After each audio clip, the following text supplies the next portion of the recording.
Right. Hello, everybody. Welcome back to the final stream before CoolStuffCon. Before we get into the nitty gritty here, I want to plug right up top for those watching on YouTube or those joining in at the very starting moments of the stream. You can see down below me the little text right there if you can even read it. Exclamation point DC guide. I wrote something that I had talked about that was in the works for a while now. I finally completed and got published. My beginner's guide to Duel Commander got published over on Cool Stuff Inc. So if you're watching on YouTube, there'll be a link to this article down in the video description. Otherwise, if you're ever in chat, just type exclamation point DC guide and it'll link you to the guide that I wrote. It's been pretty well received so far. Very happy with it. Hopefully it gets some fresh blood into the format. People seem to really enjoy it. So I'm glad that people are liking it, and hopefully it is an article that kind of withstands the test of time a little bit. Obviously, I go pretty in depth on the current metagame, and that stuff will obviously ebb and flow and change, but I do a lot of in-depth discussion of like deck building and power level, and talking about a little bit about like the history and stuff like that. So if you're looking to get into Duel Commander, maybe feeling a little bit overwhelmed, new to the format, just check it out. Hope you enjoy it. But anyway, back to today's stream. We're playing obviously more Quintorius. Unfortunately, last week we tried to get the stream to work. We played like one match and then just didn't fire, and we just shot the shit for like 40 minutes, and then I just canceled the stream because my cat wasn't feeling great. She's doing much better now, by the way.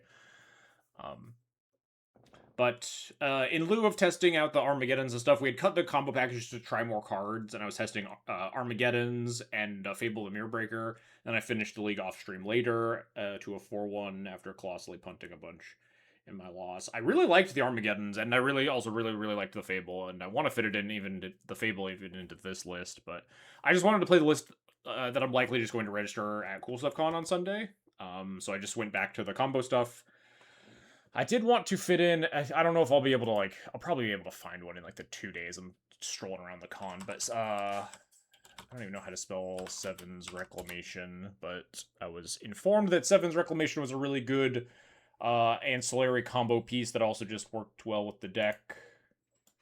If I can pull it up, I don't know if Sevens has like 2 V's or 2 N's. God knows. Maybe I should. Let's just pull it up on Scryfall first, because otherwise I'm just gonna misspell it a bunch. It's like I don't know if it's Seven's Reclamation. 2 N's. Damn.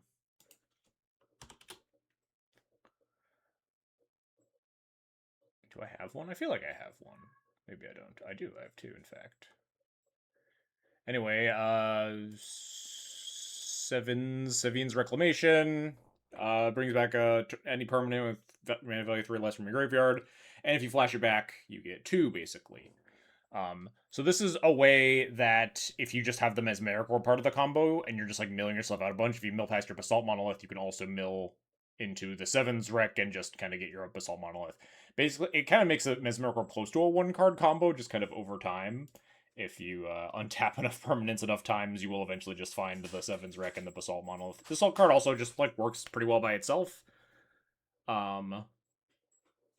Because it triggers your Quintorius. It also can like hit your land drops in a pinch, as well as we do have a number of different permanents we can get back with the main cast. But it if you flash it back with the Quintorius in play, I believe it triggers Quint 3 times, right? Because it flashes itself back and then returns a permanent, but then it copies itself. It doesn't just return 2 permanents. It says if this spell was cast from a graveyard, you may copy the spell and you may choose a new target for the copy. So presumably you would get 2 triggers, one from each copy of Seven's Rec resolving. I don't know that 100%, but I'm pretty confident that's how it works.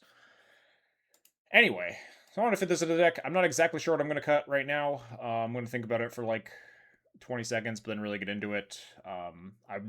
I'm sitting here until 5 matches complete because I want to get in some good testing. This is probably my last league that I'm even going to play before I travel, so I'm locked into this chair until we get 5 matches under my belt. Unlike last week where we like kind of threw in the towel after it didn't fire for a long time and I had other things to do. I got all the time in the world, baby. What am I cutting though if I really want to play Seven's Rec? Everyone keeps wanting me to cut this Wandering Emperor, so maybe we'll just cut the Wandering Emperor, huh? I haven't been super impressed by it. I've been like kind of well, it's been exactly what I want it to be, in that it's a value generating flash threat in the blue matchups, and I've been, fairly okay with it, but it definitely hasn't like blown me away as a pivotal card. Like I'd much rather have the value generating lands, Monumental Henge, Castle Ardenvale, Quarry Mountain Monastery, in those blue mirrors. Well, mirrors, I guess. Control mirrors. Let's just try cutting the Wandering Emperor for 7's Rec. Just so I can test it out at least a little bit with the combo, and then stroll around the convention and try to pick one up, maybe. Anyway. Who knows if I'll register it or register Wandering Emperor, but go ahead and fire off some matches tonight. Very excited to play both.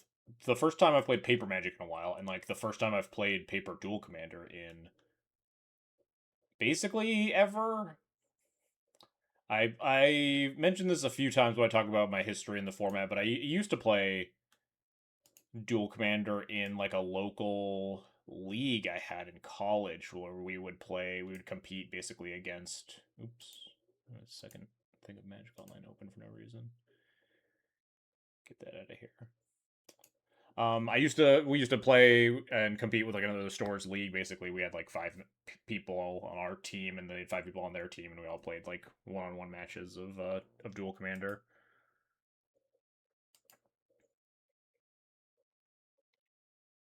But that was back in like 2014, I want to say. It's a long time ago. Much different format now. Did this not close? Does this want to go away? There we go. All right, playing against Terra, so more than likely just gonna be 5-color Reanimator stuff. We have a Graveyard Hate card. We have just like Furnace into like Saga Ajani is like pretty crazy start. Very happy with this.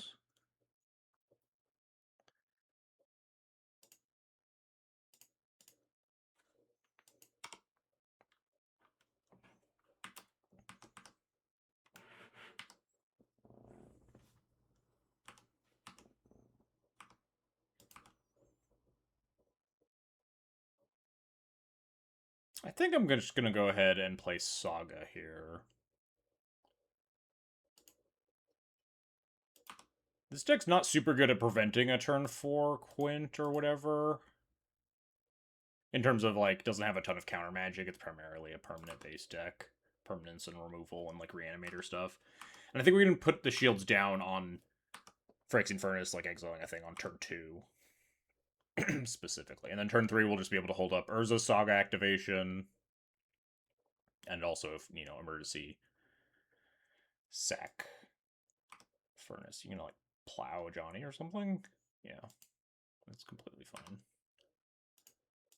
Just activate this now.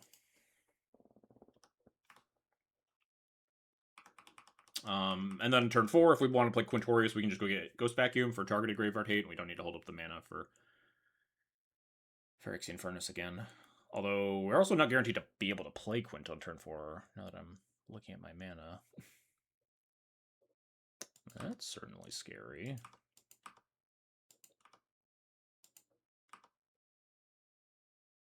Oh, there we go. Problem solved.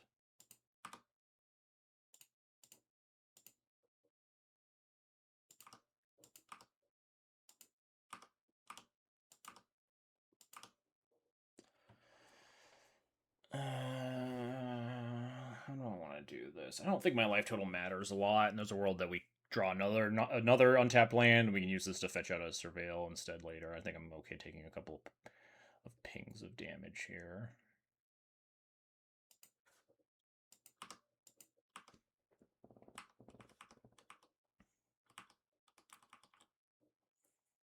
Survival of the Fittest, definitely very scary.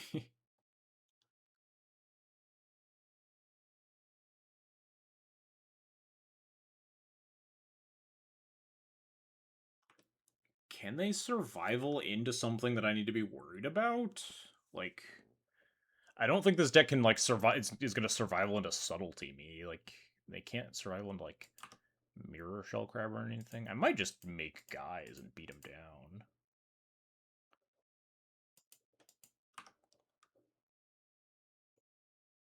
And just have 2 pieces of graveyard hate creatures in play. Or 2 pieces of graveyard hate cards to prevent Terra from going nuts.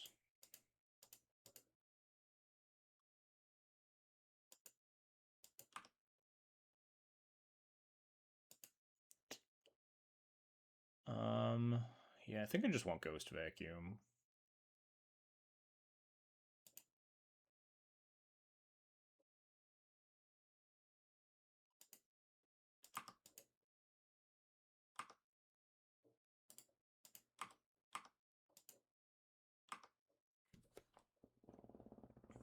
We can still cast Quintorius next turn if we want to, or Day of Judgment if something really bad happens. It's possible I just wanted to, like, fetch Bloodstained Mire Plateau or whatever, but again, I don't think taking 2 damage is going to be the make or break of this game. Although I'm going to be taking more than 2 damage. I'm probably going to tap the Sunbaked Canyon like 3 or 4 times.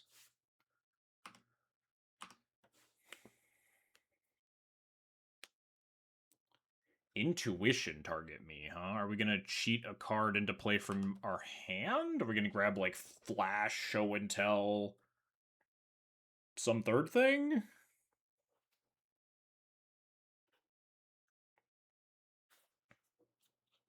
You didn't miss much? Correct. We have really not done anything yet. We're literally in match 1, game 1, turn 4. I plugged my article, talked about CoolStuffCon, Flash, Show and Tell, Flashback. Flashback would not be very good in the face of my Phyrexian Furnace Ghost Vacuum.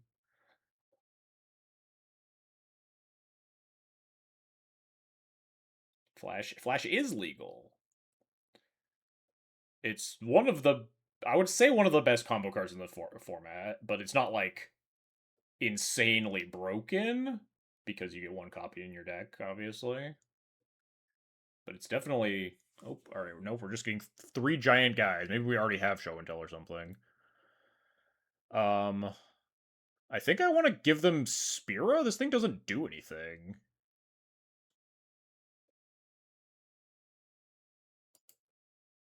I'm really scared of Galta. I'm not. I could be scared of Colossal Grave River. I don't think Sin Spira's Punishment's going to do anything to me. Because it just puts permanents from their graveyard into the battlefield, and I'm just going to exile both of their creatures that they have in the yard. Obviously, they can make more with, like, survival, but yeah, I think Sin Spira's Punishment is certainly the least bad for me here. These guys go in the graveyard before the Intuition, too, so I can just exile them both right now. I would rather have a Colossal Grave Reaver under my Ghost Vacuum.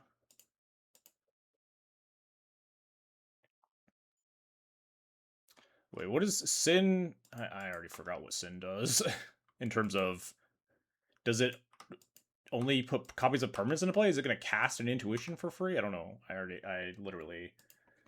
Sin Spira. Exile a permanent from your graveyard at random. Okay. And then create a tapped token that's a copy of it. And if the exiled card is a land, you just do it again.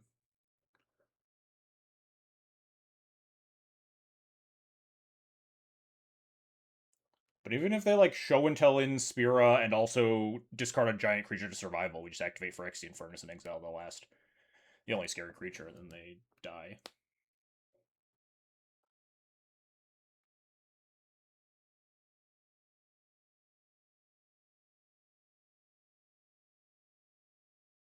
Token land copies is interesting. Yeah, it's neat. 1. Activate Survival of the Fittest. You got it, boss. There's no reason to activate the Phyrexian Furnace now. I don't want to get got by, like, a Shallow Grave. if they like cycle.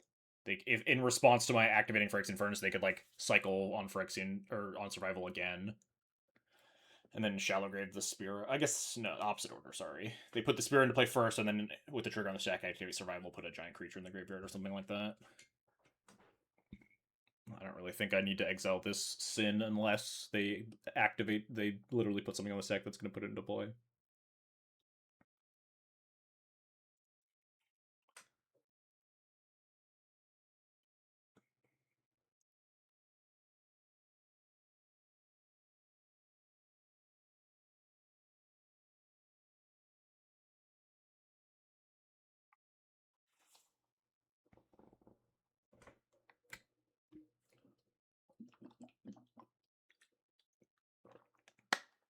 They got a Tivit.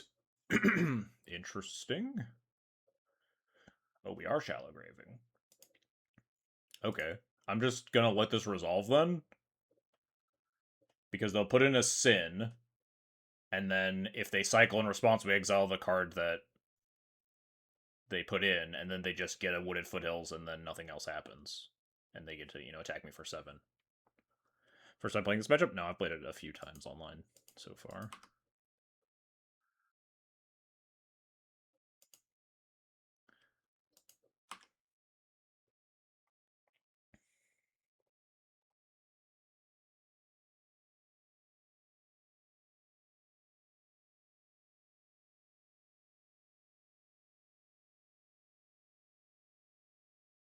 A Grief. Okay.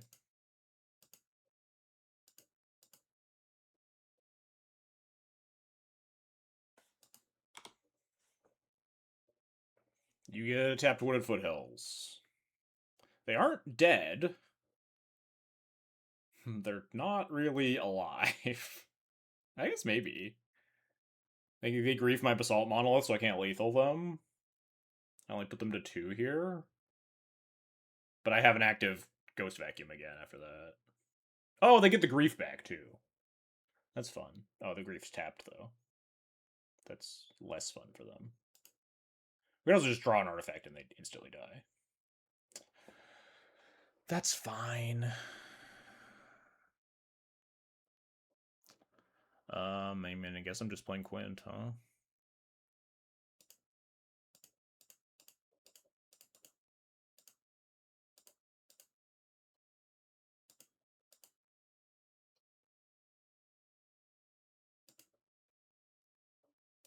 Jesus.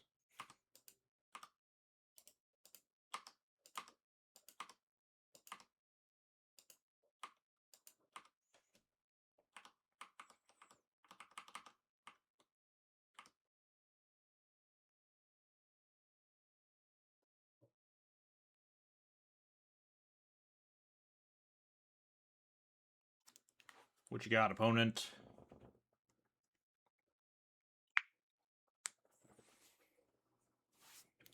You got it. Cast Terra, perhaps? Unfortunately, Terra, you cannot exile. If they mill exactly 1 enchantment, I can't snipe it with a Ghost Vacuum. They milled 0 enchantments, and also 0 creatures. Cool, they died.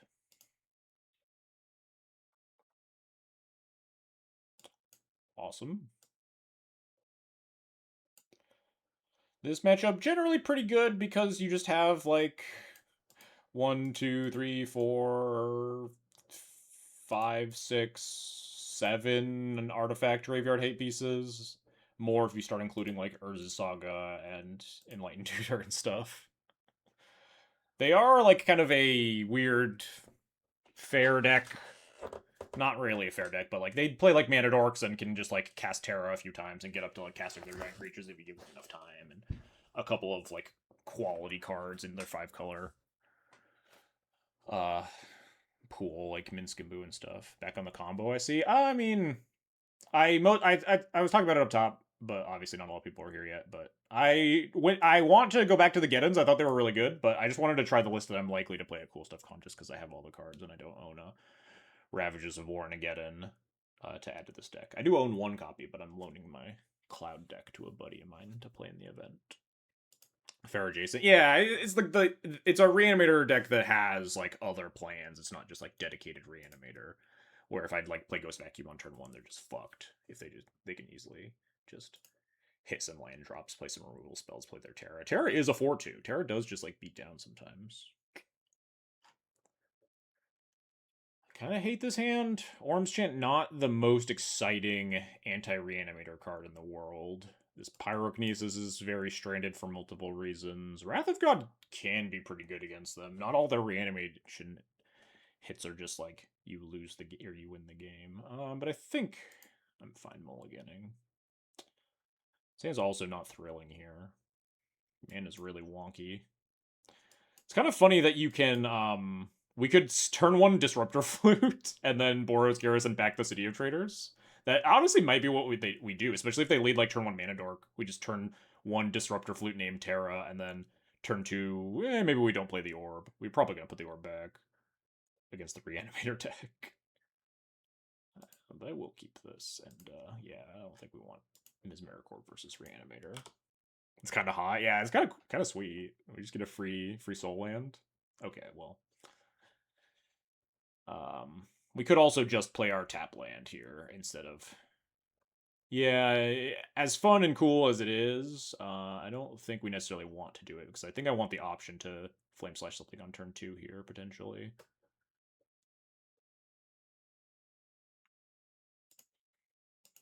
I guess maybe I'm supposed to. No. We could play Clifftop Retreat tapped, and then we could have like Clifftop Retreat plus Disruptor Flute.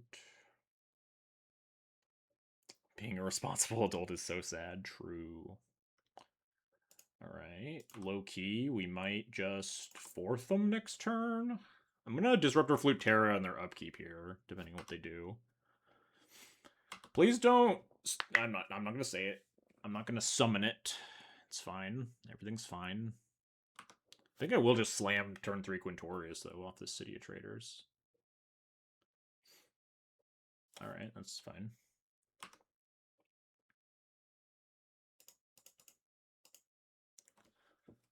Let's Disruptor Flute.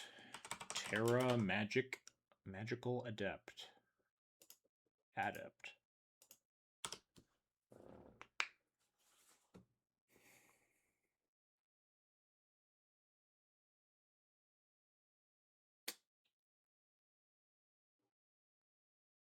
Yeah, I kind of want to just fucking send it. I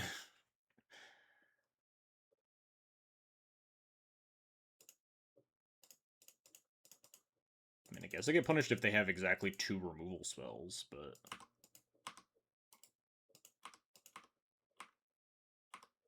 Nice. Not 2 removal spells. Ooh, nice, also. Shields are a little bit down, but the fact that we turned off Disruptor Flute as a discard mill activator... Are we gonna get, minsked? Oh, dear. No! My Disruptor Flute!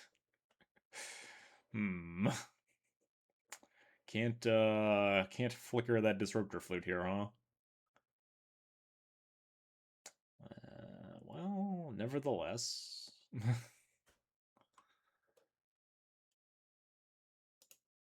I mean, I guess I'm just gonna play Quint, discard Boros Garrison, play for X Infernus, hope for the best, huh? Draw Solitude plus blue card, perhaps?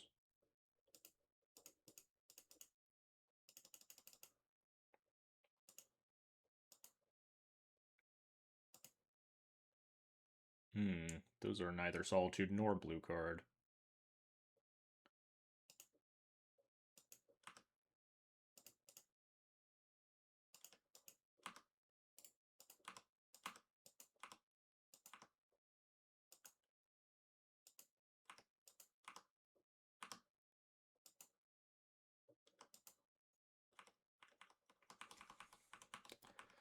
Alright, I would say do your worst, but I really don't want you to.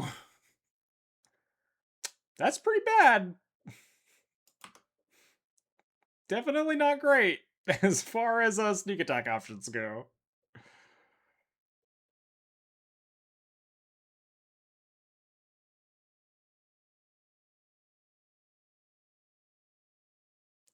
have 1, 2, 3, 4, 5, 6, 7, 8 damage showing. What Star Trek captain do you think you'll test out in Death and Taxes? Are any of those Star Trek captains even like mono white? I guess they're probably like red white. Kirk's gotta be like red white, right? Picard is pretty mono white, huh? He's probably like blue white.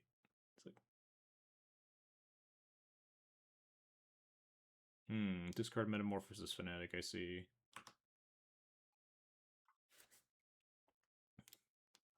Does anything just kill me? Raph and Mikey. Yeah, that's probably pretty good at killing. Maybe they're like, I don't. Maybe they're not the Mana Dork version too. They seem to have like a lot of this graveyard stuff. Okay, yeah, we're definitely dead. Let's let them reveal from the top. Maybe I can see if they have like a Llanowar Elves or whatever. I usually see like that sort of stuff in this deck, but it's just a Psychic Frog, huh? This is in fact extremely lethal, huh? Fair enough. My poor Disruptor Flute. We also didn't get to see anything in terms of like, are they playing the Mana Dork suite or not? I feel like you kind of. I feel like you have to. Maybe I'm wrong. Janeway? I don't know shit about. I don't know shit about Star Trek, man. I barely know Kirk and Picard and Spock. That's the end of my the end of my knowledge. I'm not a Star Trek guy. The Spock's certainly mono blue, yeah.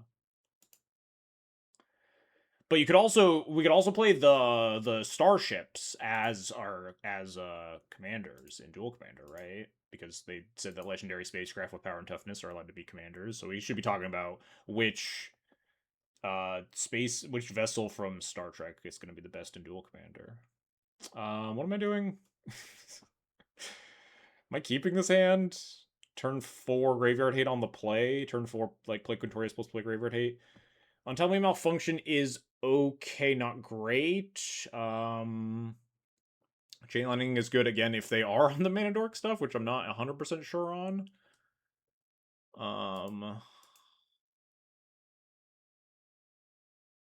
I like the idea of like Mountain Go. If they play Mana Dork, we have Chainlining. If they don't, we have Urza Saga plus Untimely Malfunction for some number of things. Although if they're discarding us, it's probably on turn 1. But like, what am I mulliganing for? Graveyard Hate? We kind of have it. On turn 4 on the play is generally good enough, especially because we have an answer to a turn 1 Mana Dork. So I don't know what else I could even be looking for here. I think I'm gonna keep. I sure the Star Trek set is good. I'm not a big Trekkie, so I'm not super invested in it, but as always, I hope that the sets are good. I do hope that the Universes Beyond sets are good, because when Universes Beyond sets are bad, then social media becomes unusable. Everyone complains about it. Everyone likes to talk about how bad Spider-Man was. No one likes to talk about that Laura when Eclipsed was also really bad, because it's everyone's like favorite child plane.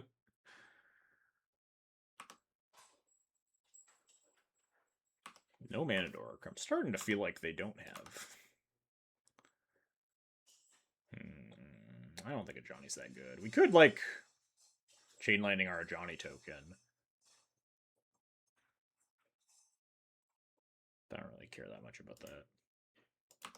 The fuck did you just say? Look me in the eye and tell me Laura when Eclipsed was like a good set that like did a lot of cool things for Magic.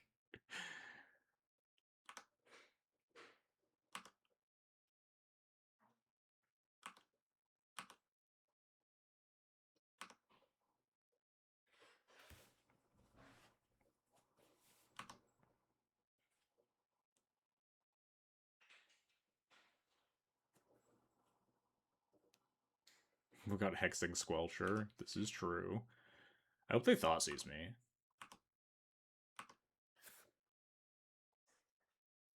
Come on. You topped this Thought Season, you're never going to cast it on me, right? Wait, actually, maybe that's not even that great if they Thought Seize themselves. It is technically an activator, huh?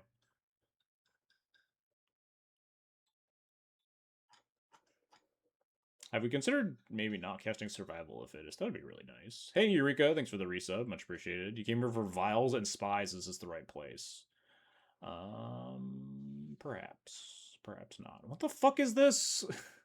They milled this last game and I just didn't even read it. As long as there are 7 more cards in your graveyard, this enchantment has whenever your opponent casts a spell, put a creature from your hand onto the battlefield. That's actually kind of annoying, but I guess not really. Because they can cast Terra next turn and fill up their graveyard, and then I have to, like, not cast Quint on turn 3. I have to, like, grab, like, Relic of Progenitus and cycle it so I can cast any spells.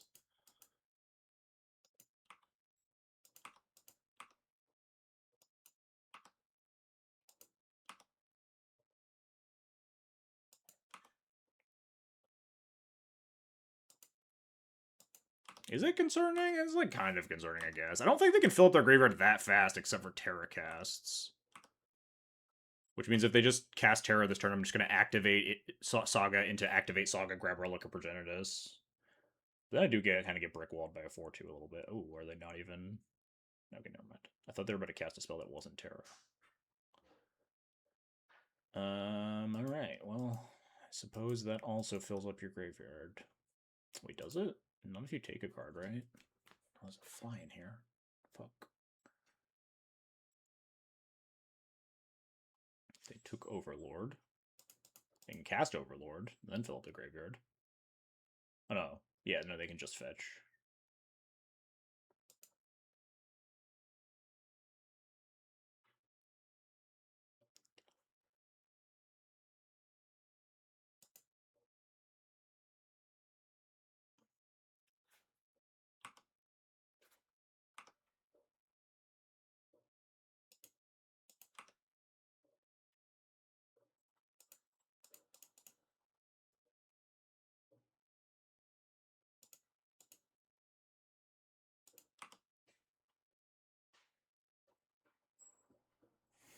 So this is funny. If I float mana here, they can fetch in response, right?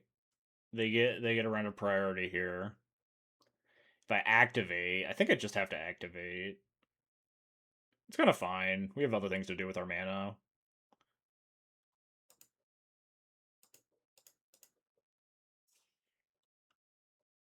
Yeah, they're just gonna do it anyway.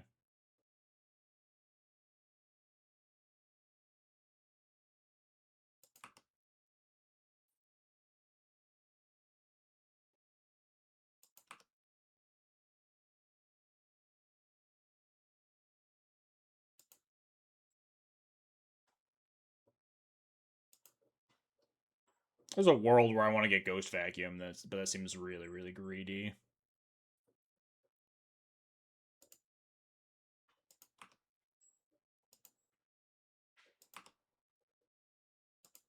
It is awkward that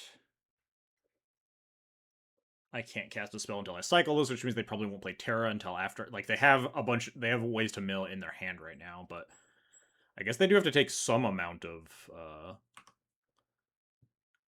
initiative here.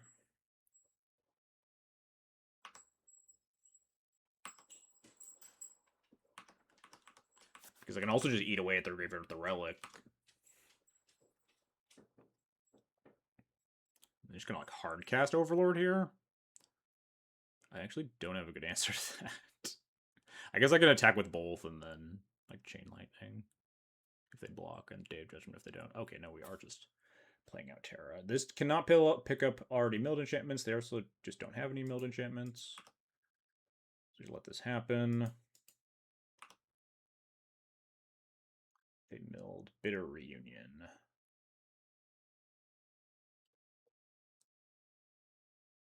Hey Jarvis, how's it going? That's why we need to rip apart. To rip apart the hunting grounds, I guess we would exile and then kill the hunting grounds. I mean, we have answers to the hunting grounds. We're not just like it's not like unbeatable, right? It's just we don't happen to have an answer right now. I also think Rip Apart's probably just like worse than playing Exercise. It's like if you want to kill something with 3 toughness or you want to kill something with 4 power or more. Is Exercise? Yeah, Exercise is also a sorcery. Alright. I don't know why I'm doing this. Force of habit, I guess.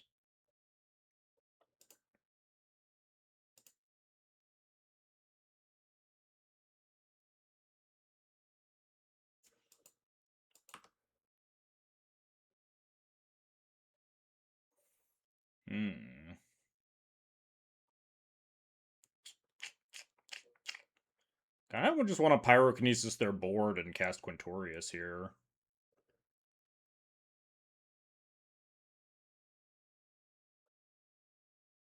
Or like a Johnny Flip It, maybe? I don't know if that's better than playing Quintorius this turn, though. Especially because they could have like a Fatal Push or something here.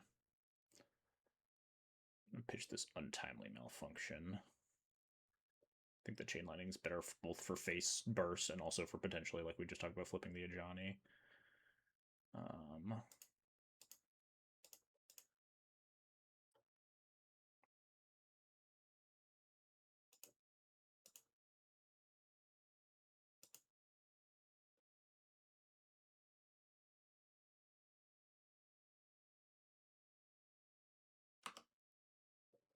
What if they just like leave this in the yard for the hunting grounds?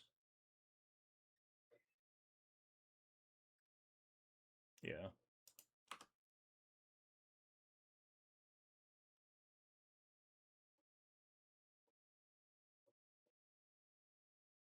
Oh.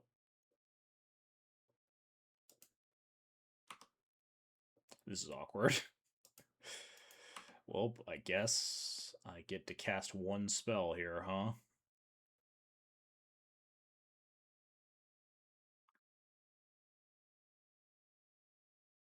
Hmm. I don't really think I can win. I think my spell has to be a Johnny then, right? I think I just need to attack with both and then play a Johnny and Chain Lightning it right now. Oh, no, I need to do that before I attack, otherwise they can leave Terror in the Graveyard and I can't cast any spells. Like, Quint without an activator, I'm not gonna win the game. I think I just need to play a Johnny right now and Chain Lightning it. I'm 1 mana off of being able to redirect the Chain Lightning after, which would be a sick play, by the way, but I can't do that. Yeah, I think my plan is just hope to God that this a Johnny is good enough.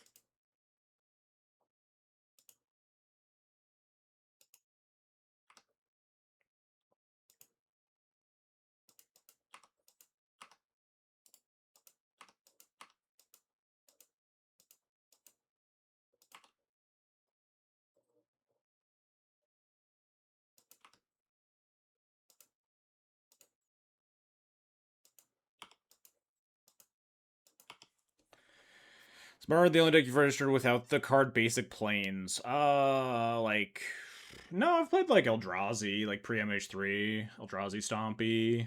I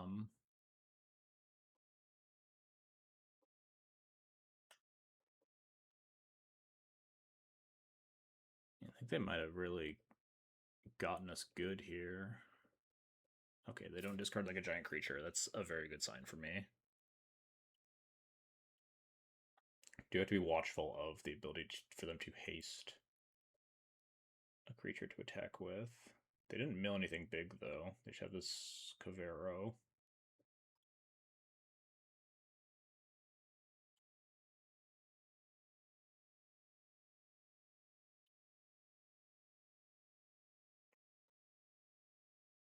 I do maybe want to plus this Ajani at some point, so I can have access to the ult.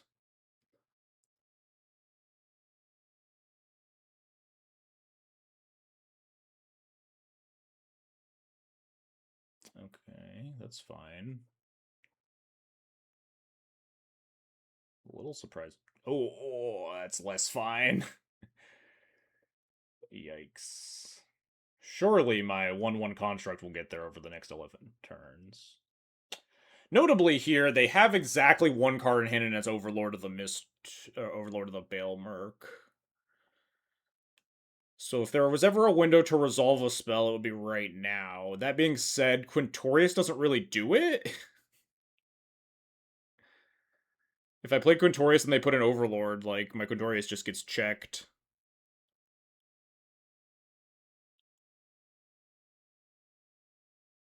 Also, but they're also just gonna hard cast Overlord next turn. But then I could at least, like, Day of Judgment it away.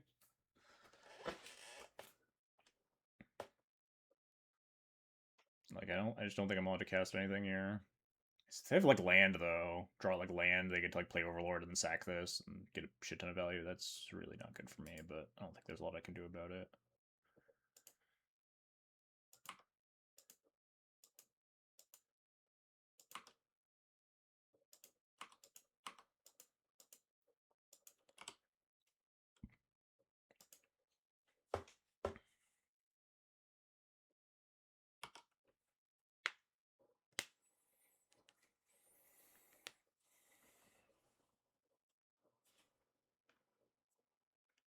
Yep. Overlord, even if they miss on the mill, they just get back Cavero or Terra. Cavero can just be the Terra. Not the end of the world, though. I mean, it's pretty bad.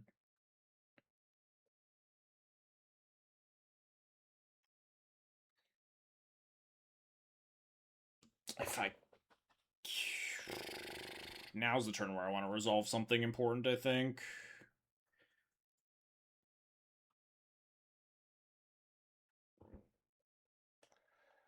Because if they put in Cavero here, it just becomes a Terra, or technically it can be in a Johnny. I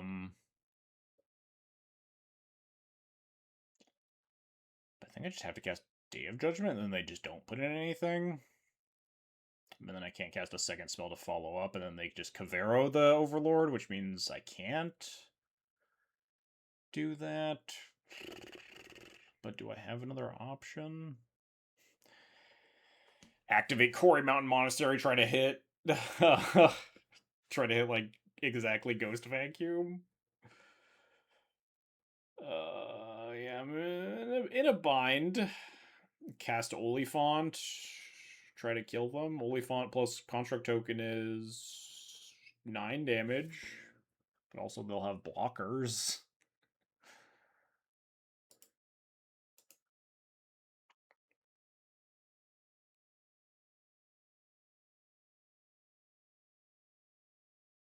I think it's just gotta be Quintorius and draw something good.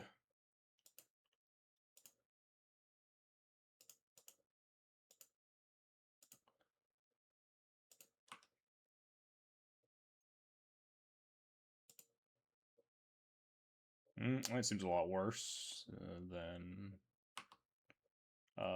the Cavero that was in their hand.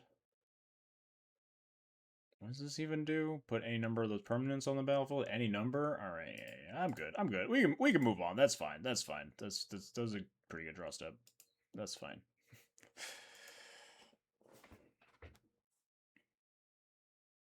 Man, that hunting grounds really put me through the ringer, huh? I thought that I would be a little bit better suited to combat that, but we just didn't. Maybe I'm just not allowed to keep that really, like, slow hand that I kept in game 3. Maybe you just kind of really want to mull aggressively for turn 1 or 2 thing to pick away at the graveyard. Like, even if we didn't have the like Saga and Dorella, just like having a Hearse or a Ghost Vacuum or a like Scrabbling Claws or something, just picking at the graveyard every turn can probably hold that off for a few turns to try to resolve Quint.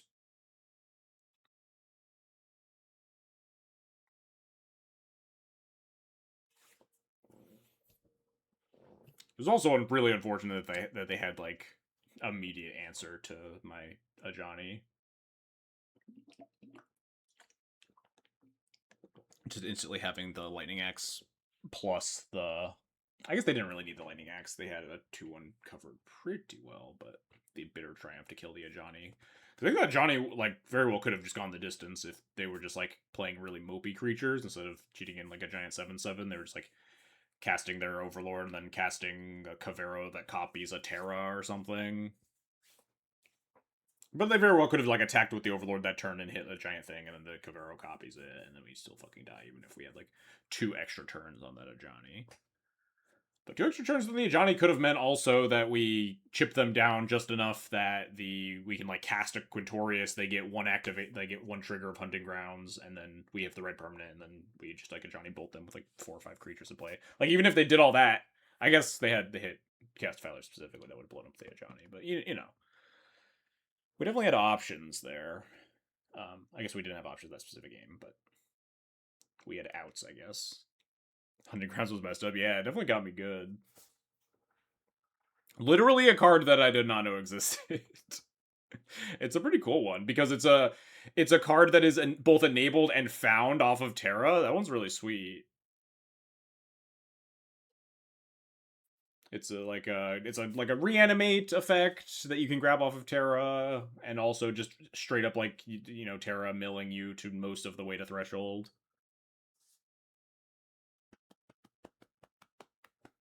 Did I play all the 1 and 2 mana relics? I've seen you play with 3. Yeah, we have like all of them. There's maybe some 2-drops that we're not playing. We got like Hearse, Soul Cauldron, the 3rd thing, the Ooze. That's the one. 5-0 where? Well, bad news for you. I also have all my paper cards here that I'm going to be like sifting through, making sure I have all my cards. While we sit here and wait between matches here, make sure I have all of my cards. Chained to the Rocks. Maybe you shouldn't be just going in alphabetical order by CMC, and you should just be like grabbing all the 1-drops. That would probably make this process a lot more efficient, huh?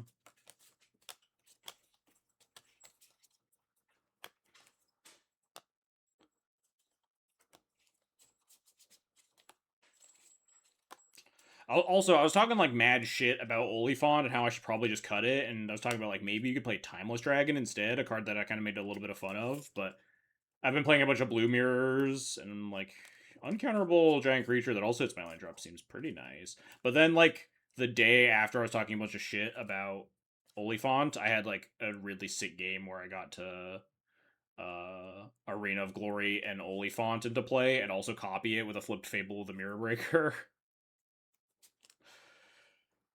Just dealt my opponent like 1 billion damage. It was like, alright, well, maybe this card's okay. Did I talk mad shit about Guided Souls tonight? No, not yet. There's always, I mean, there's still time. We could talk mad shit about Guided Souls. The card fucking sucks. I don't know what you want me to say specifically. The card is like exceptionally overrated. It's very much not an isolated good card that you just put in any deck. It's like very contingent on playing a bunch of supporting cast. Enlightened Tutor, Mana Tithe, On Thin Ice. Overrated in what context? People like to put it in, like, talk about it in, like, context of it being, like, one of the greatest, like... I've heard it compared to Deathrite Shaman in terms of card quality. People talk about, like, it being good in D&T, which I don't agree with. People put it in, like, every white deck in Duel Commander, which I don't agree with. I think it's good in Felia, which, like, is, like, playing a bunch of creatures, and, like, maybe a couple other decks, but I just don't play it in Cloud, and a bunch of other people do. It's just like it's good because it also has the surrounding within the context of formats where it is good, like Modern Legacy, because you get to play 4 of them and then also play 4 Ocelot Prides, which is a very good card that gets even better with Guide of Souls. We got the Guide of Souls rant of the week. Wow, you didn't even have to fucking donate any channel points. I should change the Luminarch Aspirate rant to Guide of Souls now, huh? Orm's Chant, Oust, Portable Hole, Silence. I'm missing like 1 or 2 cards, and I don't know which ones. Well, I know one of them is Chain Lightning. I'm trying to figure out what the other one is by piling out all of my cards here. Completely off screen in my lap, because there's no way I could possibly finagle a camera in which you guys could all join me in my perusal of a bunch of random Magic cards. You will ruin me of channel points if you do. Tempting. I do not have a Chain Lightning. I do have a Faithless Lightning House Dog doing much better. She's been recovering. I was a little bit worried. Tuesday was like the last day she was not on the mend, though. She was like kind of doing pretty bad on the weekend, but then Wednesday we took her to the vet, but she was already feeling much better and embarrassed us in front of the vet because we were like, she's not doing good. And then she was like totally fine at the vet.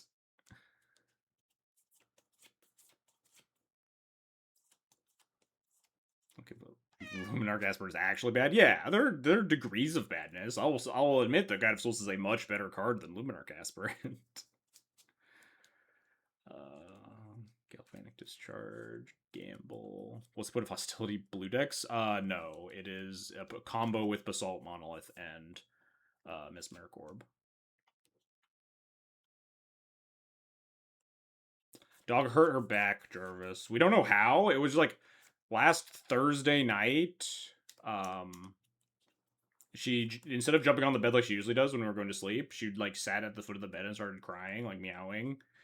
Like she wouldn't get up, and then we picked her up, and then she was like really, really like not wanting to walk around. It looked like she was in pain in her back legs, and we took her to urgent care, and they gave her some anti-inflammatories and some painkillers. Then we took her to an actual vet the next week because all the vets were closed on the weekend. But she's much better now. The vets have no idea what the fuck happened. It's like muscle strain, I guess. Hard to tell without doing really expensive X-rays that we didn't really want to pay for because she seemed like she was doing fine. If she had not been getting better, we obviously would have gotten her X-rayed, but luckily there was no need, and she's much better now. Let me maybe do a copy of Chain Lightning real quick. I'm not that pressed about it. I'll cut it and play a Seam Rip, worst case. Or I'll just pick up one at one of the many vendors that I assume are going to be at CoolStuffCon. I ordered a bunch of cards, and the only ones that haven't arrived are a Tithe Taker for Cloud and a Chain Lightning for Quintorius. Everything else arrived. Relic of Progenitus, Retrofitter Foundry, Scrabbling Claw's last one. Yep, that's all the 1-drops in the deck. Alright, 2-drops, huh? A Johnny Nakatl Pariah. Reprieve. Shenanigans. Best card in the deck. That's not true. Second best card in the deck, I think.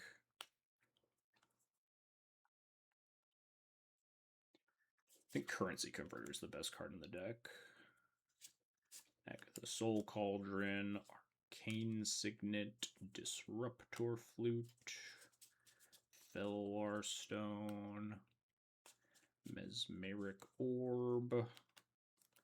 The Ooze. And Unlicensed Hearse. That's all the 2-drops. 7's Rec, which I also don't have because we just decided to put it in tonight to try it out. Ghostfire Slice. Magus of the Moon. Simian Spirit Guide. Squee. My favorite card in the deck. I think Squee gets cut one day, but not today. Sundering Eruption. Flage. Basalt Monolith. Wait. Oh, whoops. I forgot to count Talisman of Conviction in the 2-drops. Whoopsie. On Wings of Gold.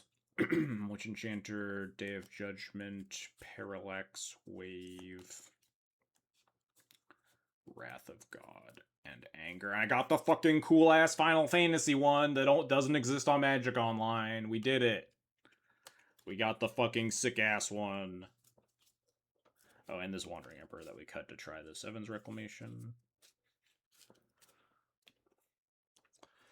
Solitude Fury. Magmatic Sinkhole. Oliphant. Pyrokinesis. Hostility. March 4th. Oh, we are literally just missing the...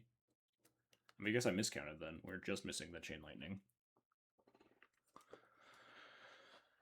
Awesome. I'm also missing a couple other cards if I wanted to try, like, playing the Armageddons and the Fable. I don't think I have a non-foil Fable. Already missing and you don't want them in French. Can you get it to me by Thursday? Or send it to my hotel by Sunday?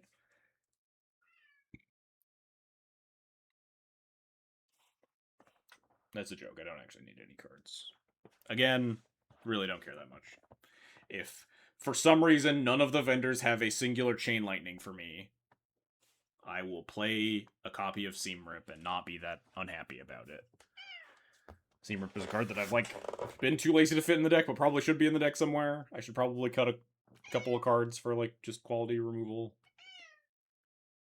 We can bring you English cards in Dallas. I mean, if you have a Tithe Taker and a Chain Lightning, it has 2 days to show up in the mail still, so who knows?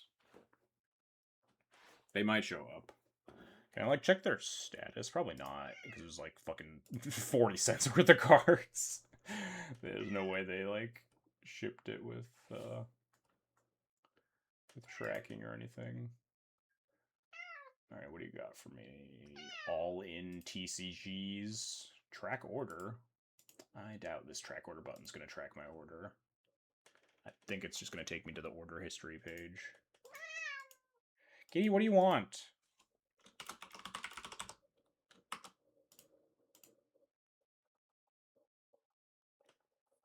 Are you winning the event? That's the plan. Oh wow, it took me to the order history page. Who would have thought? Estimated delivery date by May 12th. That is today. So I guess there's still a chance it shows up in the next couple of days. I'm also missing a mutagen token. How will I ever track my The Ooze activations? There's no possible way I could do that. Like putting counters on the card or something. That would be completely useless. No easy way to track mutagen tokens. Okay, you can come up here. I know your butt probably still hurts a little bit. Can you not drool on me though for 1 day maybe? Have we thought about that? I'm being kind to you because I know you injured yourself. I'm not reading a TMNT card. Too fucking bad. It's on screen.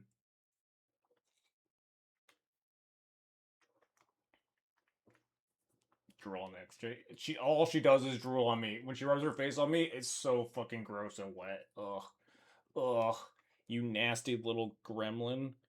Oh god, your mouth is so wet. What is wrong with you? Ugh.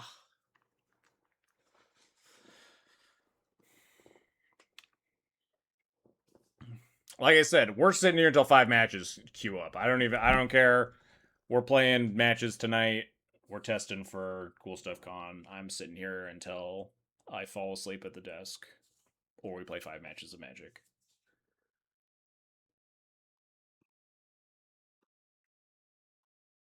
You read it? Good. Excellent. You're leaving tomorrow? No, I'm leaving Friday. Friday morning. But I probably won't play any more Magic. Ugh. Tomorrow I'm probably packing up stuff and not playing Magic. And Thursday I'm just gaming with the buds day. Designated gaming day. And not playing Magic.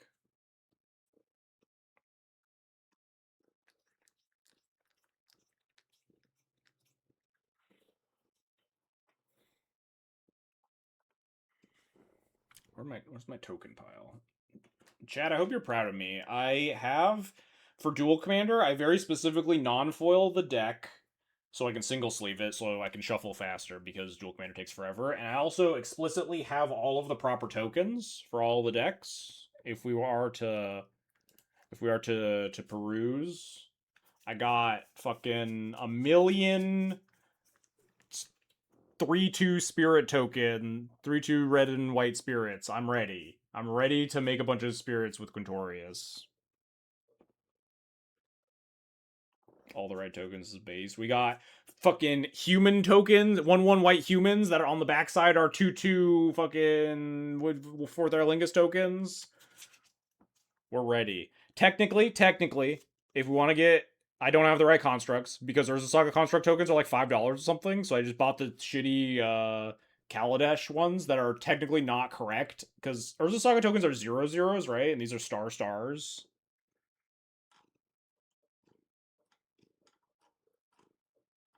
with an ability. They're 0/0s with an ability, right? Yes. Urza Saga technically makes 0/0 constructs.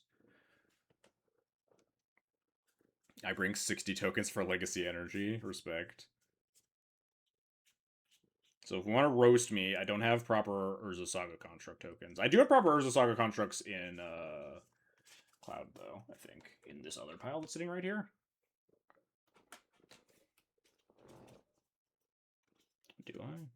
Pretty sure I do. Yeah, okay, we got 2 Urza Saga constructs, the proper ones.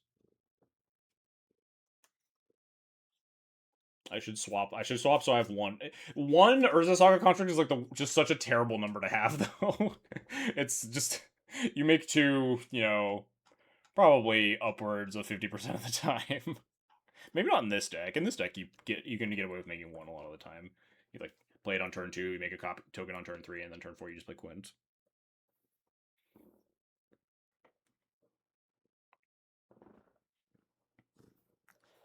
Ban him from Magic. Are we making fun of me because I put Magic Biscuit instead of Magic Biquet? I don't even know how to pronounce it. Biquet? How do French pronounce Q's? Never mind, I don't actually want to know. The French's opinion doesn't matter to me.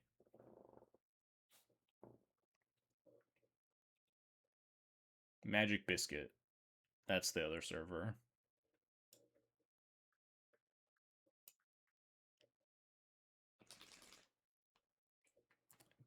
Biquet? That's even worse. I have no respect for the French or their language.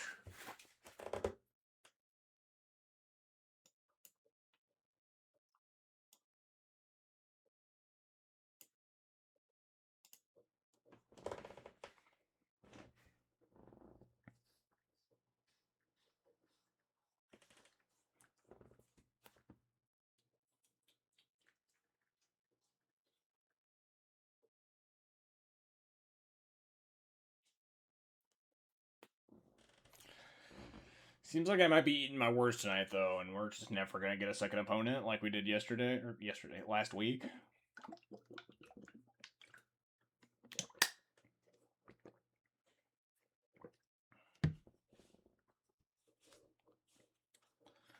Maybe trapped here forever. Should count to make sure. There should be 98 cards, right? 1, 2, 3, 4, 5, 6, 7, 8, 9, 10, 11, 12, 13, 14, 15, 16, 17, 18, 19, 20, 21, 22, 23, 24, 25, 26, 40 lands. 1, 2, 3, 4, 5, 6, 7,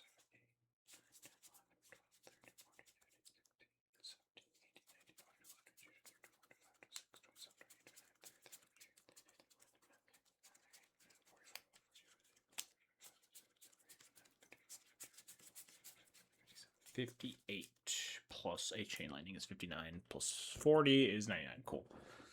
One day you'll exclaim tabernacle after flooding and you'll know you'll have been Frenched. Why would I exclaim the tabernacle at Pendrell Vale after I'm flooding out? Flooding's usually pretty good against tabernacle.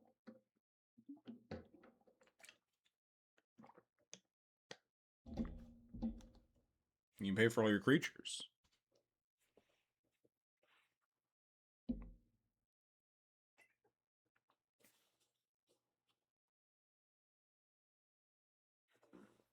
Alright, kitty, you're going in the chair. Come along. Come on, kitty. Wait, what time is it? No, it's 7. You already ate dinner. Okay, come on. Come on. You're going in the chair. You're going under the blanket. You can go to sleep. There you go. I made the most classic Quebec joke. Ugh. I take it back. I take back everything I've ever said. Do I need to pull up my anti-French memes on stream? They're all on my phone.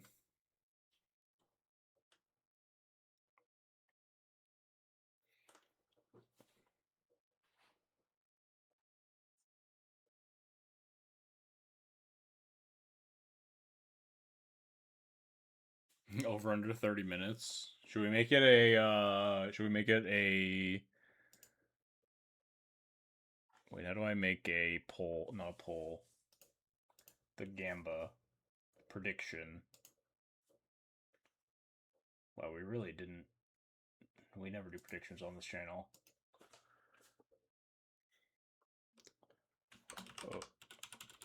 Over, under, 30 min, next match.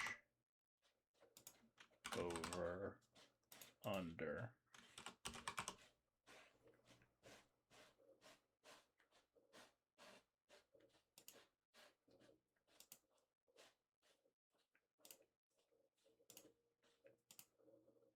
Alright, we did it. I figured it out. Gamba. This is probably the easiest fucking Gamba of people's. We should have done this prediction like 10 minutes ago. Just no one's gonna vote under, right? Oh, well then, but then what if? If no one votes under, the payout's so good. Think about it. Am I allowed to? I can't vote in my own prediction, right? No, I can't. Damn. I guess I have infinite channel points, so that I guess that would it would destroy the economy if I lost.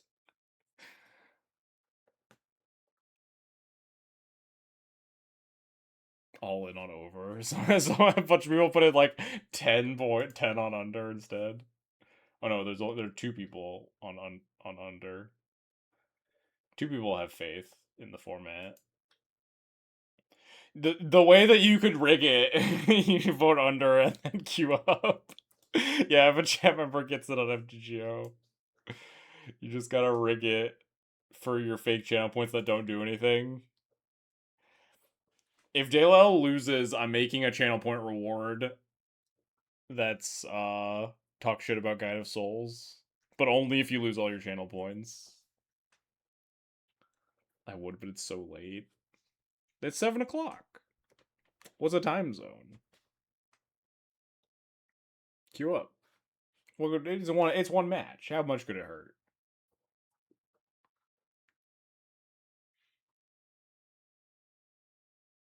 It's, yeah, see, 10 p.m. That's plenty of time.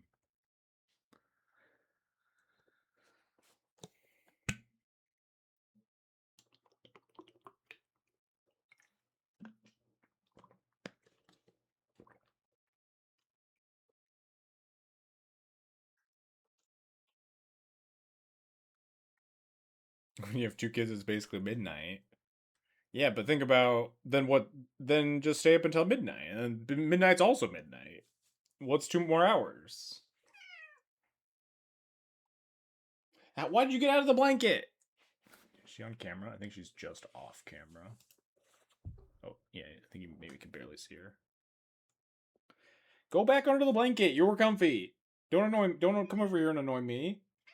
You already got your camera time. Everybody got to see you and hear you. And watch you drool all over me.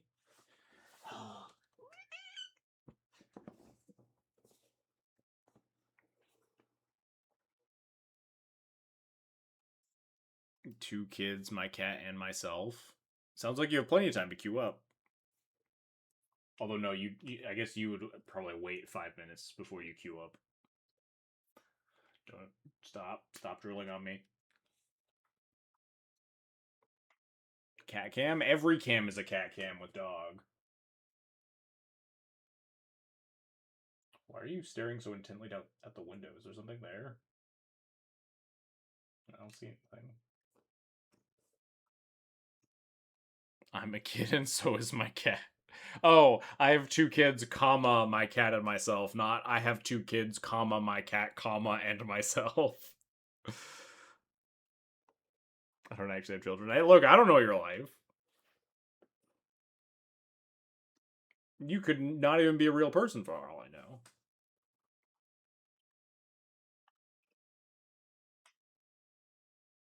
I have no evidence that any of you in chat are real. I haven't met a single one of you. Oh, God.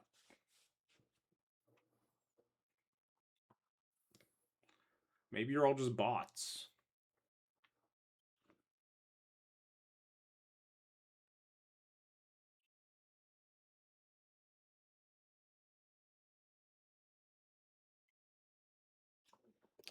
I'm gonna do some more. I'm gonna see if any more. Ugh.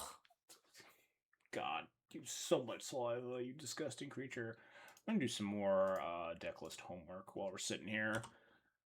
Something to do, something that I am like woefully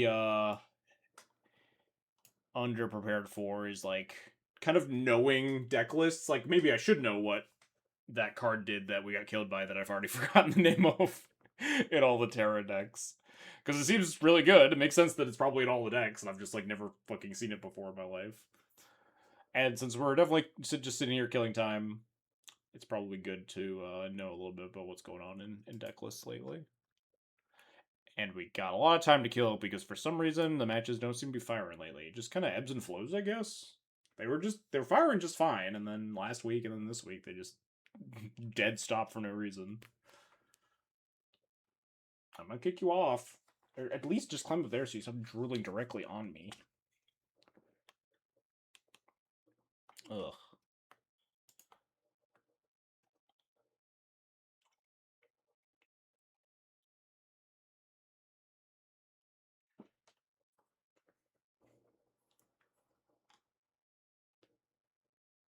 Someone's just playing 10 mountain, 10 plains. Why does this just look like it's a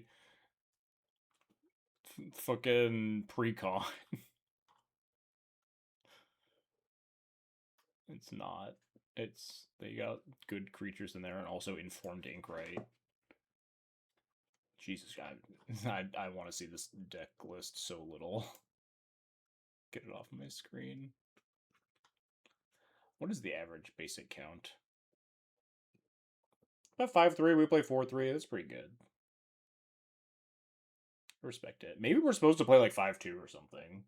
Average is a little bit closer to 2 than 3, and a decent amount closer to 5 than 4.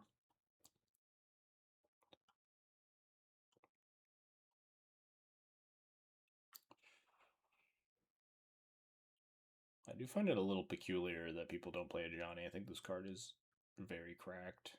Like, I guess maybe I shouldn't talk shit about Catholic Commando after getting hosed by an enchantment, but like, Johnny's so good. Catholic Commando, not that good.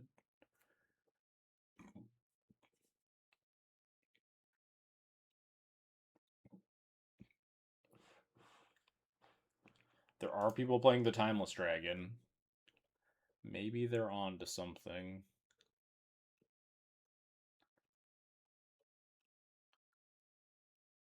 People aren't really on the Geddon plan or the Monolith plan. How are people doing on Fable of the Mirror Breaker? Yeah, this card should almost certainly be the deck. It was really good when I was playing it. I was very happy to have it in the deck when I was trying earlier. I don't see the vision on Deafening Clarion. I do see the vision on a fucking fly in this room. You want to get that, dog? You're a good hunter. You want to kill that fly for me? That's a big fly. Jeez. Ugh, can I hit it with something?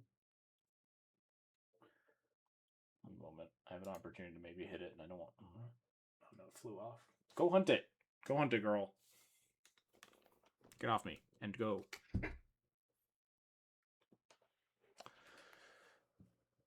Our fly's still frozen around your part? It's like 1,000,000 degrees outside. What do you mean it's still frozen? It's May. Temp in Seattle. It's 72 degrees outside.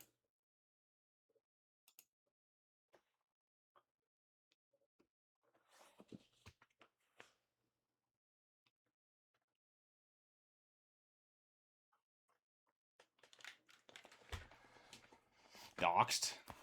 Like I haven't said multiple times that I was like moving to Seattle or that I lived in Seattle. I don't even live in Seattle. I live in one of the surrounding cities. 72, that's almost boiling water. It's 22 degrees outside for those of you that don't know Fahrenheit. Where is this damn fly though? I don't even really have anything to hit it with. So maybe it'll just fly outside of this room and stop boiling and stop annoying me. Oh god. Snapped that stupid cord of my headphones.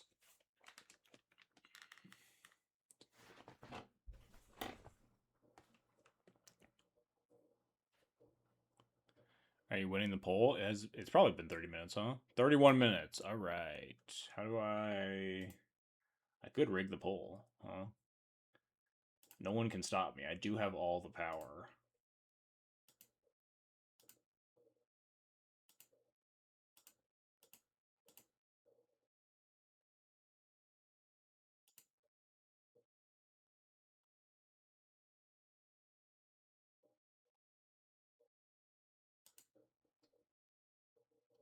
Congratulations on your extra 110 channel points.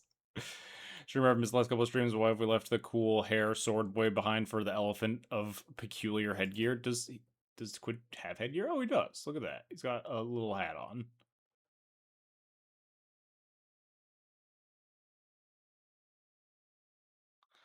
Mostly just trying new things. I think the deck's really powerful, and we had played Cloud like to death, to the point that I was starting to get kind of bored.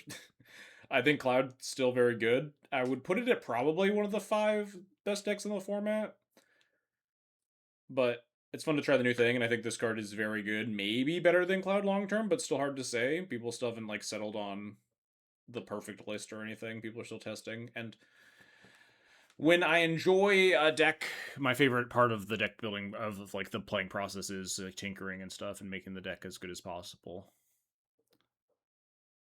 I'll definitely play some more Cloud in the future, but I've also just been prepping for CoolStuffCon.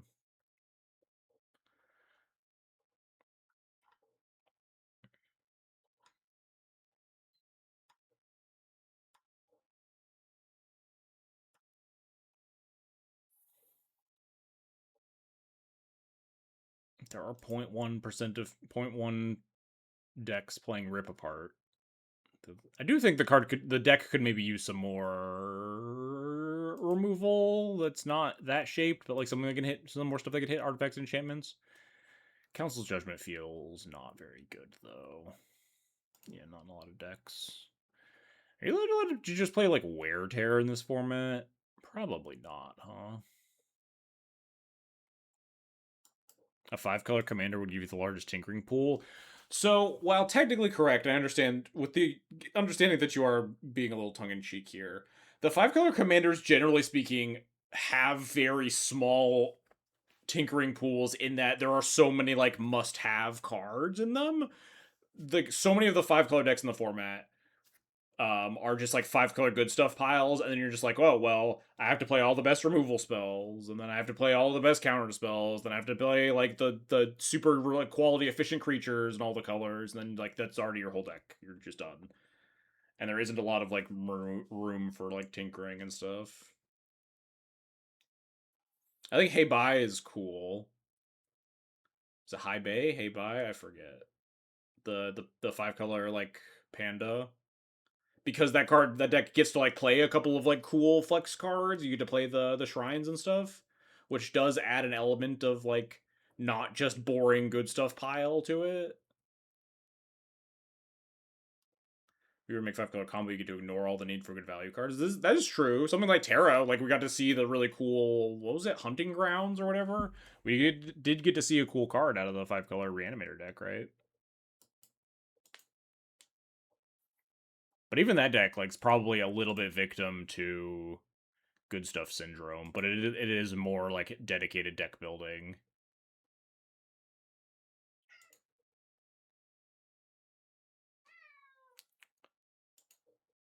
The fuck is this thing?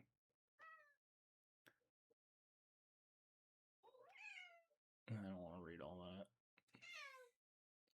Yeah, hunting grounds.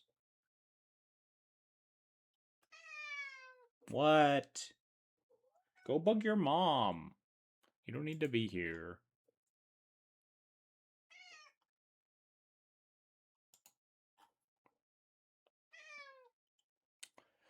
Where is that stupid bear? Hey, bye, Forest Guardian. Yeah. But then you look at this deck and it's like 90% boring good stuff pile, and then you get to play like Honden of Seeing Wind, Sanctum of All, Sanctum of Calm Waters, all of which are just kind of like broken card advantage cards. And then you just play like generic good stuff pile. Just like, oh look, we play all the best removal and all the best like counter spells, and all the really quality really premium creatures. We play Frog, we play Baragorn, we play fucking Flage and Tameo and all that shit.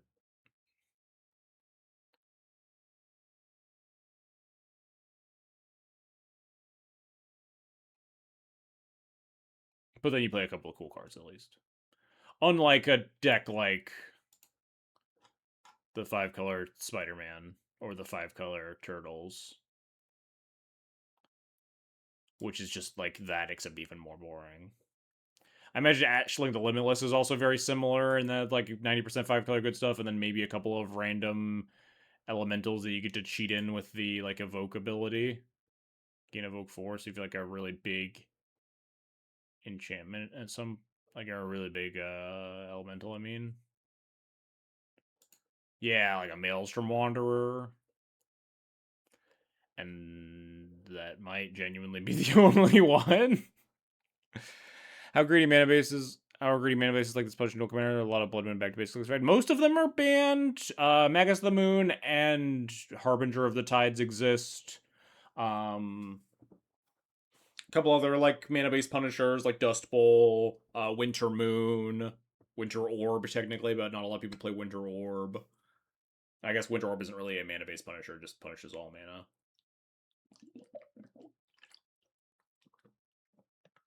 Yeah, Zhao.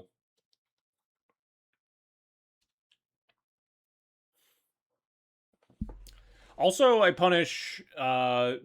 Maybe it's not a real punish, but a genuine downside of playing a bunch of colors is that you get to play less like flex lands, and flex lands are pretty powerful in this format. Although not necessarily the most powerful thing because every deck inherently has a mana outlet. But like in these control matchups, I've found that having mana outlet lands are really good to the point where I've like wanted to add more to Quintorius. And then if you're playing like a 3-color control deck, you can't necessarily do that as much, and you have to rely more on your cards or your command as your card advantage engines. You can't just like play land go forever.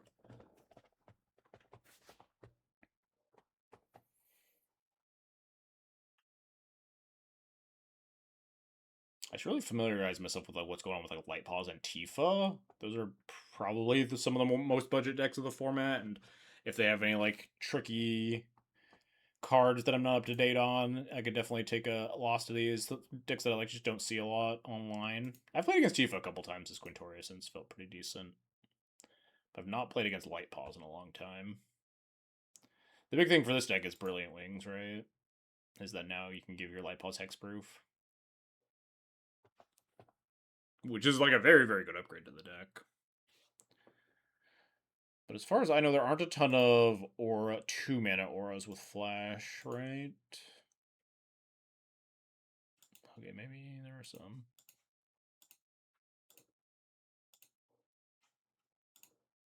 And then Shard Mage's Rescue also you can use to protect it short term to get the permanent hexproof aura on it. There are also a few.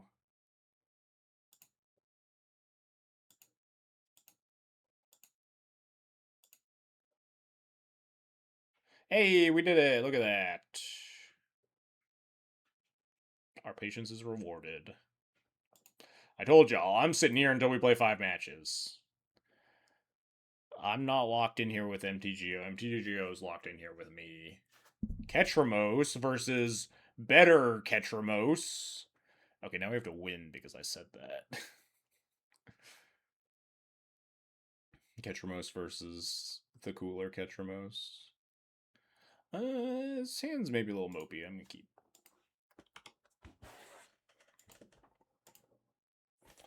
No, I actually like sit back up. I was like just slowly wheeling my chair back, just dicking around.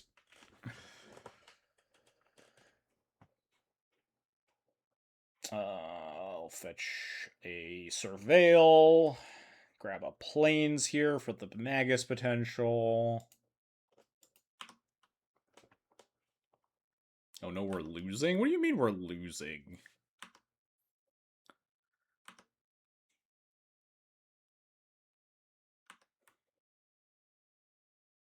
Maybe I should have kept a hand that, like, could answer a Ketramos. How many cards do we actually have that can take a Ketramos off the board, though?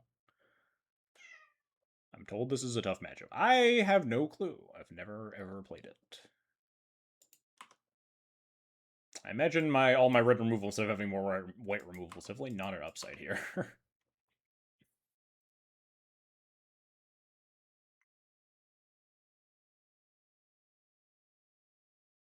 This Magus could very well be pretty good, although they might just fetch basic planes here.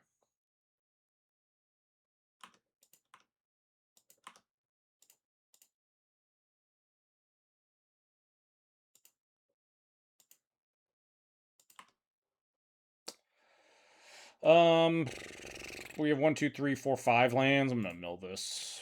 We want to find like Swords to Plowshares and stuff for Ketramos.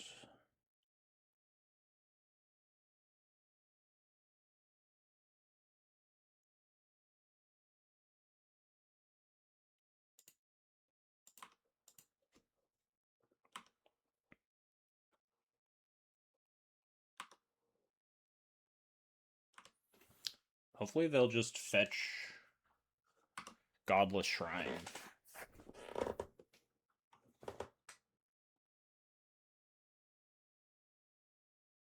Okay, deal. It's also acceptable. Flash and Orcish Bowmasters. You got a boss. Now, untap and just cast Ketramos. Off of a non-basic. Am I supposed to, like, respect opposition agent if my opponent just goes land go and, like, not cast my tie? It's kind of miserable because then I also can't fetch a... Although if they have all their mana up, I'm not casting Magus anyway. Well, that's annoying.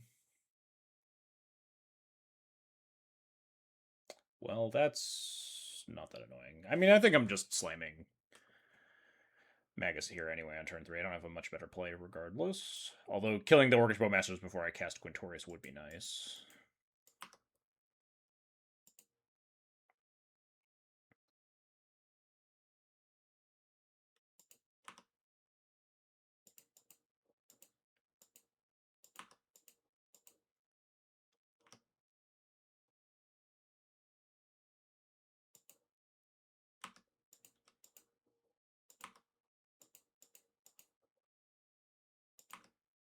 Oh, wait, I can just cast this Flame Slash. What the fuck am I doing? I took 1 damage for no reason.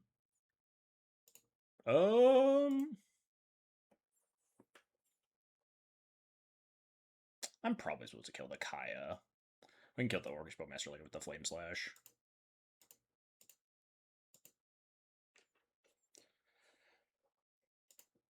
Hello, Harain. First time viewer here. What game is this? This is... hang on, booting a sarcastic response. Pikmin 4. That's a good one. I love Pikmin. That's a solid one.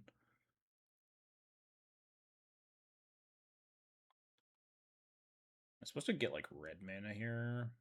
I don't actually have a lot. I'm supposed to get, like, Plateau.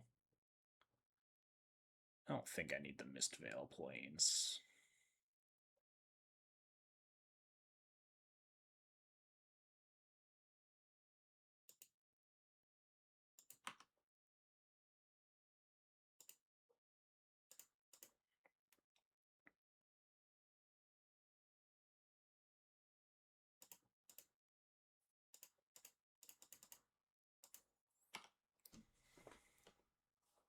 Hopefully they don't have 1 mana black removal that can answer Magus of the Moon would be not exciting for me because they could, like, play that plus Ketramos in the same turn.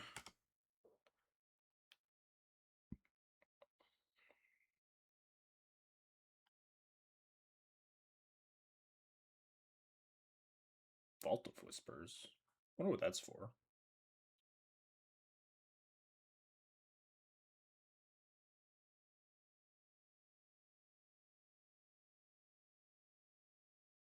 First time for me here, too. Oh, true. First time chat. Welcome, Atomic Old Frog.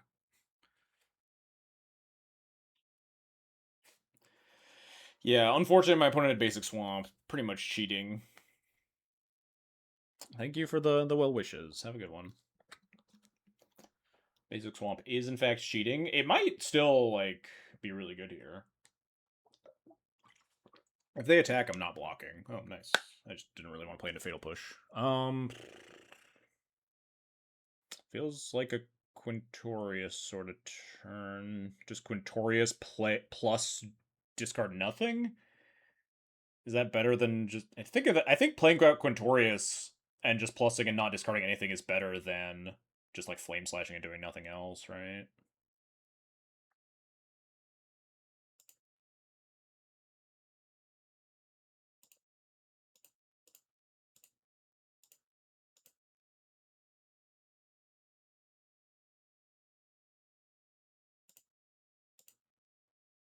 As much as I want to discard my Squee, I don't want my Orcish Bowmaster, this Orcish Bowmasters to kill my Magus of the Moon. No thanks. Just adding one loyalty. Okay, let me understand what a good card is. Shadow of Doubt is one for sure. Magus of the Moon. Good card. Basic Plains. What do we got? 4 mana? Oh, Takanuma, sure. Oh no, Solitude! That's cheating! Removal that's free? Illegal!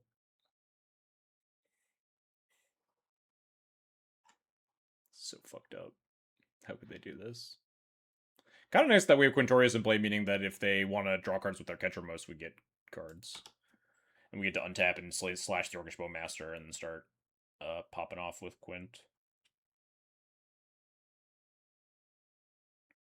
Ketramos, Solitude. I guess they can also draw a card off Solituding Magus, not just exiling cards out of my graveyard.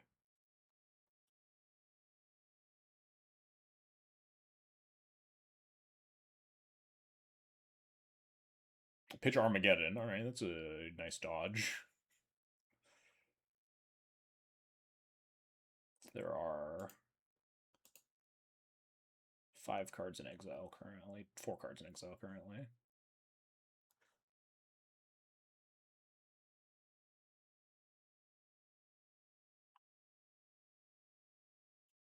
Gonna like ephemerate this? No. Alright. Attack my Quintorius for 2. We Flame Slash, we plus, we discard Squee. There's still 3 cards off of getting Ketramos online.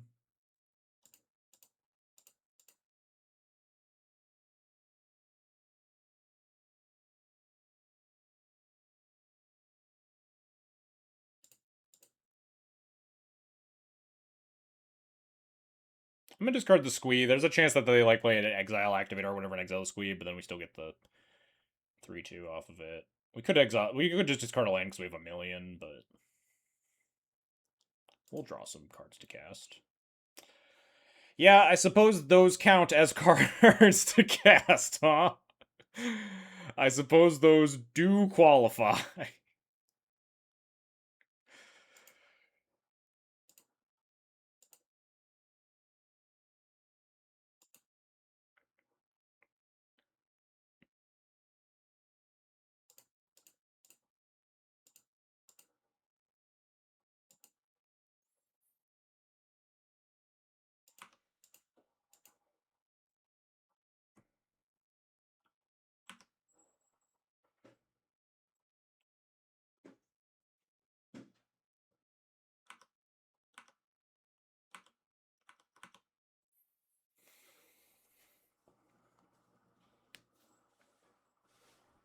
Cycle a Silent Clearing. Deal. I might be cycling next turn too, huh? Nice, Guide of Souls.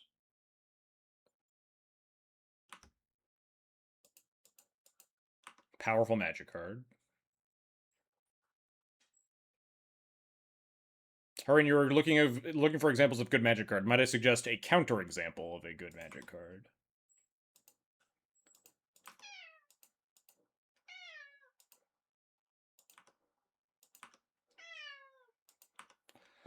Do I even want to kill this? I could just hold on to Unholy Heat. I have, like, infinity mana, right? I'm probably going to end up having to kill this as soon as they play another card.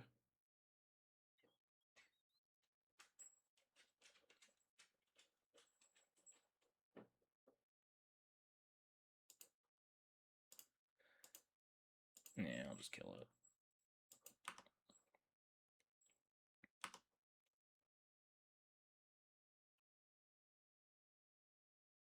You gonna...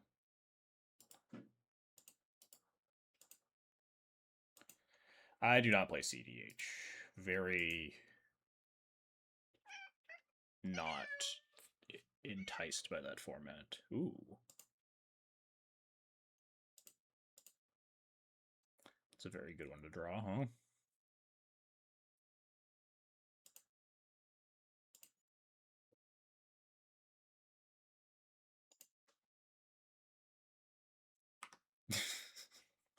That's fine. That's fine.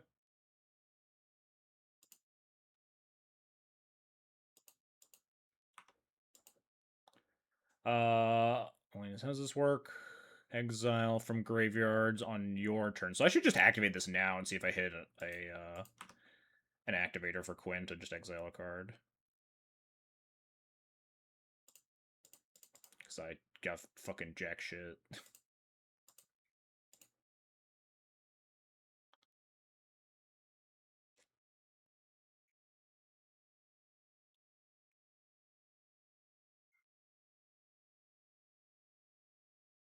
Do you have like Oppo Agent here? Something? What's with the pausing? Do I just have Oppo Agent on the mind?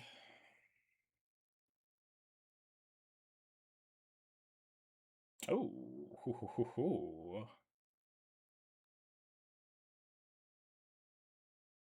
I do have to be worried about triggering Quint, turning their Ketramos online. But I think we'll be fine if that's the case. I guess I'll take the Ghost Vacuum. Maybe there's a world that that we want the Relic instead. Just like make more guys over time. Nah, I'll just take the Ghost Vacuum. More controlled.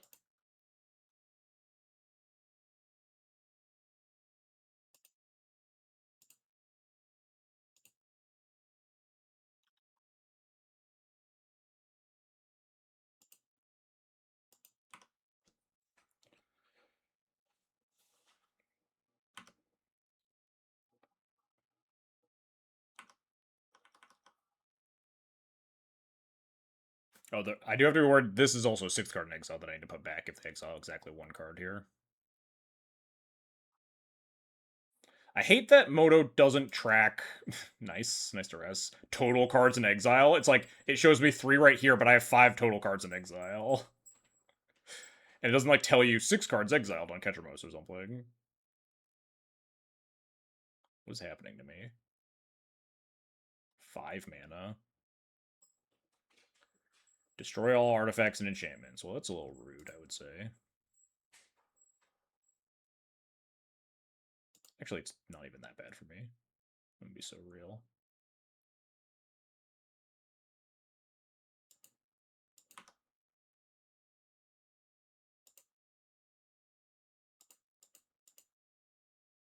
Are they just like dead? Block here, take 6, 12, 14. So close.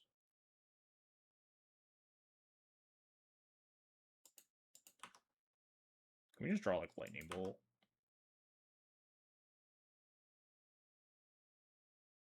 Or just any removal spell kills them, right? Or another land, that's fine. I should probably just attack them and just plus Quint again. I just don't foresee a real way that I lose if I just keep plussing instead. It's still 620, yeah.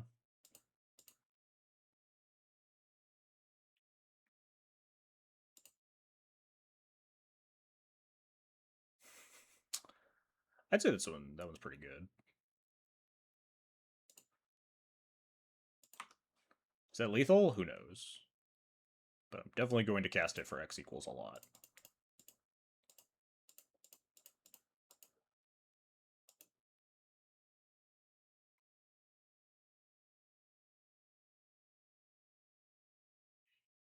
We did it! They died! Nice catch, Ramos.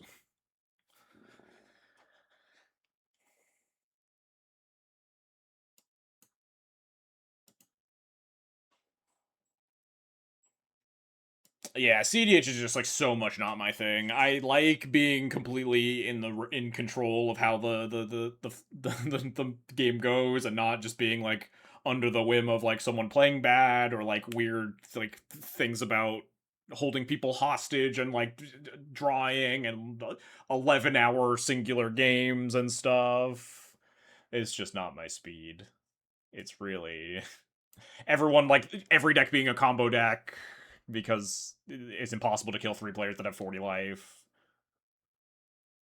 My hot take is that Kedramos has always been bad. I don't think that's that hot of a take. I don't know. I don't think it's like bad. I think it's not the most competitive option. I don't think it's playable, but it's definitely a solid number of rungs down the ladder from like the Aragorns and Clouds of the world. If you win this next game, I'll go to my computer and rent a deck. Alright, we have a 1-lander. Probably not good enough, huh? Gonna be really nice on 2 lands, but it is what it is. We'll just mulligan. Alright, this hand's okay. I think I'm bottoming the... maybe I'm not bottoming the Untimely. I might want to shatter one of the activators. Although this hand's not really built in a way that's going to shatter an activator. It's very turn 2, Talisman of Conviction, Flame Slash a creature, turn 3, play Quint, discard, Squee.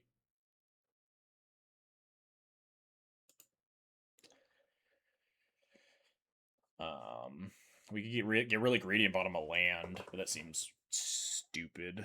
It's definitely between Squee and Malfunction. I think on my Mold of 6, I think I don't know, bottoming Malfunction seems ill-advised. Shattering a Ketramust activator could just be really good. And we don't have to play turn 3 Quint, but turn 3 Quint is really powerful. I'm gonna bottom the Squee, maybe I'm wrong. Squee was really good last game at Generate. I mean, was Squee really good last game? He drew me 3 cards, but also we just like won with like 5 lands in hand that we could have just been discarding.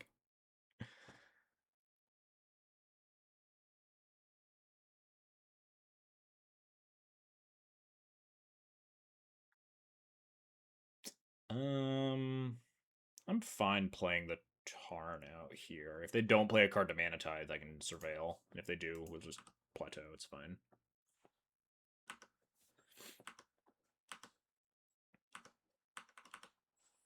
Although I'd really like to Mana Tithe the turn 3 Ketramos, I think. I'll happily Mana Tithe the Thoughtseize, though, if they have one.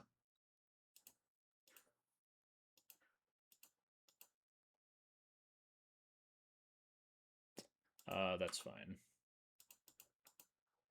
I think we're gonna do extremely well if we just Talisman of Conviction Mana Tithe this Ketramos. Yeah. Activate your Phyrexian thing. That's fine. Surveil. We kind of want more lands. We'll draw that. That's fine.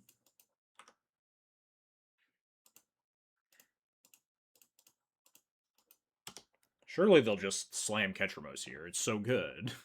What could I do as a lowly red-white player with 1 mana up? What could I possibly do against this? Suddenly, maybe I was supposed to bottom the Flame Slash. This deck doesn't have that many creatures. But again, I think the Quint's fine even without the Squee. I think it's pretty good at burying them. Come on, this has to be a Ketramos turn. Yeah, it is.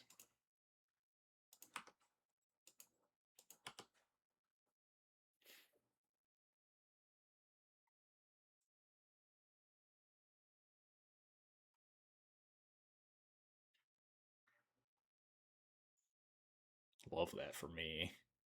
Yeah, activate your... I appreciate them activating the Furnace instead of the Scrabbling Claws, so I don't have to click on the card that gets exiled. Big ups to my opponent for that.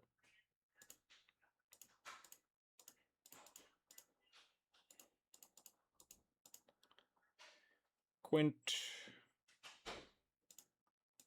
Discard this fucking Rugged Prairie because I hate it. Good card to discard next turn, huh?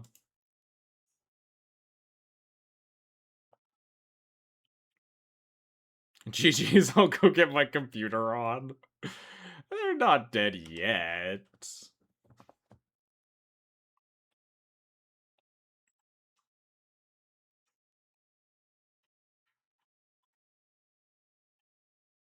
If we don't find anything and they like play Ketchamus again on 5, maybe they can get somewhere.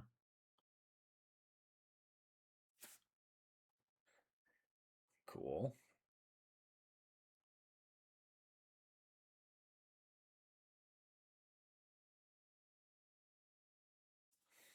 Cool.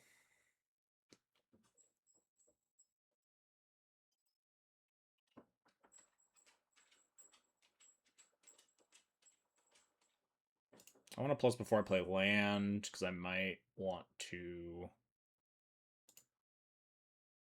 find a different fetch and get Mistveil Plains or something. You're gonna Bowmaster me? Should I have thought about that? I guess I can always Magmatic Sinkhole.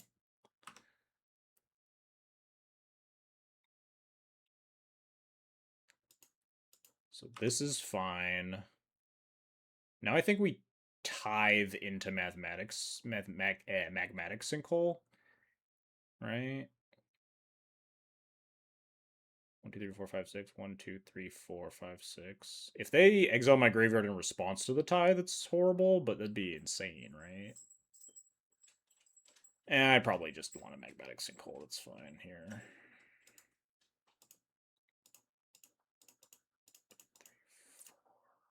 6.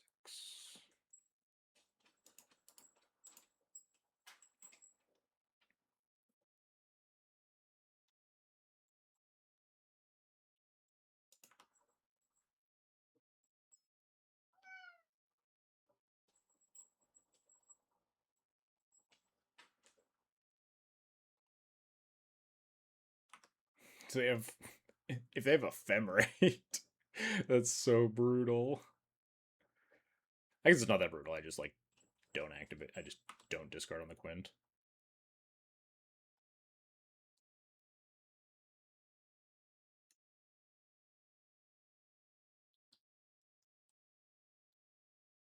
Okay, cool.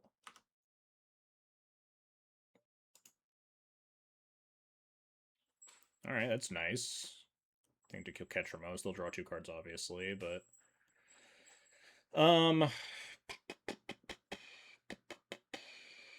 can't really hold anything up besides the tithe here because I like played really weirdly. Boris Garrison's not a very good card to cast in the face of the Dust Bowl, but if they're activating Dust Bowl, I think they're just kind of fucked because we just are gonna kill the Ketramose again. So I think I'm kind of fine getting double Stone Rain for the price of one of their Stone Rains.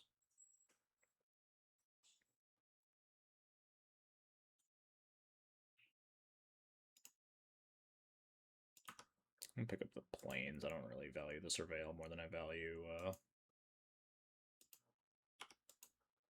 my land's coming in untapped.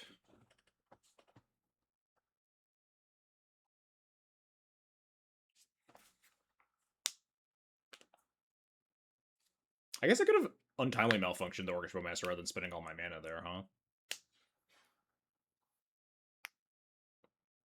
Here's Ketramose, draw 2. Maybe even draw 3, sacking one of these things. How close are they to turning this thing online? Pretty much guaranteed, although I don't know how much that matters. We need to kill it again and continue to crush their soul with Quintorius.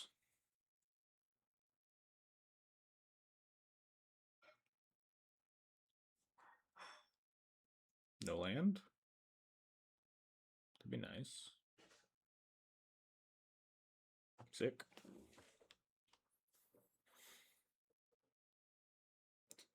Wrath of God is not very good. Alright, let us plus discarding Wooded Foothills here.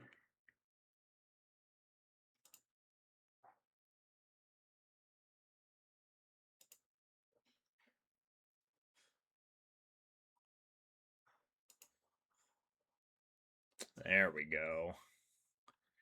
This is all the fucking heaters we wanted, huh? Oust this Ketramos. Play Scrabbling Claws. Play Mistvale Plains.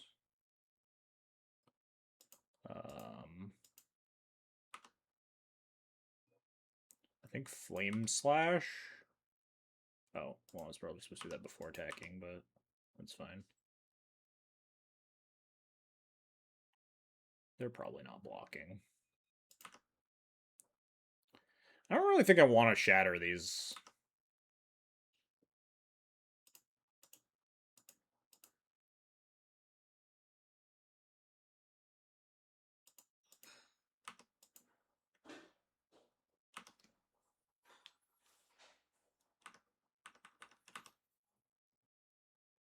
Keep, like, awkwardly not casting this Tithe, but I think it's kind of fine, too.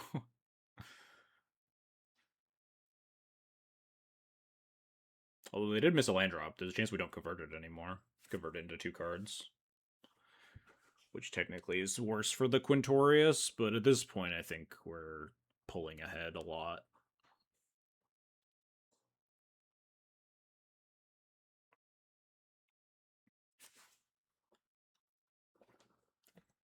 They missed their land drop. They didn't hit the land drop of the Ketramos, which means they can't recast Ketramos' turn with like a second land drop or something. I really hope they just Dust Bowl me. Just activate Dust Bowl and then we redirect to their own land. But also if they activate Dust Bowl, it's just basically admitting that they're gonna lose the game. So it is what it is.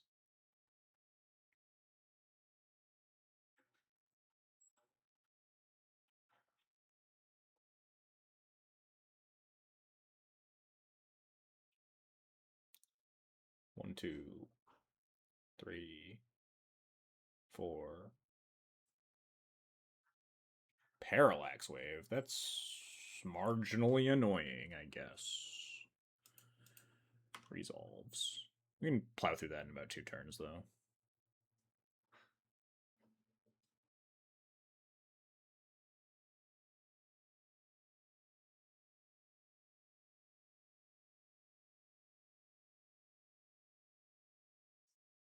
Also, we can finally cast our Tithe here. No, there's nothing to untimely malfunction, unless my opponent thought seizes me. I would have shattered their Mana Rock if they didn't play the Indestructible one. Pretty fucked up of them, honestly.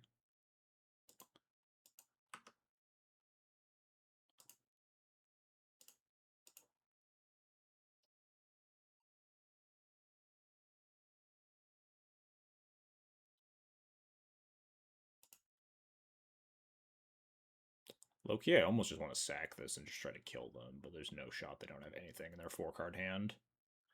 Oh no, I can't kill them. They have a fucking Parallax Wave. I already got distracted. Already forgot the Parallax Wave. Alright, let's go get some discard fodder. Is Quintorius the best Tithe deck in the format? Just like the best deck at converting a divination that only hits land drops into like actual material?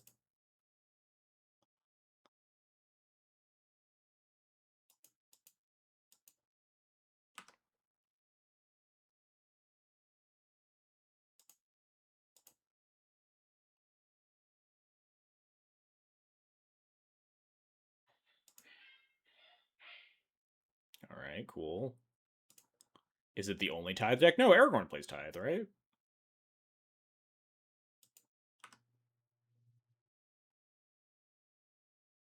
Probably like a few of the other like 2-color, like white control-ish decks.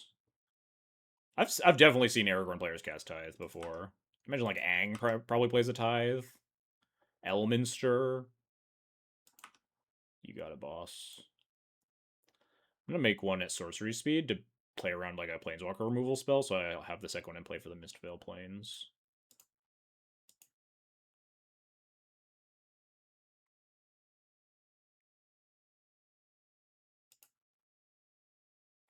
I shouldn't be exiling all my lands.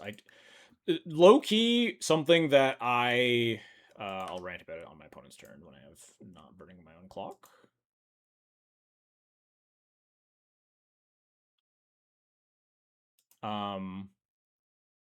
What was I saying? Oh, I hate that I'm mad if Sevin's Reclamation is correct to play. I could exile that and deny them a card draw, but that seems ill-advised. Because it takes up extra brain space for me to think about what cards I'm supposed to exile when I'm activating my little trinkets. It's so much less wear and tear on my mental game after game if I can just kind of activate them mostly blindly. So like when Flashback was in the deck, I was like, oh, okay, I got to think about like keeping instances of sorceries. But if you have a Crucible in the deck too, then you have to think about keeping lands, and then like I think the only card that really interacts with graveyards and is going to be Seven's Rec and Mistveil Plains though. So it's like Mistveil Plains is like barely a card in terms of like, oh, I want to shuffle in my best card. It doesn't really matter.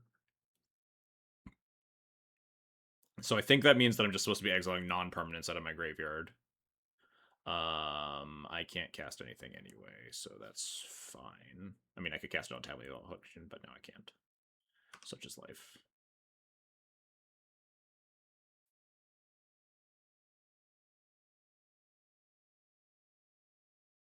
It's just a little awkward, actually. This Chain of the Rocks can't kill something in the face of this Dust Bowl, so I discarded my fetch land, which could have been basic mountain.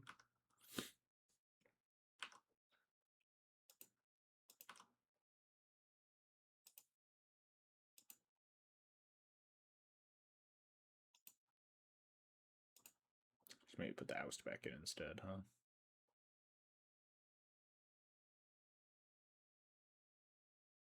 Or the Magnetic Sinkle back in instead of the Oust. Yeah, you got it, boss.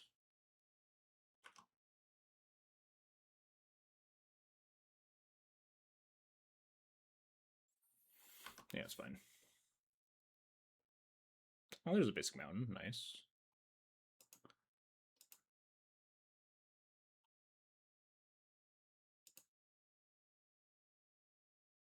That's a lot, isn't it?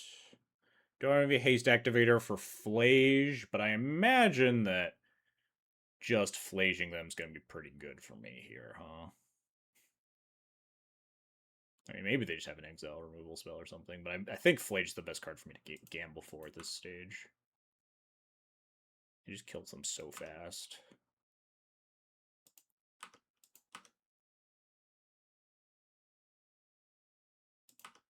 Cool.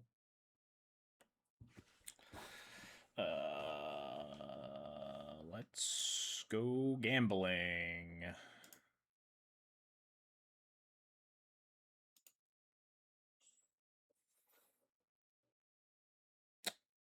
Yeah, no, I can beat Phyrexian Furnace. Just need to remember to stack my triggers properly. Gamba, gamba, gamba.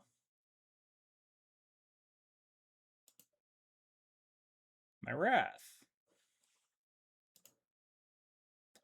Wait, hang on. Red, white. Nope, cancel. Play the fetch land first.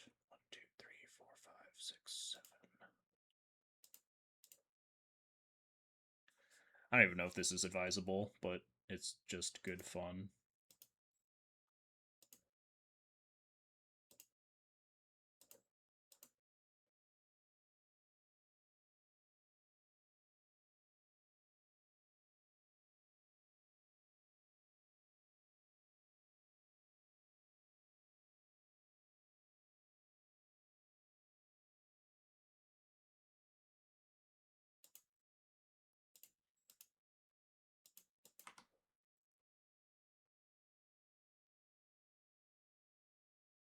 They have like a plow.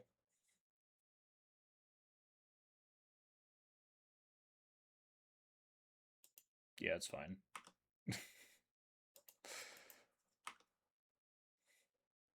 I have bad news for what's about to happen to that to your voice of victory.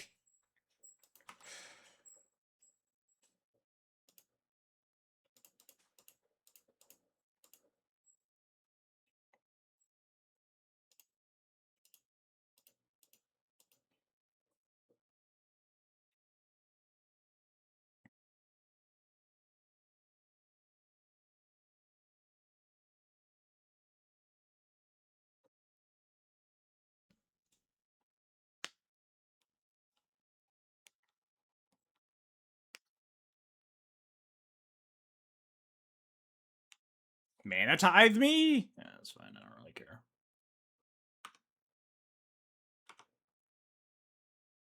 I still got 2 3/2s out of it. And you have to give me another 3/2 if you want to exile the Flash. And lose your Phyrexian Furnace.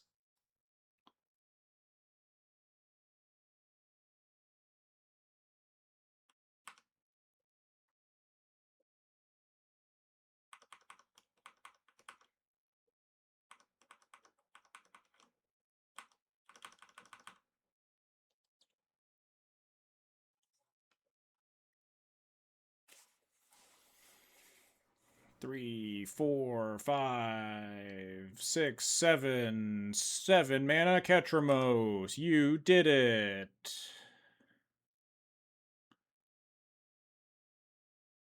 And you get to draw a card.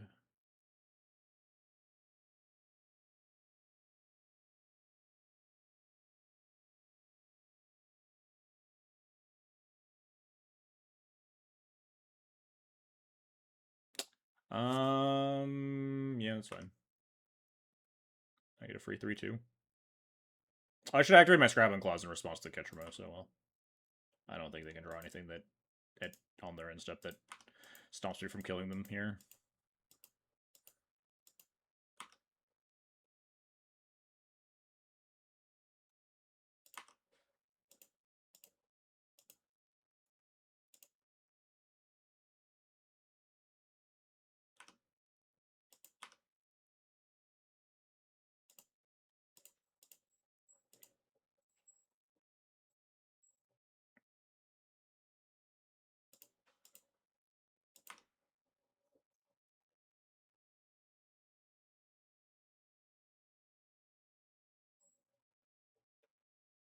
I guess I could have just untimely malfunctioned.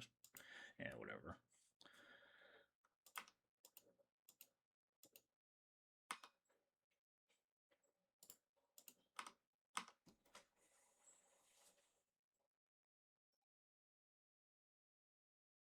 Solid. Strong block. Powerful block. Good choice. Excellent choices all around. It took me 15 minutes, but I have a deck ready. Well, it also took us 15 minutes to finish the match after you said that it was over, in which it was, like, kind of over a little bit. There was a lot of garbage time in there.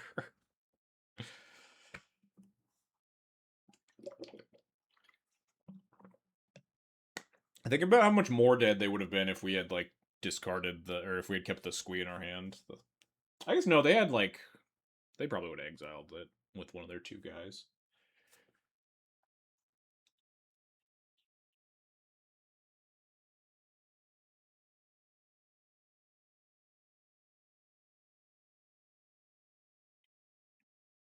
But then we would have an extra 3/2. Kills them a little bit faster through their Parallax Wave. When you're casting Parallax Wave into an active Quintorius and you don't have a board state to contest it, it's mostly like treading water. You didn't run into me? Oh my god, it's so over. That's just cause you got it. Oh, you ran into the catch rolls player. Yeah, I guess it is a 50-50, huh? That's so funny. Well, I would say that you should just concede and then rejoin the queue so you play me instead, but also you can't let the Ketramos player win games of Magic, right? You have to teach him a lesson.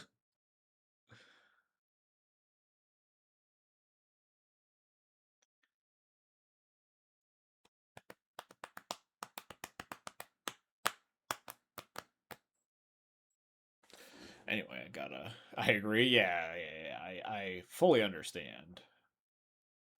Let's pull up tithe lists.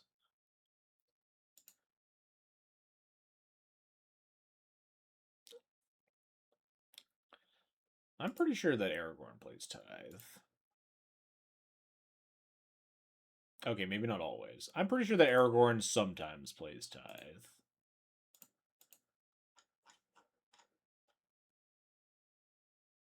Yeah, like half, 0.4 out of like these 10 lists or whatever. There's definitely a number of Aragorn players that play Tithe.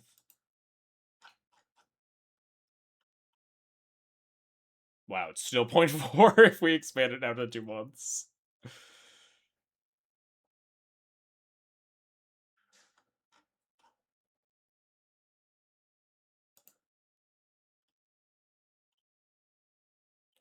I bet Aang plays Tithe. I don't think Atraxa does. There'll start to be some diminishing returns as you add more colors, and you don't want to go get like 2/white duels or whatever. I feel like I haven't seen a lot of Atraxa lists cast Tithe against me. Oh, it's in there, 0.3. But yeah, diminishing returns as we go from 3 to 4 colors.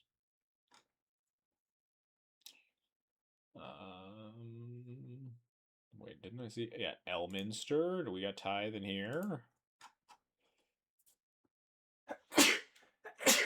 Ugh. Excuse me.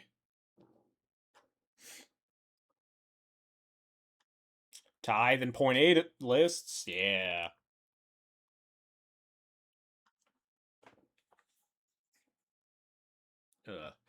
They did turn one demonic consultation for snow-covered plains. I hope it was like bottom 5 cards of their deck.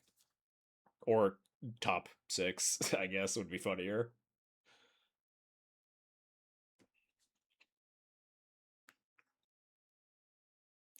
As far as I know, regarding demonic consultation and tainted pact in Ketramos, they usually have multiple copies of like it's like they play like 2/2 or maybe like 3/2 bait 6, and demonic consultation and um tainted pact are mostly just for as like Ketramos activators that hit your land drop. It's like casting a tithe, kind of a bad tithe, I guess, but it like just turns on Ketramos instantly, and you mostly just name planes or whatever with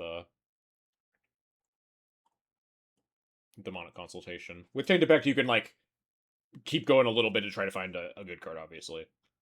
And then if you hit a snow covered land, you have to like start thinking about whether it's worth hitting nothing or keep digging for your the real good card you're trying to draw or something. How many Quintorius decks are playing Tithe? It better be fucking 100%. It's not gonna be though, because like some of these decks are like mid range. Oh, wow, it is actually 100%. Holy shit. You guys are on the ball. Good work, Quintorius players.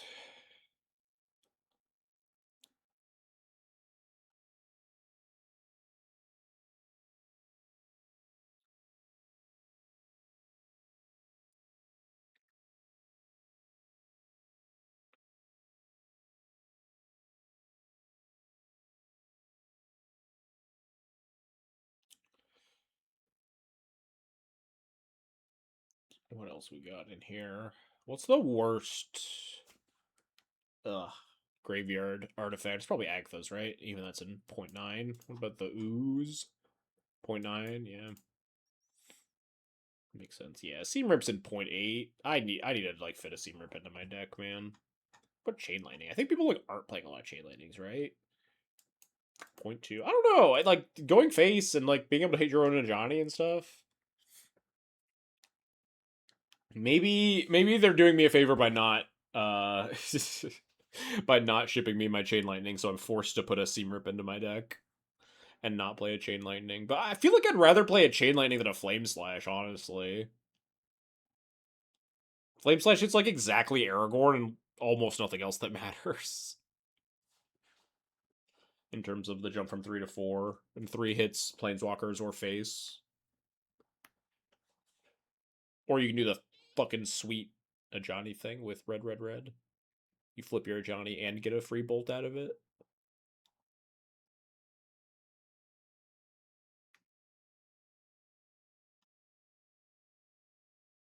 Incinerate? What the fuck was this person doing? What were they cooking?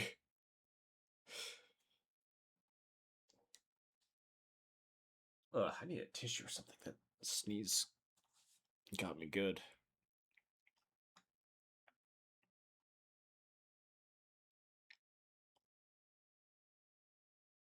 What was I about to say? Chivalric Alliance. What are we cooking here? Some people are just on another level.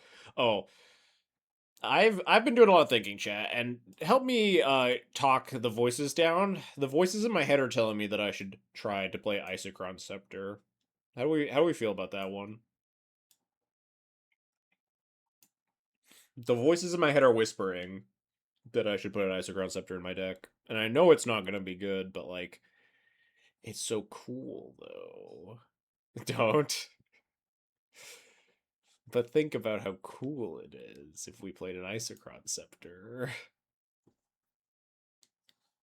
We get to Scepter Chant people in Duel Commander? Come on. How is that not fucking cool as hell?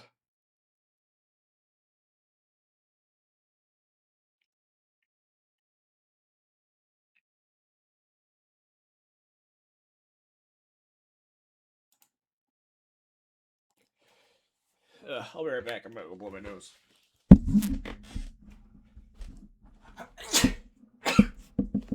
Ugh.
Oh shit, we actually got a match.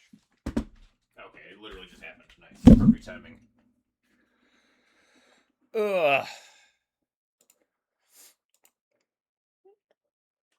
I don't know what came over me. This fucking sneezes are wrecking me right now. This thing seems great. I really hope they're on Reanimator and not Control. But I mean, it's like cycle Oliphant into Surveil Land anyway. Hit more land drops. Actually, low key, do I just? I got like Currency Converter one, right?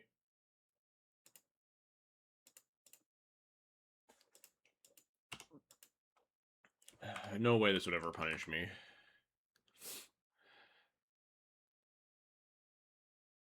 No, no, no, no, no, no, no, no, no, no. Inquisition of Kozilek, Surveil Land, Duress. Oh, or currency convert yourself. Deal. That's fine.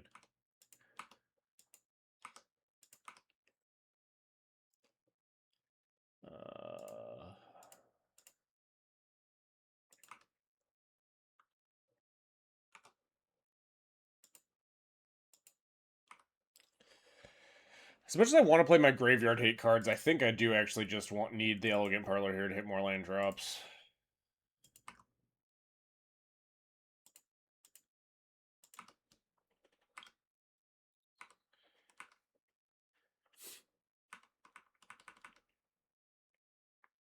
Ugh. Fuck.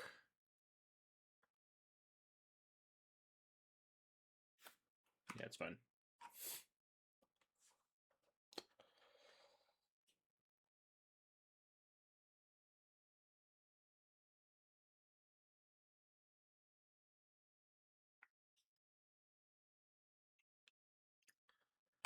Do I need a loot if I miss the land drop? I think the answer is yes.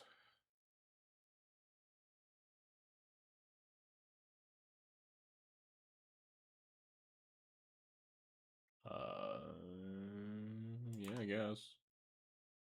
Get a free card in our currency converter again. They feel like they're going to take Flute for a Minato, but I can actually pressure down the Minato.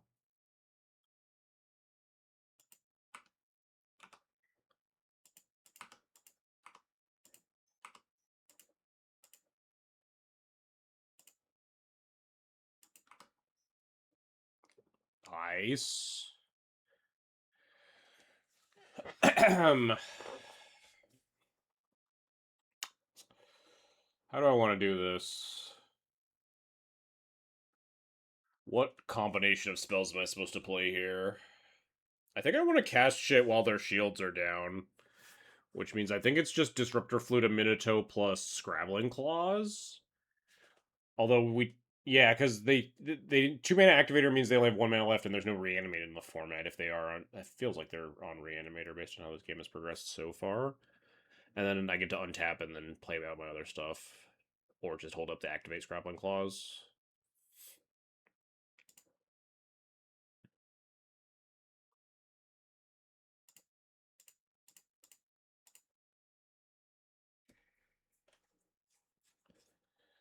A Minato, the Fate Shifter.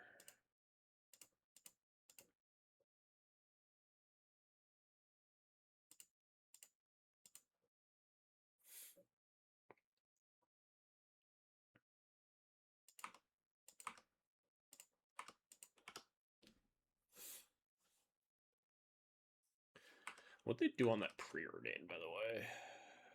Top, bottom, and then duress me. Why'd they take my untimely malfunction? Were they trying to protect their currency converter, maybe? Currency converter doesn't seem that good in the face of 3 graveyard hate cards, though. Maybe I was supposed to resolve the hearse, actually.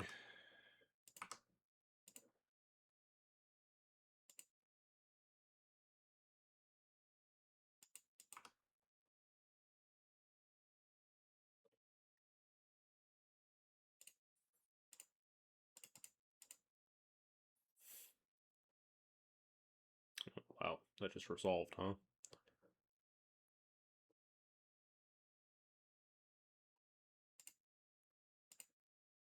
I think I'm just going to hold up currency converter activation.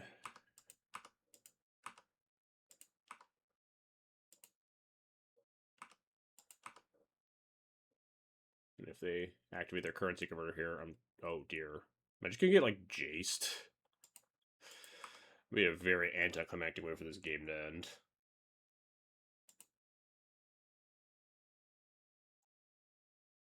I hope we don't just get, like... Oh, nope, they just are hitting a land drop. Sick.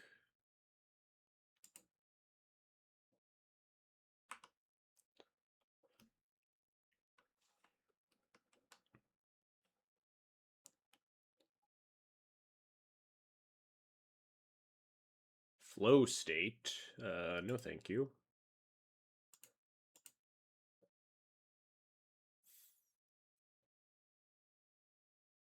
I will allow you to resolve anticipate.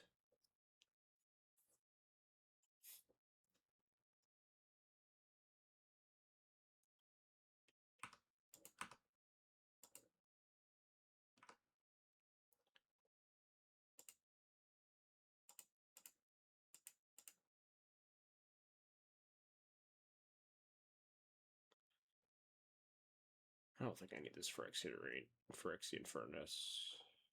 And it's more 2/2s for currency converter. Puts them on a 2-turn clock here.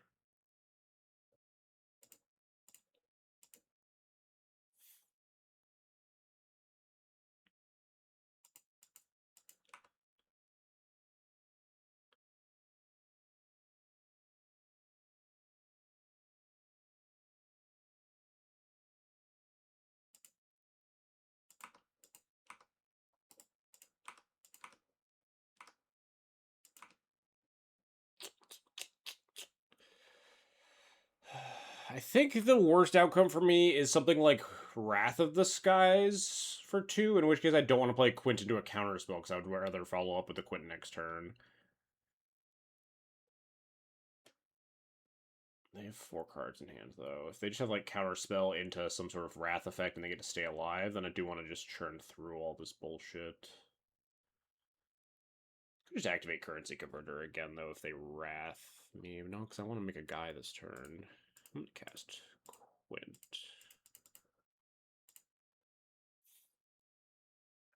Prevents them from looting with Currency Converter. Yeah, it's fine. Amusingly, if I had... I guess... No, if I discarded the Arena Glory, then I wouldn't have had... I could have made a treasure, but I wouldn't have played the land.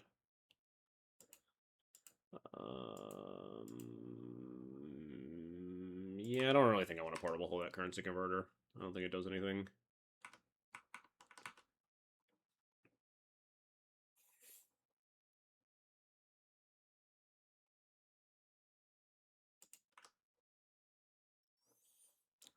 We do have confirmation that they are in Reanimator in case anyone missed this. They hit an Agent of Treachery as they were Tainted Pacting. But they just got bodied by a bunch of artifacts, I suppose.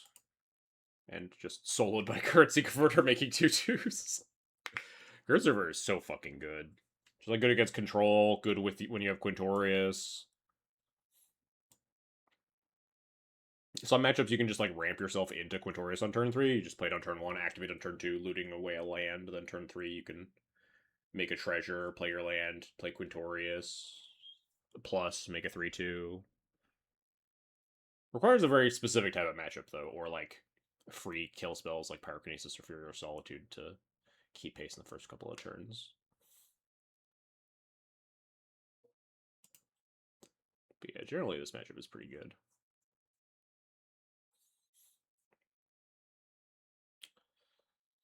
Am I allowed to keep these, like, hands that don't hate Reanimator at all, but just are pretty good against a slow blue draw? I don't think they're, like, a slow blue deck at all. Even this hand's not even that good anyway. This Fury's like nothing, the Galvanic Discharge is like nothing. It's basically just leading on Retrofitter Foundry. Alright. Bottom this Flame Slash. I don't think flipping a Johnny's a priority over our... Although we are also definitely fetching a Surveil land here, so maybe we just bottom the Anthonice because it doesn't do anything right now, and the Flame Slash... Maybe I try to flip the Johnny on turn 3 or something. Or maybe it's right to just bottom the Flame Slash because it's less of a card against a Minato, and maybe on turn 4 or 5 we'll be able to Anthonice a scary thing.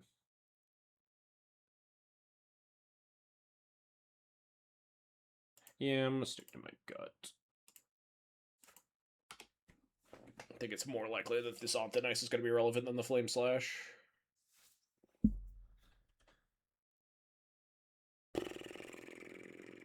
Does a Surveil matter to me more than the potential to get Thought Seized? I suppose we could also just, like, resolve a 1-drop here. Just play our Relic of Brigandus right now. Be a little bit insulated against graveyard stuff.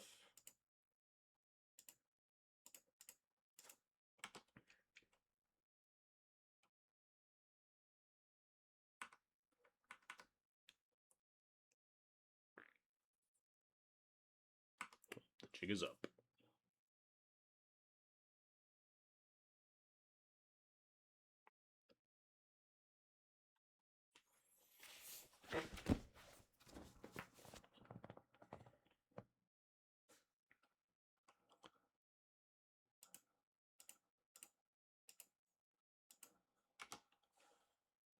I wonder what they take here. Hearse, maybe? Hearse or a Johnny. Yeah.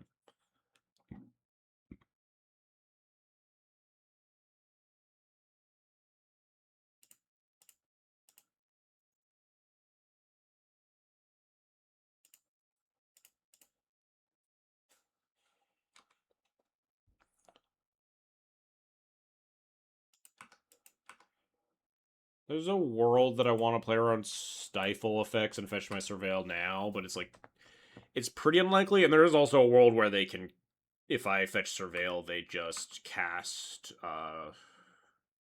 Frantic Search and reanimate something.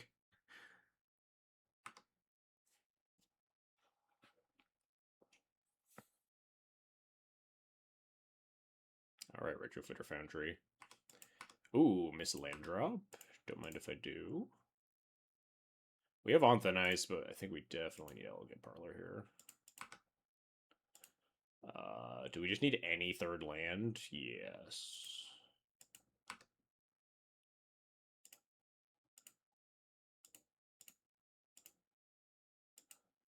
The sooner we get to Quintorius, the better.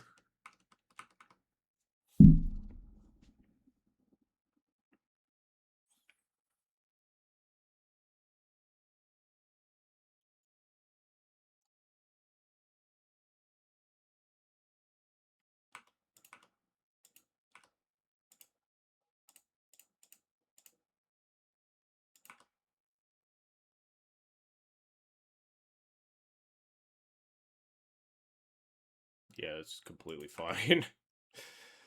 Don't care about that at all. Well, no, maybe a little sad. But I mean, I'm just going to get this Retrofit Foundry. Get that out of here. This is Duel Commander 11 Mushrooms. Entirely different. Unless bracket means something besides, like, EDH brackets. They're dead. We did it. Yeah, they just missed their land drop for a couple turns and then died. Works for me. Oh, shit. Immediate round 4, huh? Alright. Cool, cool, cool. Don't have to wait at all. Krang? This is a deck I have seen floating around, just have not really played against at all. His hand is, I mean, got some good Krang stuff. If this was a red producing land, I would keep, I think. But definitely not without it. 2 lands. This hand is fine, not great. I'm certainly keeping. I'm not thrilled about it. I think I'm gonna bottom this Fury. It's between Fury and Galvanic Discharge.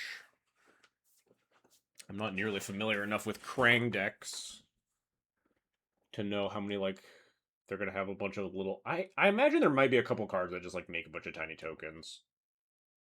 Versus a Galvanic Discharge. We already have removal for a like an Emery or some early problematic permanent, but it might be nice to have 2. Tough call. I think on a 6, I'm just gonna bottom the Fury. Because I'm probably just gonna end up discarding whatever is here anyway.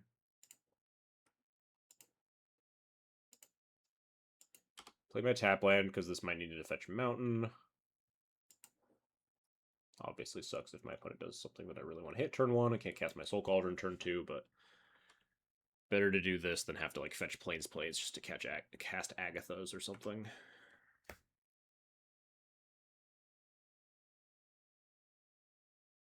You got it, boss.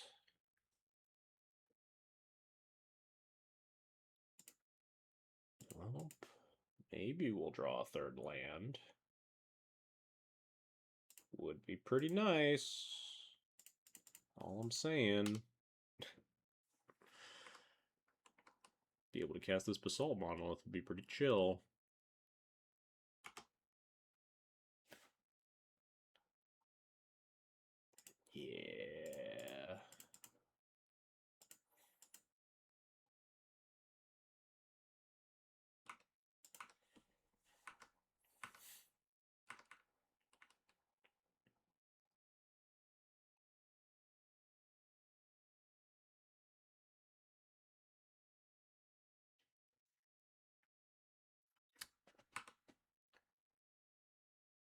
Where's my Fury now, huh?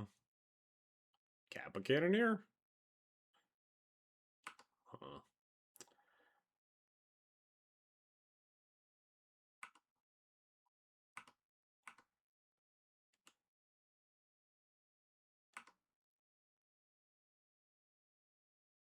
Well, there's my Fury now, I guess, but it's not very good. It costs 8 mana, 1 less for each artifact. If I play Quintorius, it's just very likely to just instantly die. So I think I do just need to plow using my Basalt Monolith to pay for Ward and then shoot this. And they have 5, 6 towards Krang.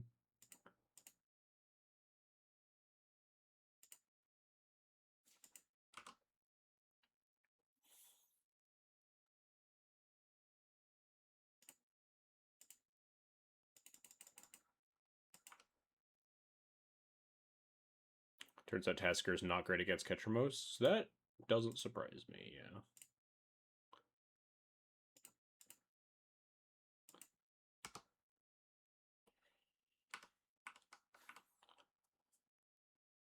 Four, 5, 6. Scary.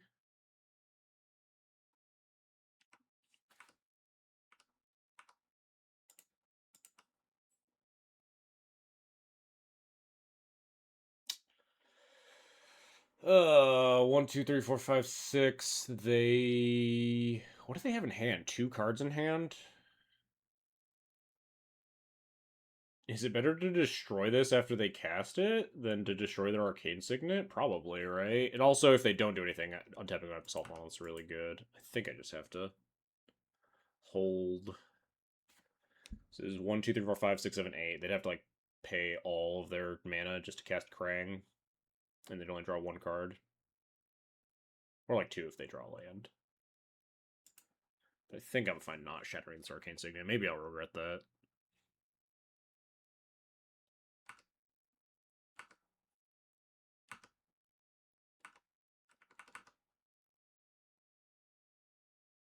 I really just, like, don't know what could have even been in their hand if not for just like counter magic. Because they were just holding on to these baubles for fun. It's fair. Give me less info on how much this Krang is going to cost. This could be pretty bad. Be a nice time to have a Pyroblast.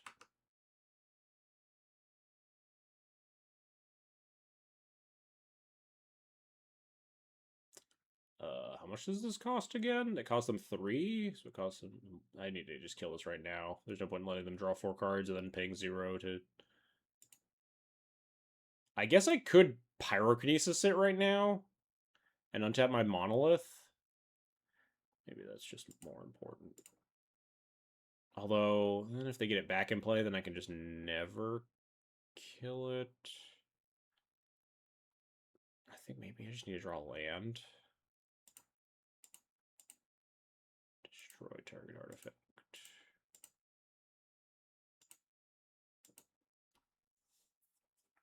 Sure, I'm glad I didn't destroy the Arcane Signet, though. Just played out a bunch of zeros. Card's pretty scary, though. It feeds itself really well if you don't have... I imagine, like, if you have a Shenanigans draw, it's really fucked up against this deck.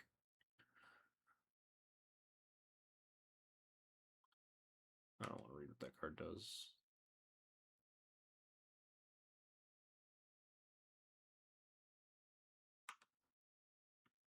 So now we just rip land here. Fucking Fellow Warstone, huh? It's probably worth just conceding, huh? Casting Fellwarstone even better than untapping Basalt Monolith? Probably. Tapping red doesn't really matter.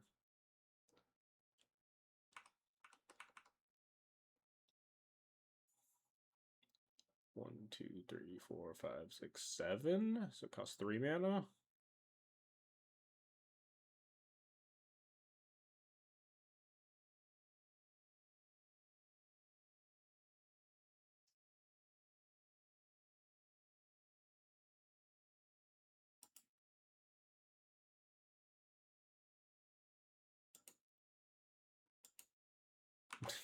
Sure. God knows what this is, but it can't be good for me.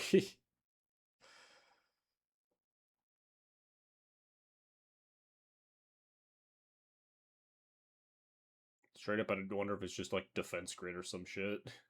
Probably something you could get something better than that.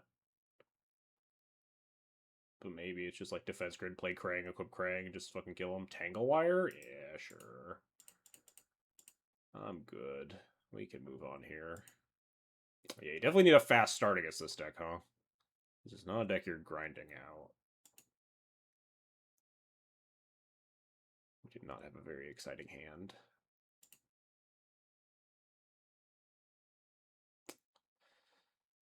Yeah, not really. Not really it if we just keep having one-landers.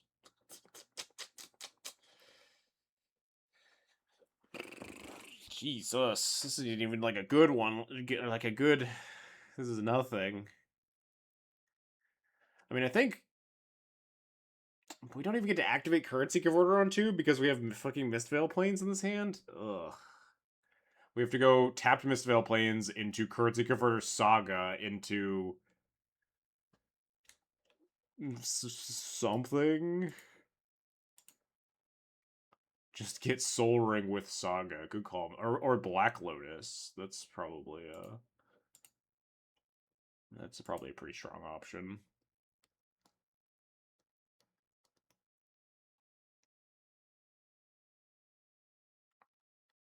Black Lotus is banned. I have news for you about the card Soul Ring. This is not Commander. Please read the title or know anything about the format. There's a whole Duel Commander guide I actually posted right above your chats. You learn all about the deck.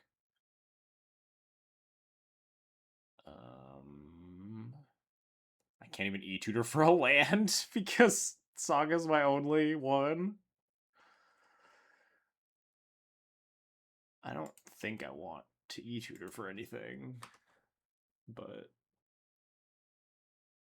I'll leave myself the option, I guess. Time to add Great Furnace. We had Great Furnace in an iteration of the deck at some point, but it got cut when we cut the Tezzeret.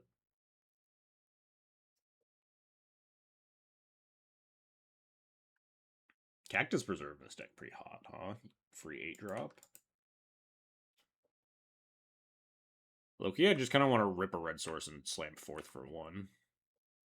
I like Great Furnace. I think it's pretty low, like especially with Urza Saga to like try to hit it if you really want to tutor for a land drop.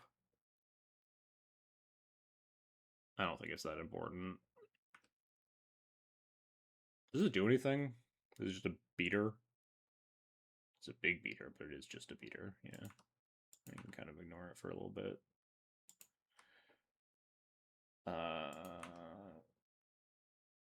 Oh yeah, the deck command is not up to date. Shit. Well, surely there will be a land underneath this 7's Reclamation.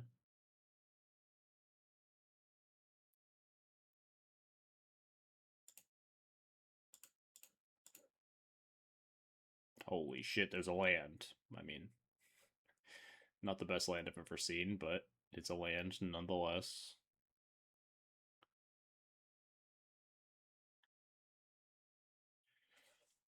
Am I just gonna Sephens back the Urza Saga next turn? Maybe we discard this Enlightened Tutor.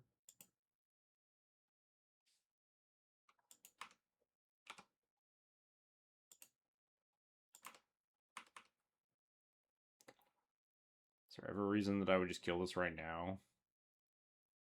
Affects their affinity. There's also reasons that I wouldn't want to kill this right now, though.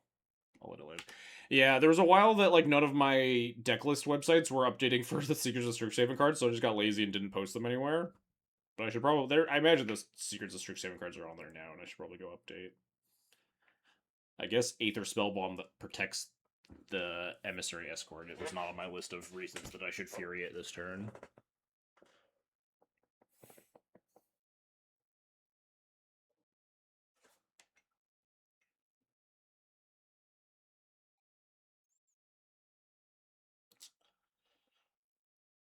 We gotta just slam Quintorius. I don't really see another way out of here. If they have, like, Spell Pierce, they have Spell Pierce.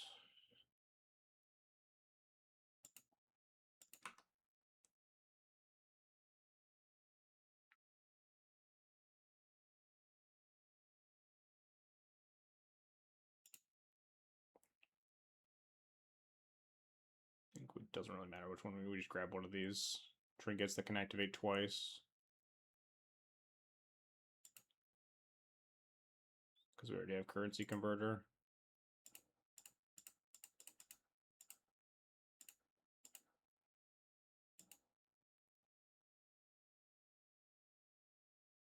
Huge.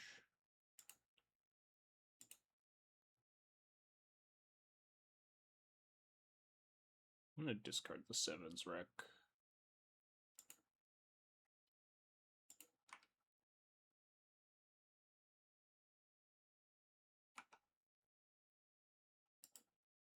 Oh, we milled the squee. Let's go. Also huge.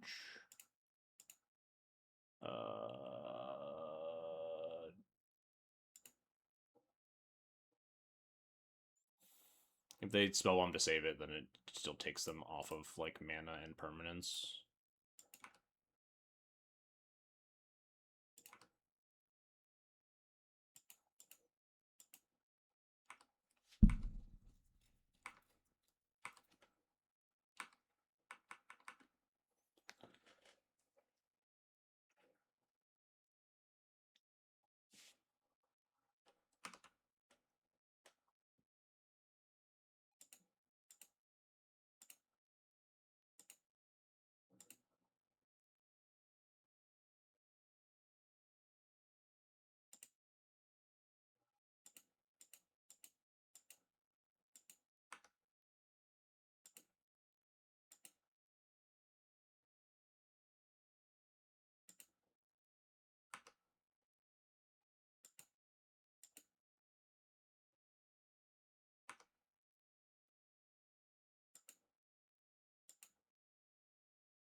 We might have lethal here.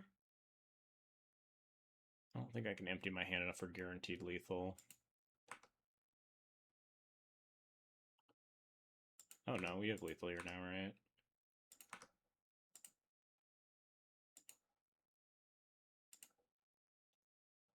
This is 6, 12, 18, 20. Ghostfire Slice the Krang.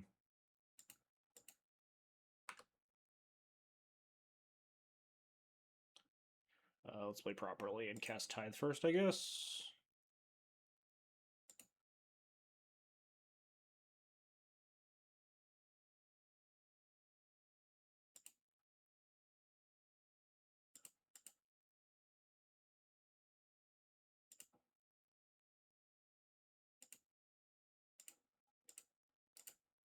Ah!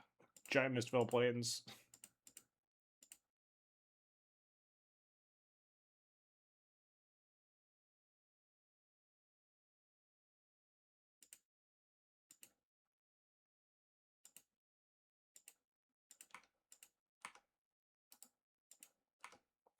Yeah, they were really supposed to sack that Tormod script in my upkeep, I think.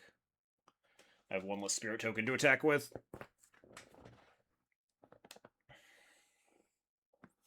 And, like, they can just still exile the squee. And they can also get, like, I'm pretty guaranteed to activate the currency converter there. They can just snipe whatever I'm putting into the graveyard. Although I guess then I could maybe, like, you know, I don't really have a super good defense. I can, like, activate Mistveil Plane and get planes and get something. I don't know, but all right. Well, we somehow won that game. I did not think we were gonna win. All right, but now we have to win on the draw. I think the elemental blasts are probably enormous in this matchup. If we can just keep, like, a normal 7 that has some, like, decent interaction. Shenanigans, Rebs.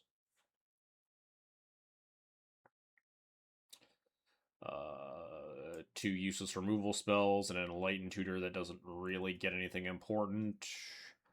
A Dust Bowl that's almost certainly too slow, but it is a functional hand. We have 15 minutes. It's plenty of time to think about. Does Enlightened Tutor do anything for us? Disruptor Flute is not that good, especially when we have to like sacrifice a land drop for it. On Wings of Gold, we don't have any activators right now. We just play our commander. I mean, we could like turn 3. We could just turn 1 Enlightened Tutor, turn 2 Mana Rock, turn 3 Quintorius. Is that a good enough reason to keep this hand? Turn 1 E-Tutor for Arcane Signet. Turn 2 we have like Arcane Signet for Oust. I don't know if that's supposed to be good enough.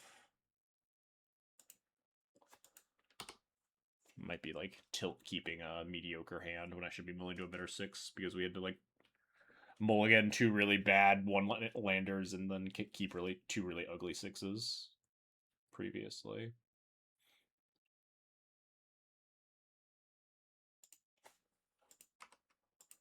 It's another good reason to want to play a Mana Rock at least.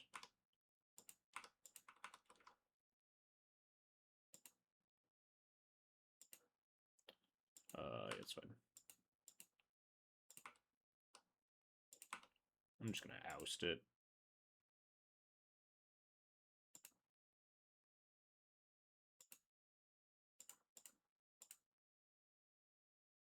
Let's go get an Arcane Signet.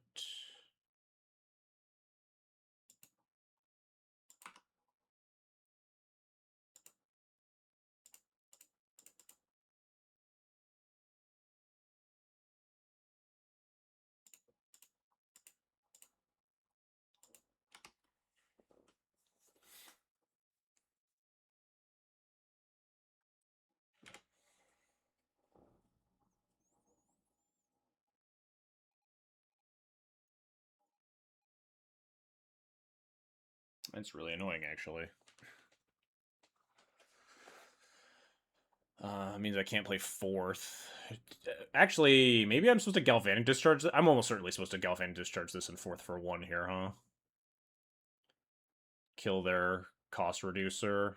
Or, like, it makes a bunch of tokens to cast the Krang faster. They're drawing the Spellskite next turn. Yeah, we're definitely supposed to just kill this thing. And then 4th for 1.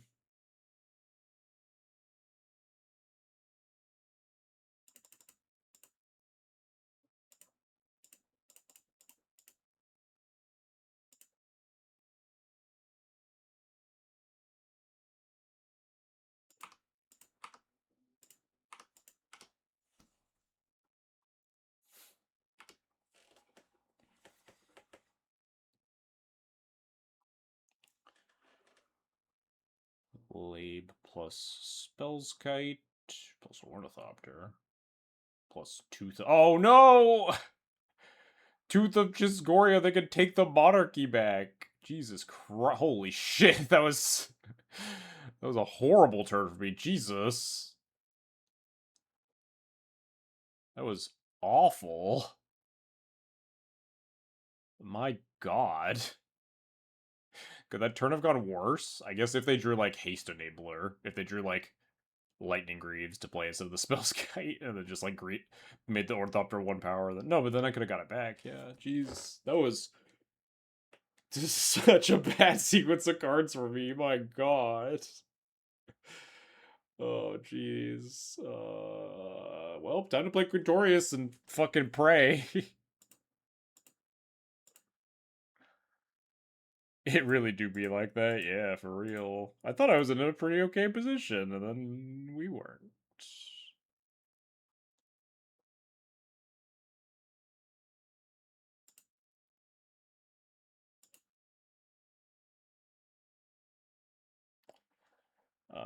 Let's discard this Oliphant, I think.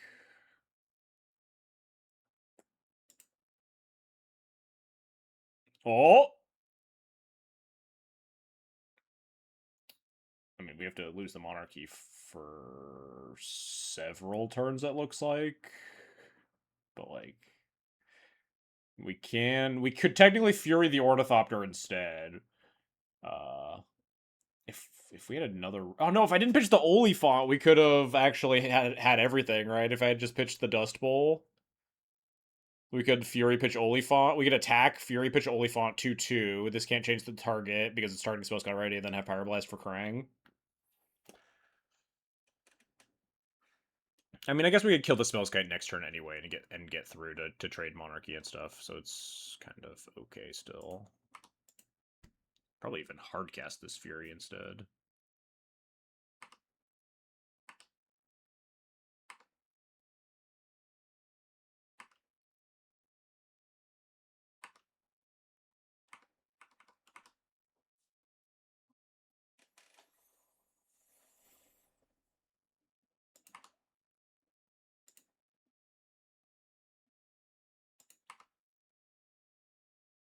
Are they just gonna be able to like cast the Krang twice here? 1, 2, 3, 4, 5, 6, 7, 8. They can just cast the Krang again, huh? Wait, no, because they use 1 blue mana. They don't have the 2 here. Yeah. Counter target spell if it's blue.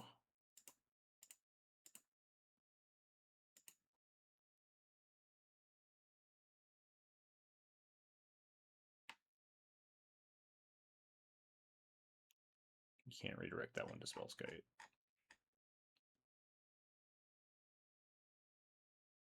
Tooth Ornithopter, hit me, take Monarchy.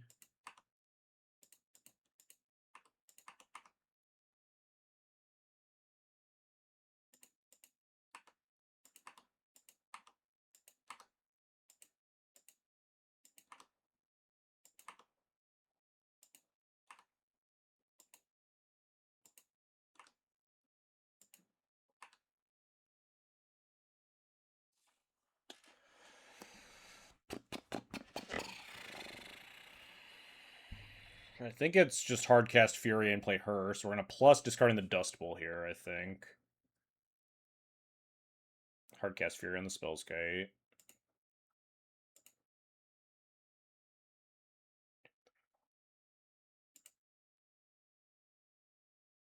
No red card for the Pyrokinesis is not my favorite, but I don't think we need the Pyrokinesis. I guess they get Monarchy back now, huh?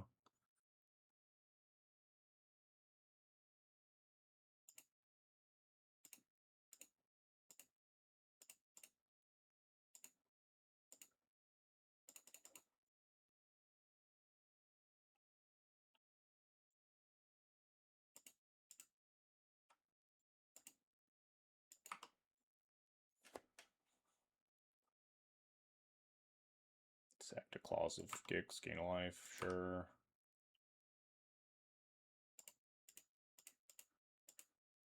Because we could also draw a red card off of the Monarch trigger.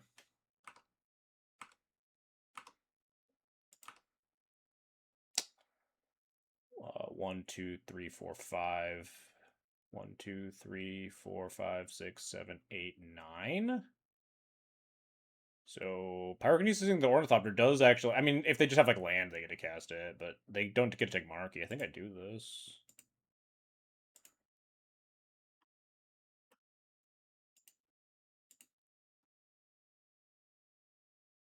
This may have been the first time an Ornithopter took the Monarchy, and also maybe the first time an Ornithopter's been fully Pyrokinesis.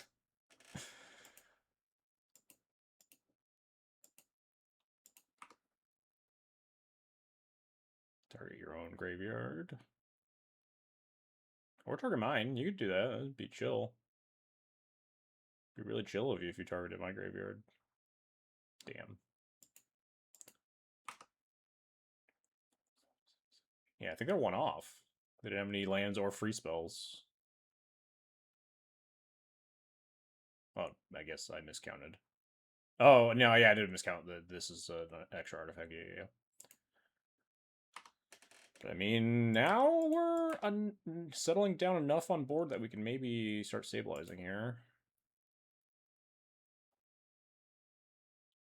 Although they can start jumping things. Oh, maybe I misevaluated. I was because they can. Well, if they tap the Synthesizer's Lab, though, they're taking a bunch of damage on the backswing if they don't hold up their 8/4 blocker here.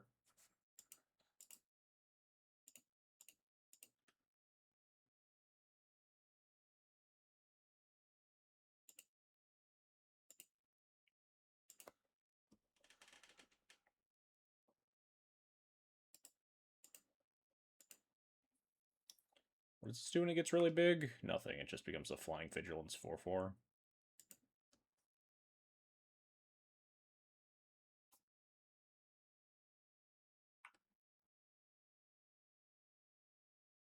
Oh, I guess then they do have a blocker in that situation.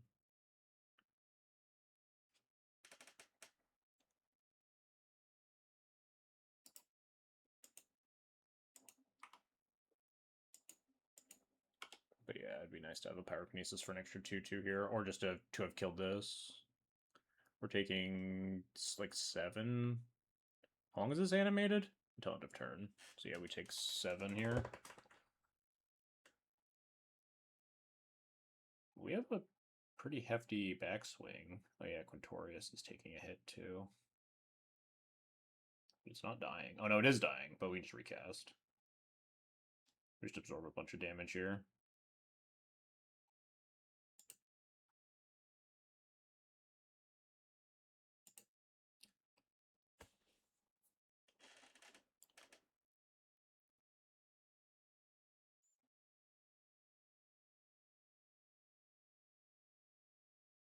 Ooh, Onthanice on the synthesizer lab ship too.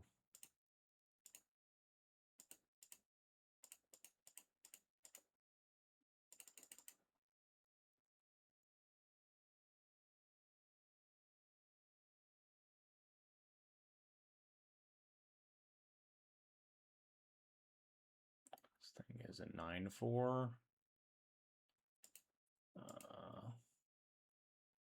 No, don't activate this because the plus.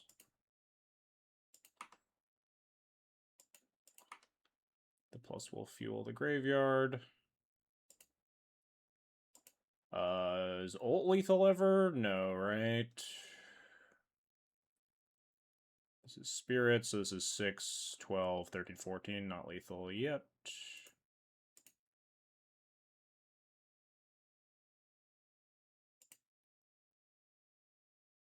Oh, that could also be really good to push lethal.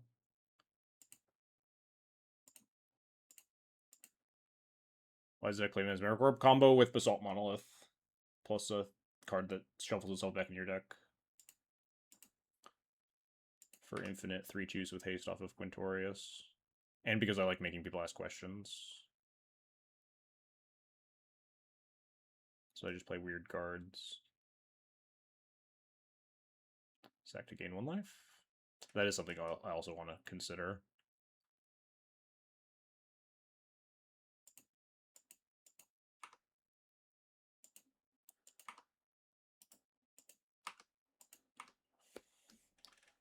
The potential life total swings.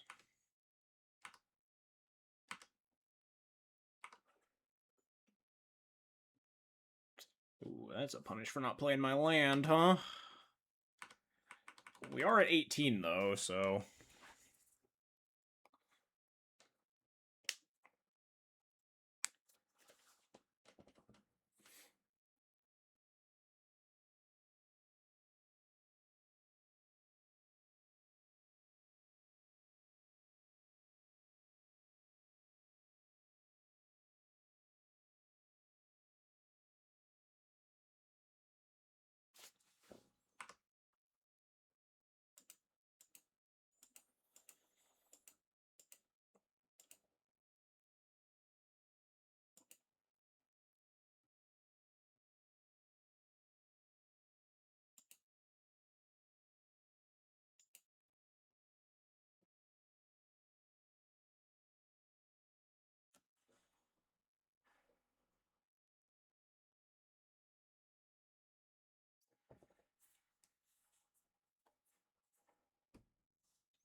How does it make infinite tokens? It just mills your deck? Yeah, and then Quintorius says whenever one or more cards shuffles, or leaves your graveyard, you make a token, and you have a thing that shuffles back into your deck. Hostility in this case. Chrome Host Siege Shark. You got it, boss. Creatures without flying, so this thing can block.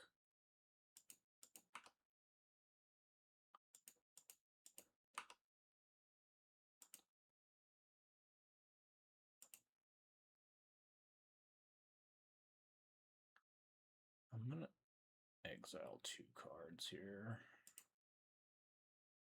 It's a world that we'd need to try to finagle lethal here in some weird way by animating the unlicensors. Might end up mattering.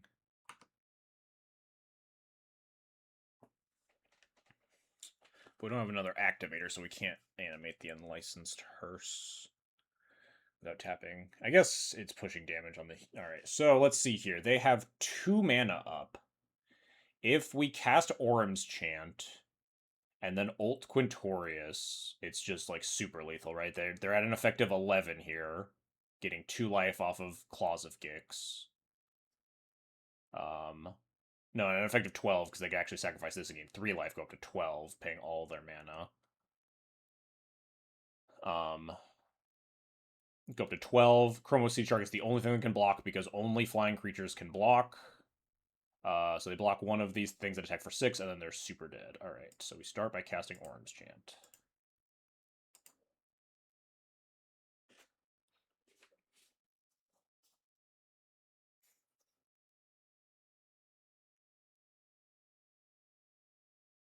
And we make sure that we don't target this, so they can't just sack it and counter my card.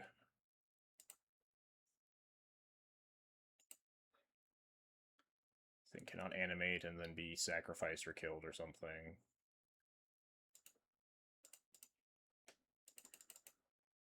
There's no Otawara. They only have 2 mana and 1 legendary in play.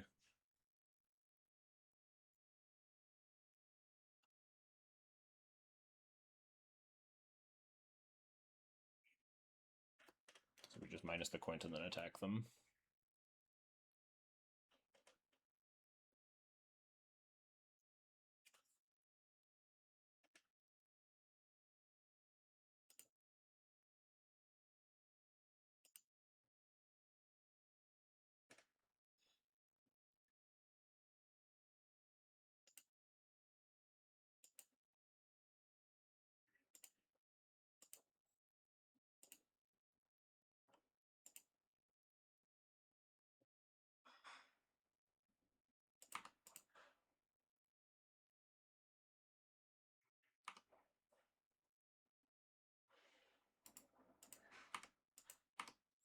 This should be lethal. Yes.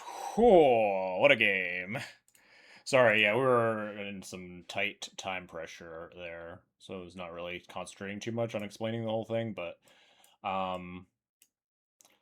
Anger, Hostility, Mesmeric Orb, Basalt Monolith is the combo. You assemble Mesmeric Orb plus Basalt Monolith, and you can mill your deck at will. If you have Quintorius in play, then Hostility will infinitely shuffle itself back into the deck. And then you also will mill Anger, so all your 3-2s will have haste, and if for some reason they don't have haste, your Anger got exiled or something, then the Hostility will be the last card in your deck, and you still have infinite 3-2s, so you can just pass the turn and then try your Hostility and then attack for lethal the following turn. That's how it works. Alright. Rebounding from our Terra loss. I think the Terra loss is probably the most informative match, too.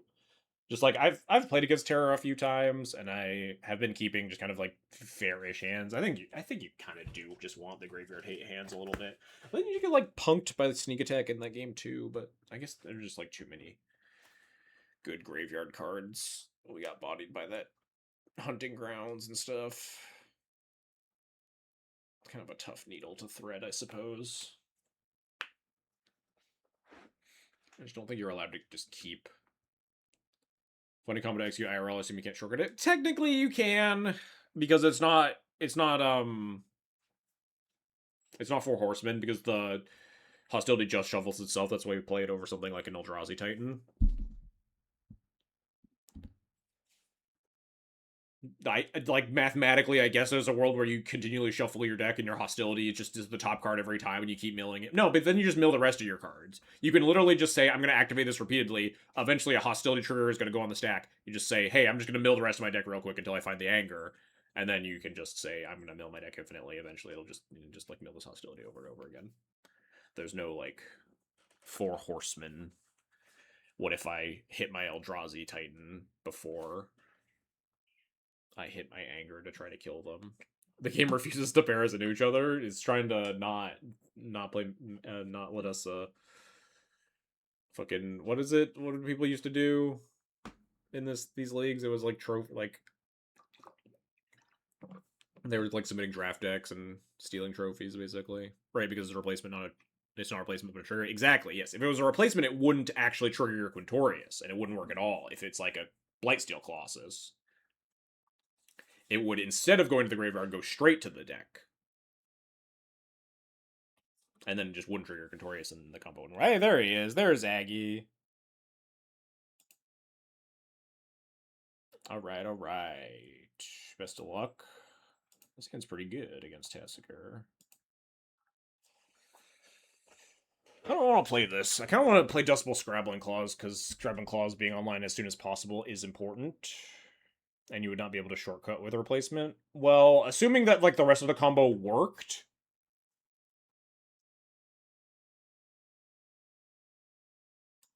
it's less for Horsemen in that, like, I don't know if a judge would allow the state of like, hey, I'm going to mill my entire deck. Like, there's no like, I'm going to mill my deck until I hit the Narcomoebas and the Cabal Therapy before the Emrakul or whatever. There is just, I'm going to mill my deck infinitely. I will mill my deck 1 billion cards. And like, I think a judge would allow that as a shortcut, but maybe I'm wrong. And even then, like, you could just play it out and, like, it's fine. Do I just want to slam? I don't really want to just slam hers. I kind of want to just slam hers, honestly. But unfortunately, I'd have to miss my Surveil. I don't think the Surveil matters that much. I'm down for slamming Hearse and just getting absolutely bodied beyond space and time by that new Pernicious Deed thing. 4 Horsemen you actually can't. But yeah, the 4 Horsemen you can't because there's a specific configuration. Technically, you can mill yourself infinitely, but like, there's no like, I'm going to mill myself until I hit.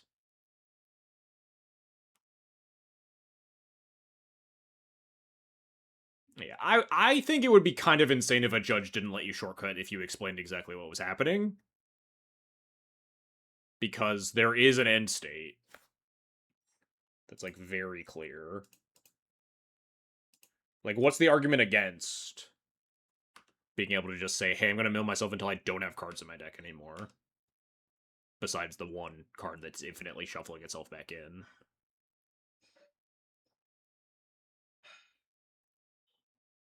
Versus 4 Horsemen, where you're trying to get a specific state of, like, some cards are still in your deck, some cards are still in your graveyard, which is technically possible within the bounds of, I get to do this literally infinitely, but not, like, provable in the same vein.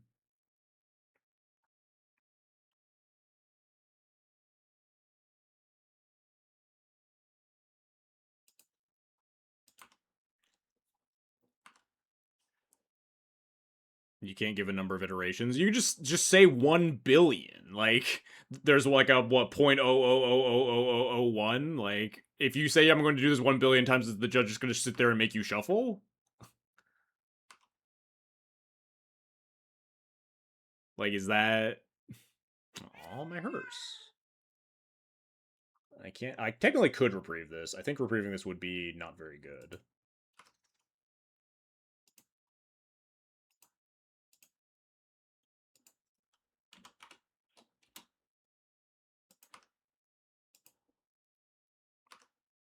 I think any judge that would like legitimately do that would be insane. And also, you can just do it. It's not hard.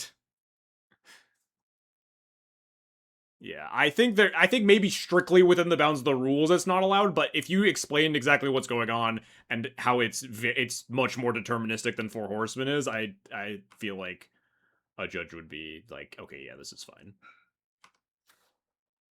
But also, again, none of this matters because it's all hypothetical conjecture.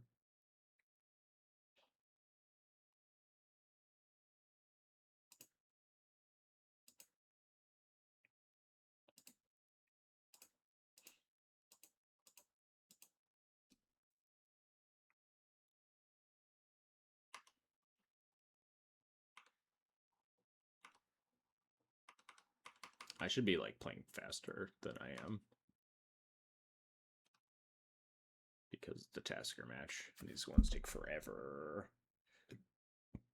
Kill spell on a Johnny. Would I reprieve this? Kill spell on my Scrabbling Claws? That's rude.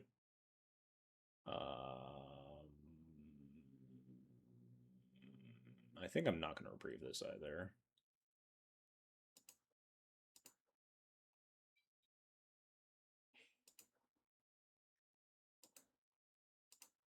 I think I would have rebbed it.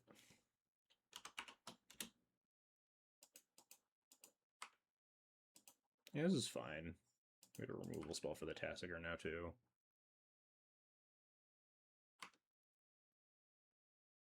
Jeez, into the Thought Scour, so we can just slam the Tassiger. That's pretty brutal.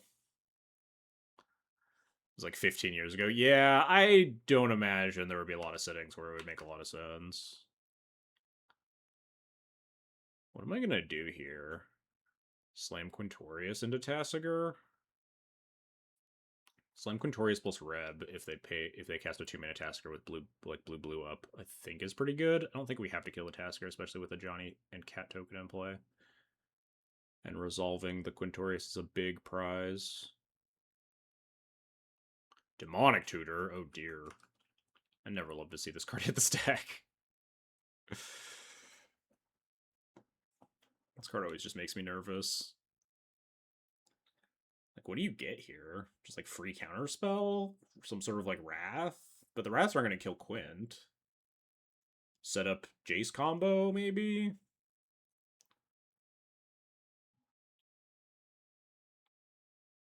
Like, Tainted Pact in hand, go tutor the Jace. Lose to Red Elemental Blast. That'd be pretty cool.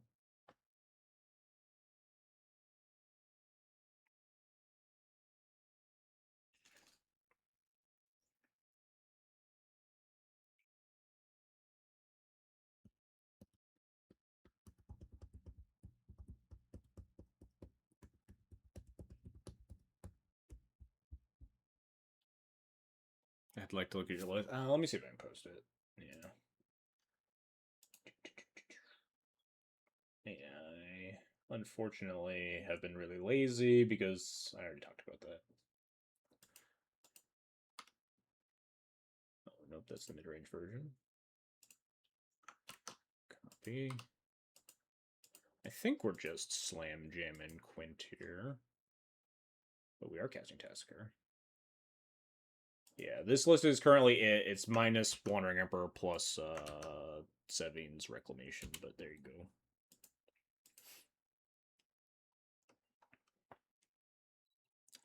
They have, if he has like Wash Away plus free counterspell, it's rather unfortunate for me, but it is what it is. I think this is my best opportunity to Windmill Slam. I also can't cast this on Thin Ice. Cool, cool, cool.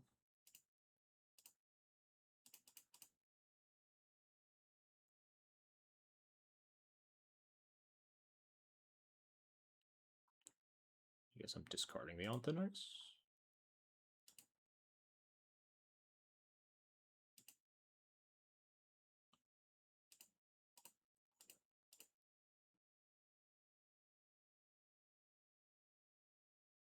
Oh, we milled the squee again. We're so good. I'm so good at this game.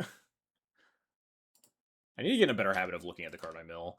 I've played this deck so much online and almost not at all on paper. It's gonna be so hard for me to remember the mill.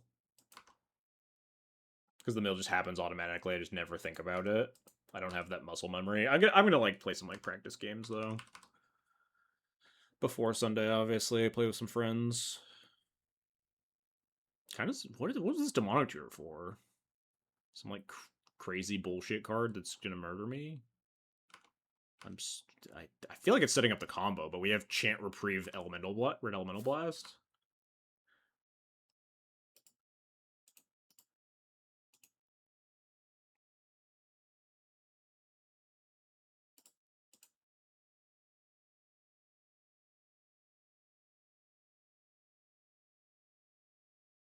Big.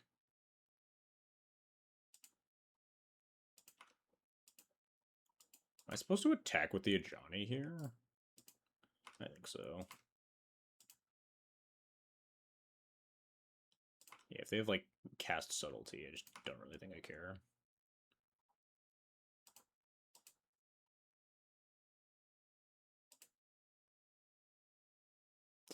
I don't think I'm casting this on Wings of Gold. I think I'm just holding up all of my shit, because I don't know what's going on over there.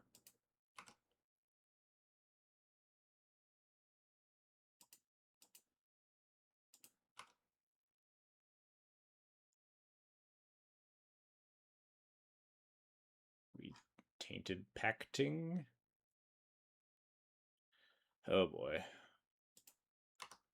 I think I could beat this. Assuming that it's Jason hand, tainted pact down to last card in deck. I'm pretty sure I win with upkeep chant and also reprieve and red elemental blast. But maybe not. Yeah, the way he's clicking, I think he demonic tutored for Jace. He just tried to combo me. Yeah, the fact that it was like Quintorius snap resolve, the kill spell Tasker snap resolves, and then it was just land go makes me really think that it was Jace combo, and we're exceptionally insulated against that. I guess you can technically beat Orange Chant if you leave like 2 or 3 cards in your deck.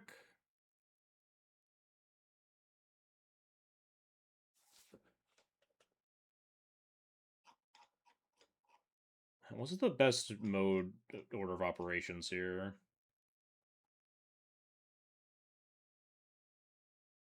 Is it just Jace on the stack cast Orim's Chant? I think it is. I think it's Jace on the stack cast Orim's Chant, and then we have Red Elemental Blast plus Reprieve backup to beat the Jace on the battlefield. I could also Dust Bowl, but then I don't have triple spell up.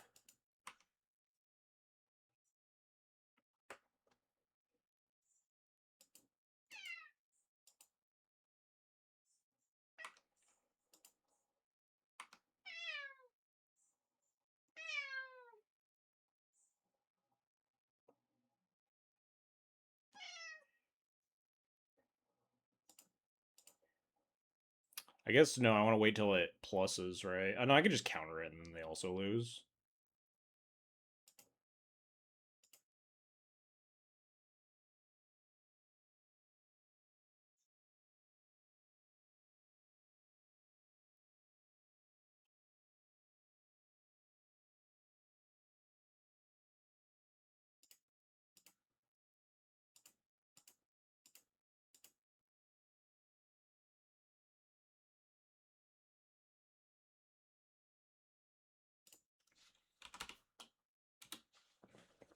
Yeah, let's go. Ugh. We were prepared. Our hand was like stacked to be Jace combo though. We had reprieve too. We were so locked and loaded. Although our hand was also really good against if he just like a really long control Tasker game. We had the token maker.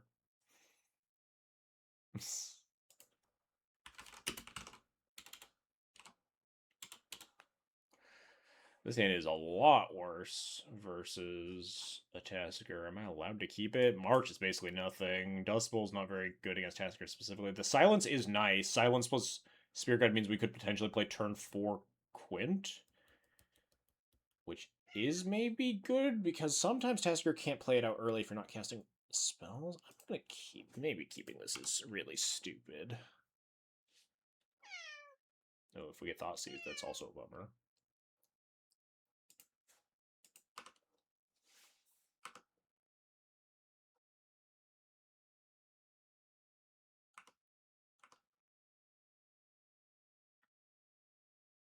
Oh, damn, they have the Thought Scour too. Rough. I was hoping for no Thought Scour, no Mental Note to delay the Tasker a little bit. Maybe we'll find an answer. Yeah, that ain't it. Not super good for his Tasker, huh?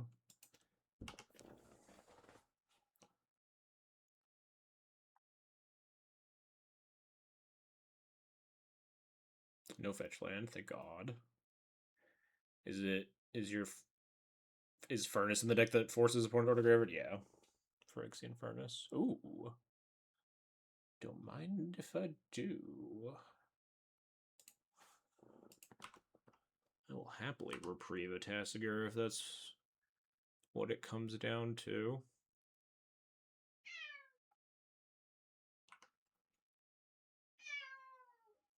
In paper, are you supposed to inform your opponent that? I guess you're not, because if you're always supposed to assume that graveyard order matters in formats where those cards are legal. Yeah, that's fine.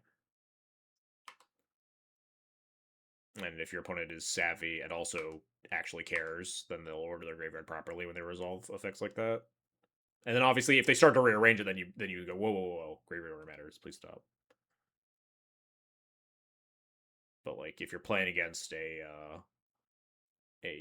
Terra player and they play their Terra in mill 5, they know not to put their big creature at the bottom of the pile.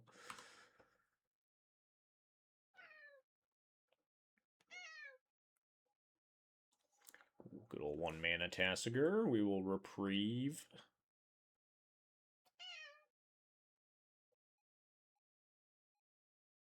Get that shit out of here. Get out of here. Ooh, don't mind if I do. It's a little tempting to just windmill slam the Quintorius into 1 mana.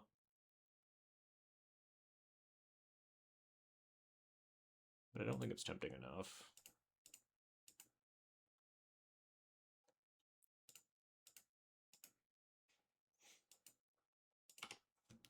Played Volrath Shapeshifter at Cube Night today. Yeah, I know that a little bit. There's like a pre-modern combo deck with it, right?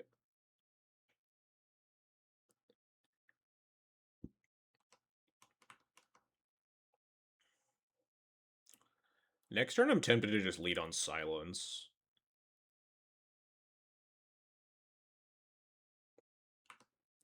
Against all their mana up, though, what happens if it just gets countered?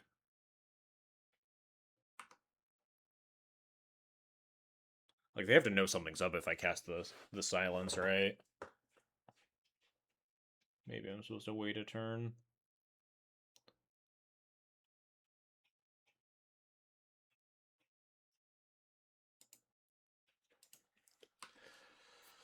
We're kind of okay waiting here because our opponent's Tasker is pretty far from being online as well.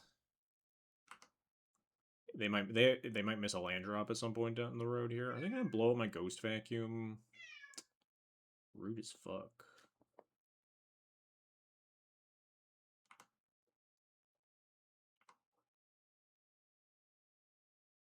Fetch Surveil.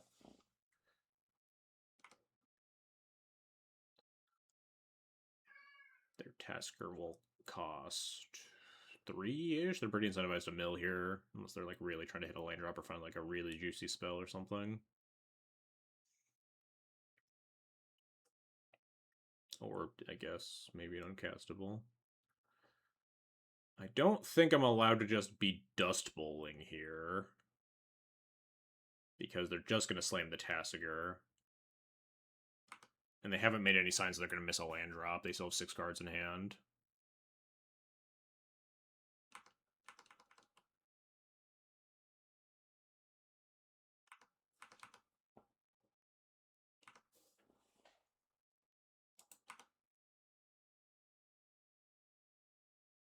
That's not very good.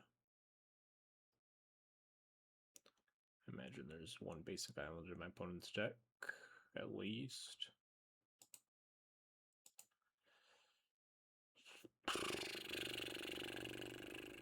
Do I just like cast Parallax Wave? Not really.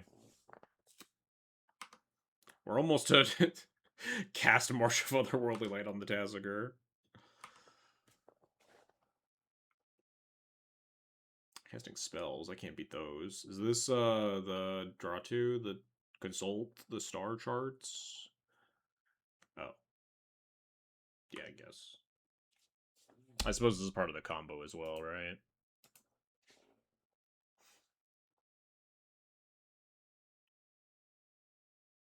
It could be, depending on the other 5 cards in his hand. We don't have a good answer to just, like, slam in Jace. Maybe I do need to start blowing up lands, huh? Let's see what he gets.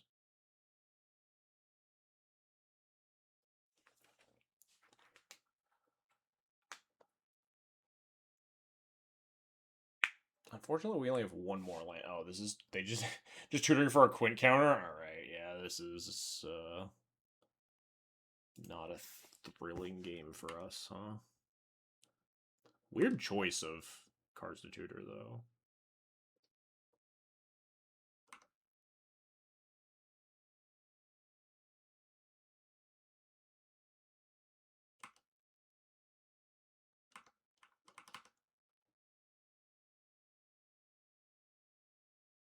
Peak. Oh, dear.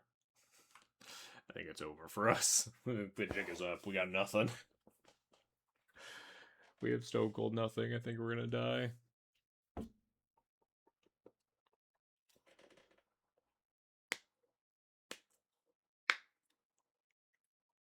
One mana Tassiger, hold up a bunch of bullshit.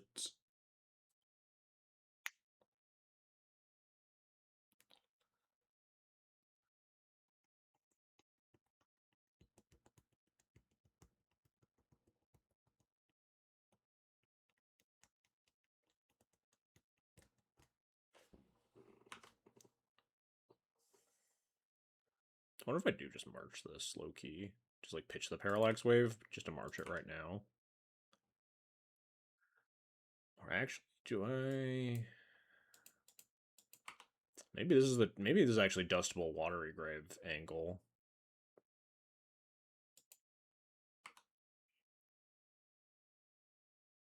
I think I'm gonna sack the Scalding Tarn. No, we're gonna sack the Battlefield Forge.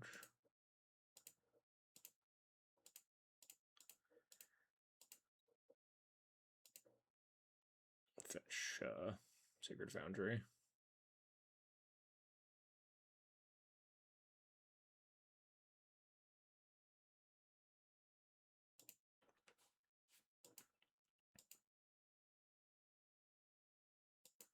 Sure.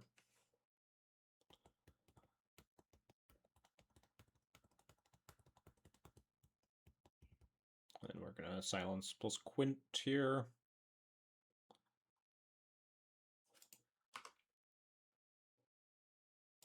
No activators in play, though, is pretty sad. Maybe we draw one?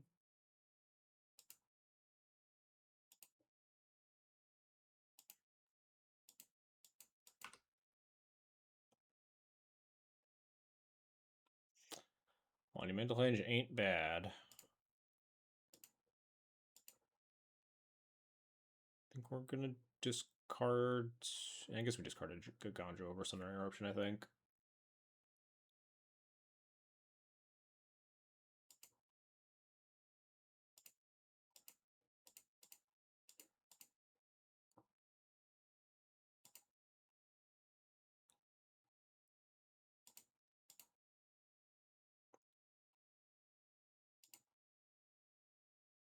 Perfect.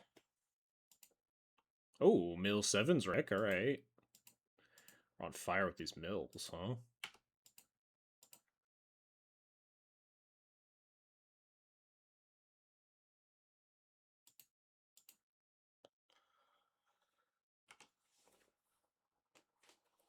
It's just counters big red spells, right? Yeah. Counters anything 2 or less that are bigger red spells. Might end up just flashing back 7's Rec to get a 3-2 and get a counter spell out of the hand. If I pitch all my white cards to March, Killing Tasker costs XX equals 6, so -4. March costs 3 mana. If I pitch all the useless white junk in my hand. There's only one more than just playing Parallax Wave. Ooh, Cactus Preserve is a little scary.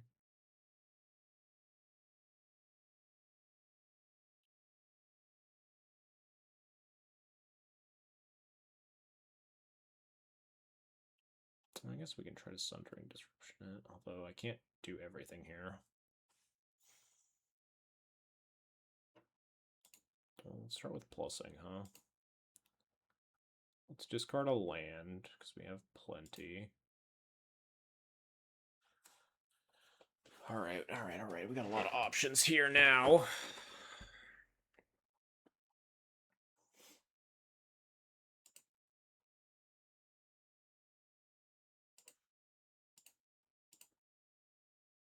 I think I'm going to start like this.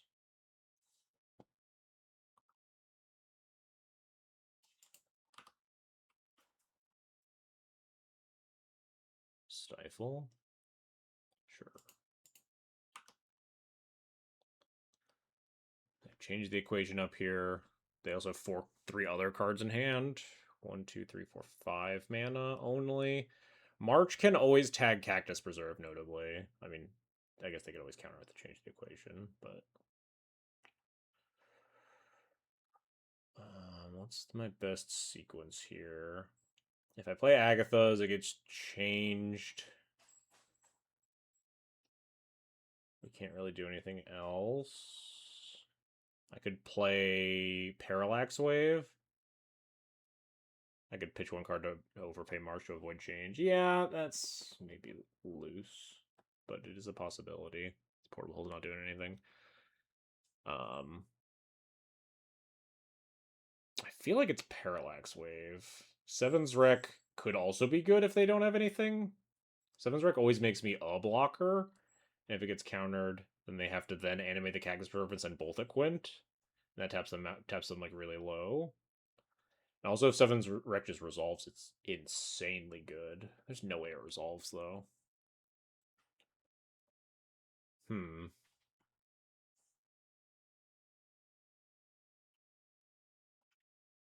It's really good if it resolves, but it's better if I can get it to resolve after pushing through counterspells with the rest of my stuff. So maybe I just play Parallax Wave instead, because that's also insane if it resolves. There's nothing I can, like, double spell to be particularly potent here, either. I guess, actually, no, I could play Agatha Soul Cauldron if they counter Parallax Wave. Which means I think Parallax Wave is the prize, because it defends the Quint. I forgot about my Spirit Guide.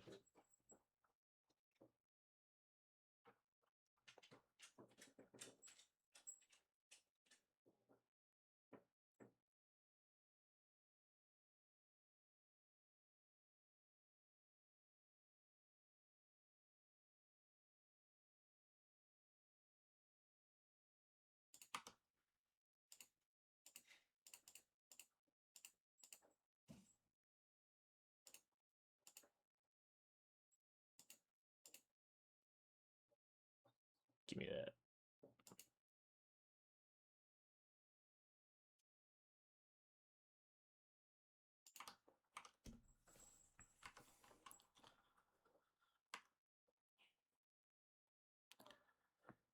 And now we have some time for, say, Tassigerless State to try to accrue some card advantage with Quintorius.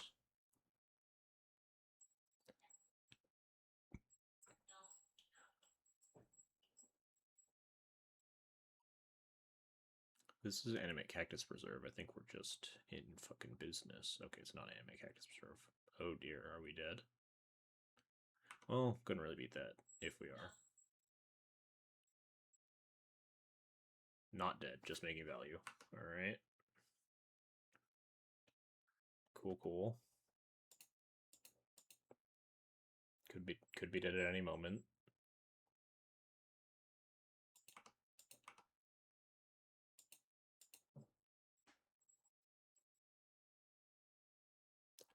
I'm gonna set a... No, there's no way Draw Step Stop actually does anything.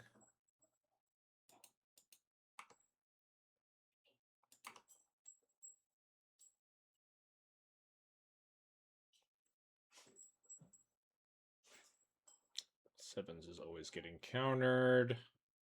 But it does notably make me a 3-2 regardless. I'm plussing Quint, discarding the portable hole here.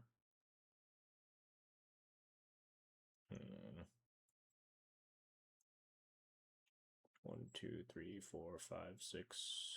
8.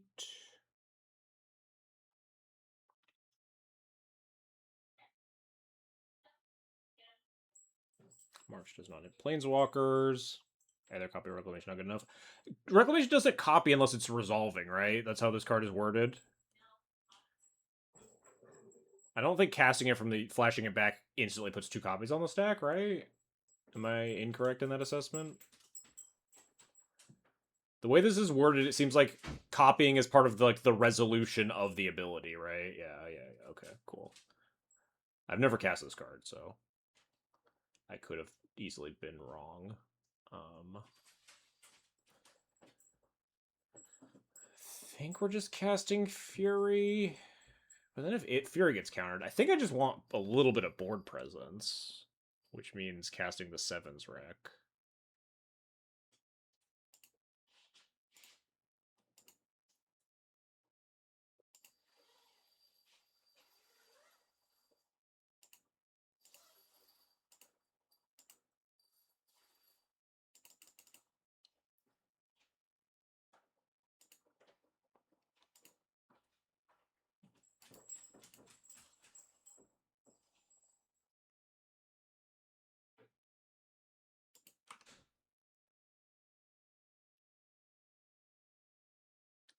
If I was going to do this, maybe I should have always Sudden Eruption first, but they always had 3 mana.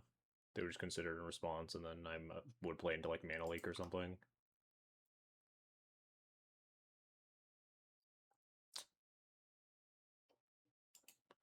This resolving cannot be good for me, huh? I feel like I'm gonna die all of a sudden. I mean, I'm gonna make a bunch of guys and hope that it works out.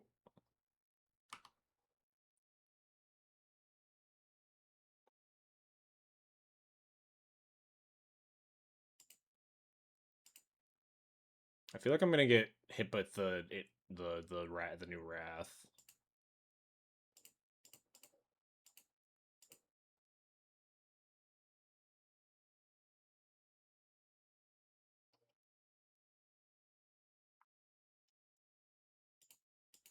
Sure, cycling. That's fine.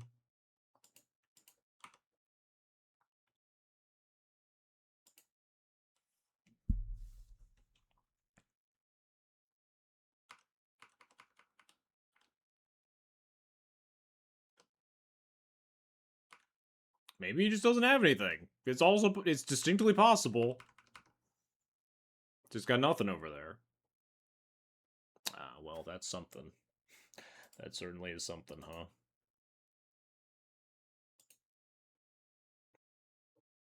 Fair enough. Yeah, I don't think there was any real feasible way we could stop that, right? Unfortunately, Jace has 5 loyalty, so I couldn't have, like, Furied it, obviously.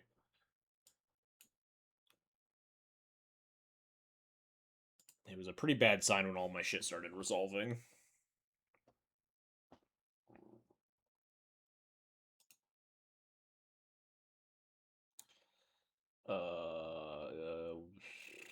This hand's borderline, but I think this hand's gonna be strong. There's a good chance my Arcane Signet resolves, I believe, and then we're kind of in business a little bit. Especially if we rip another land.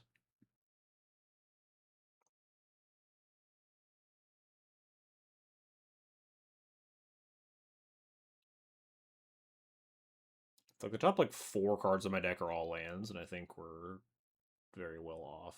Well...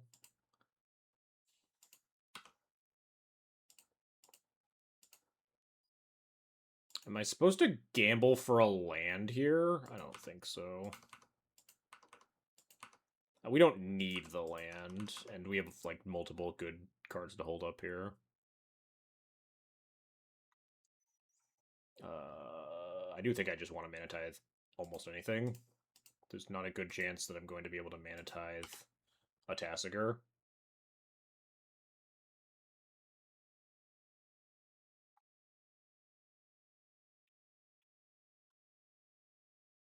Well, that's bad.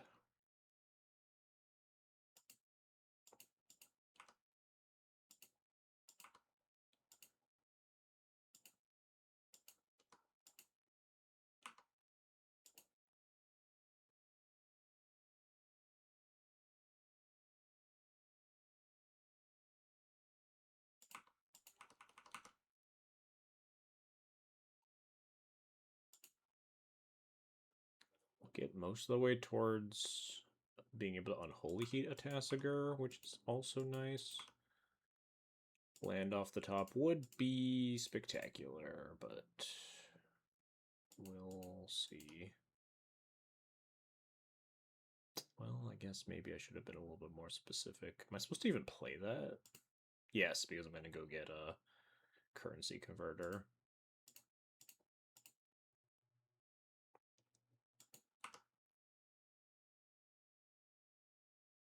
Am I? Am I going to go get Retrofitter Foundry instead?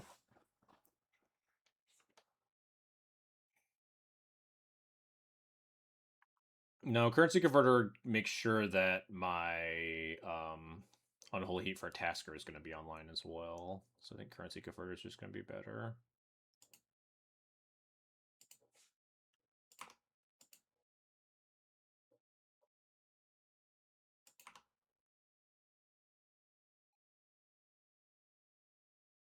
Dress down. Rude. Rude as hell, honestly. Who would do that to a guy? I guess I'm supposed to loot now, play around like Bowmasters or some shit. I'm not holding up anything.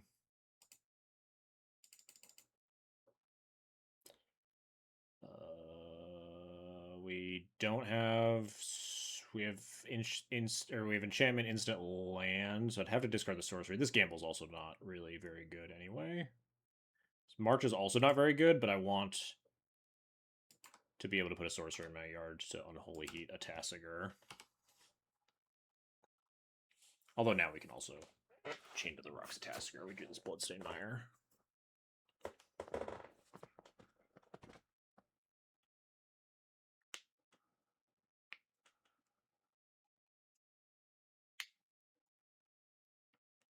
It might be a world where I get to like redirect like Quint plus redirect lightning here.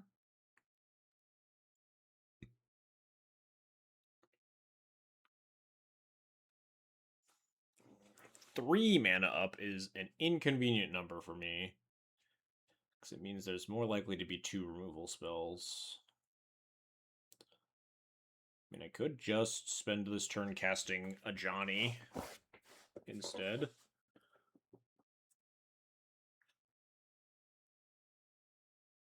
Or I could play for my opponent not having a 2 and a 1 mana counterspell here.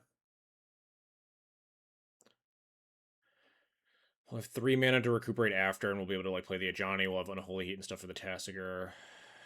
I think I'm picking my spot here.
Alright.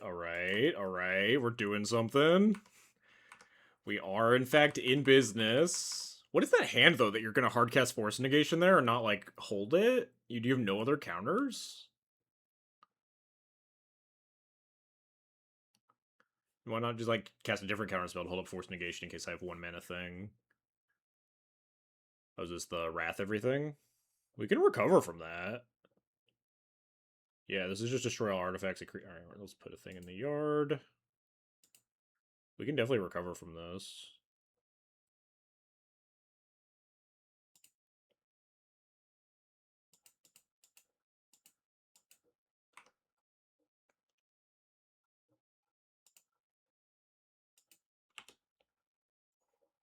1-mana Tassiger. We have Chain to the Rock. Do I Chain to the Rocks it? Do I Unholy Heat it? I think I Chain to the Rocks it. Play a Johnny. Actually, maybe we just activate Mistveil Plains instead of playing a Johnny. Or we do that.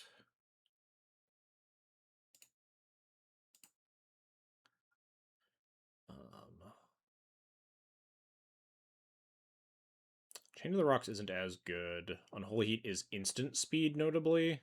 Chain of the Rocks is worse if my opponent has, like, the Abrupt Decay stuff. Unholy Heat also beats Jace, though. I think that's pretty big. What am I discarding? The Witch Enchanter?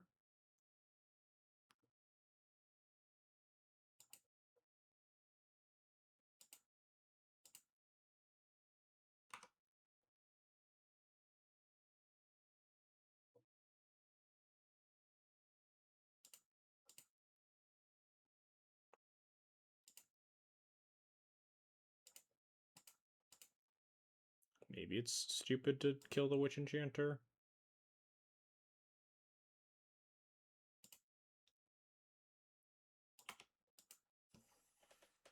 Yeah, hitting the Jace does seem a little important.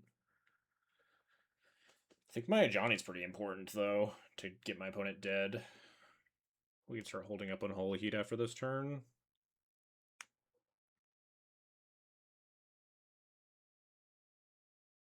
I was supposed to plus the Quint. Why did I plus the Quint before I chained to the Rocks? Because I could have switch reconfigured to the Tassiger instead. Yeah, that's fine. We have Mistveil Plains as an activator.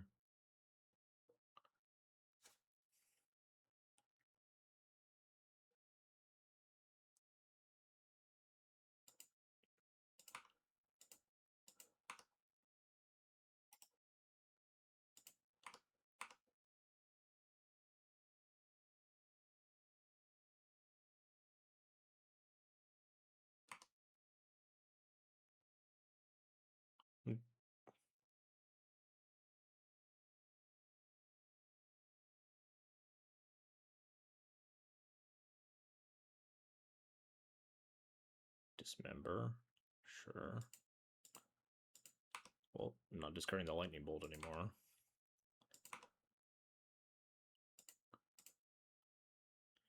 Hang on, let's be smart about this. I think we are discarding the Ajani, actually.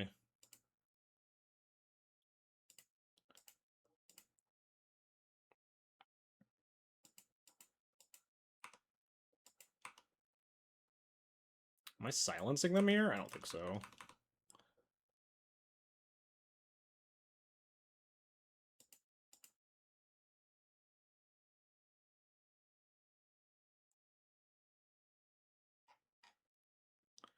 Wilderness Wreck, huh?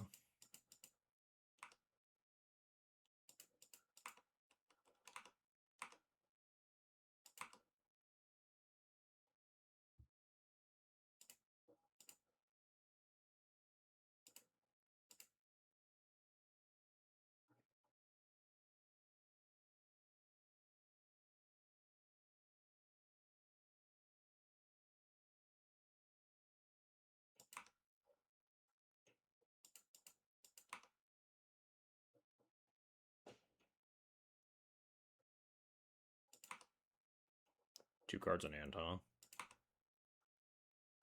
Wait, no, I just... Oh, shoot, I shouldn't... Attacking's fine.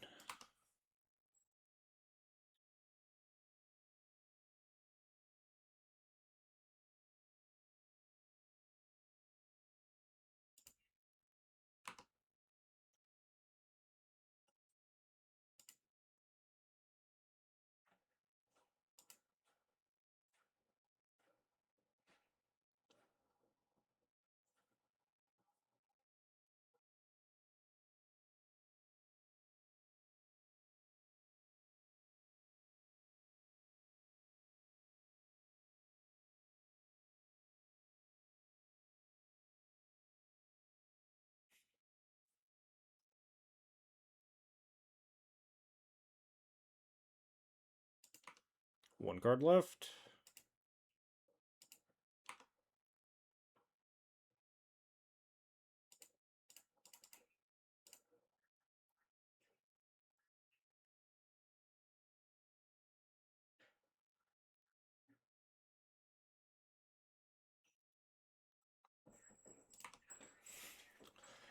Not a kid consult the star charts. That's pretty big for me.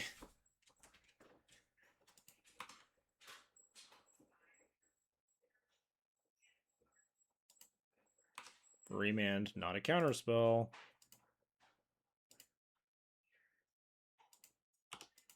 I should have done that in like wildly different orders. I missed my land drop, right? I could have cast a Tithe, but running down the clock.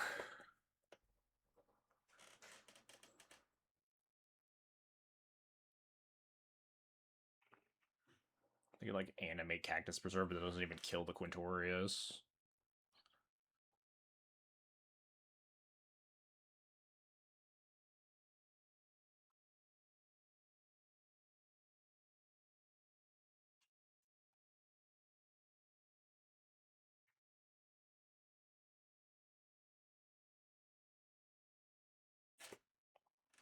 I'm gonna Tithe for some red sources here.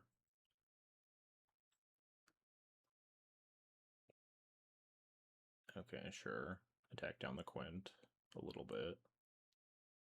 Face, alright, sure. I suppose I don't have lethal here.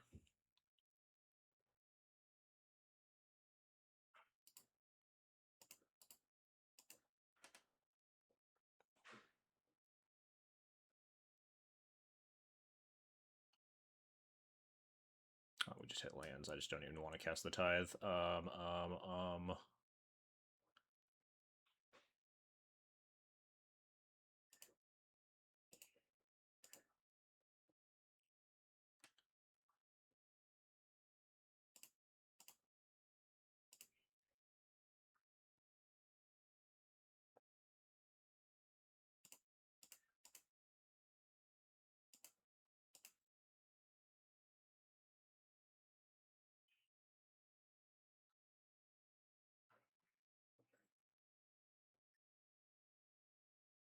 If they just animate Cactus Preserve and don't activate Tassiger, I can kill it. If they have last card removal spell, I think I'm going to ult Quint anyway. Because they have to kill the Magus. Replicate the Magus, sure. This should be lethal.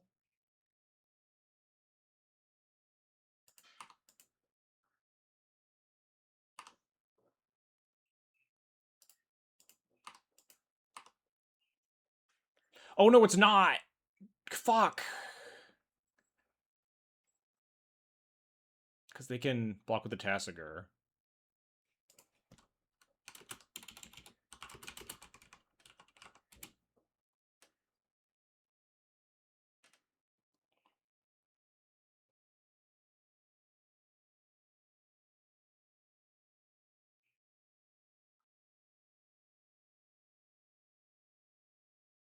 I did this with improper sequencing. I think it's still kind of fine. Given that my creature has vigilance. Or at 8 life. They can like activate Tassiger, but then the Tassiger's stuck if they the Tassiger's stuck after we kill the Cactus Preserve.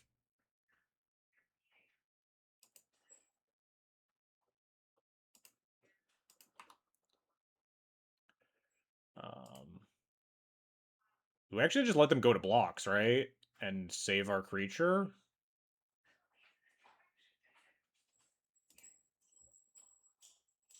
Because if I kill it now, then they animate the Tasker, then block, then I just have to let them go to blocks.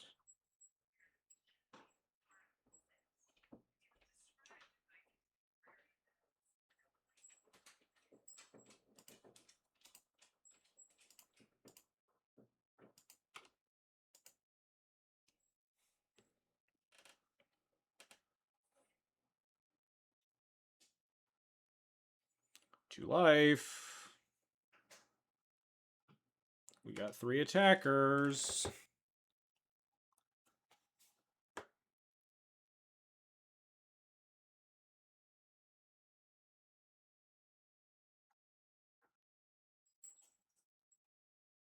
Activate Tassiger. They mill nothing relevant. I think I'm supposed to just give them. I don't know. Propagate gives them Swift Reconfig, but Consult Search gives them a lot. I think I give them the Abrupt Decay if they don't hit anything relevant.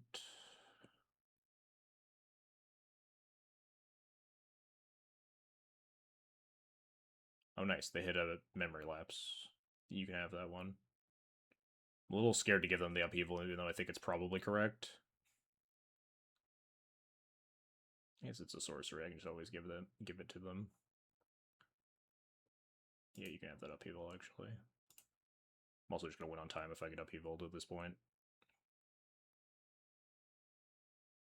Good choice. I think the Memory Lapse was also a pretty good choice. But yeah.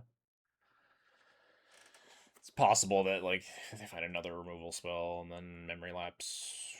I guess I'm not really doing anything. What a game. What a game. I flubbed it at the end there, but obviously time's ticking down and start making fast plays. There's got to be a way that we kill there. Don't know exactly what it is. Plus Quint, go to combat. Oh, they were supposed to float mana. And activate Tasker again.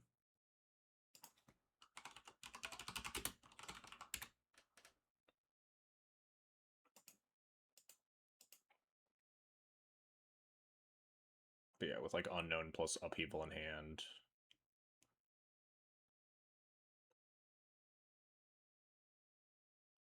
We can see if it would have mattered, but I'm just going to give you... I think I just give you this Memory Lapse.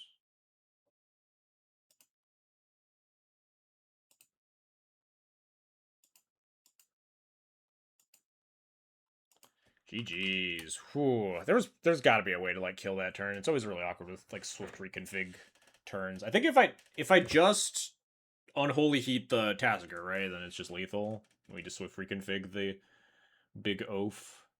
Can that thing animate itself though? If it's a vehicle, but it has the activated ability that turns into a creature, right? I have no idea how that works. Oh, what a game though. Some real. I love playing as Tasker. It's really interesting games.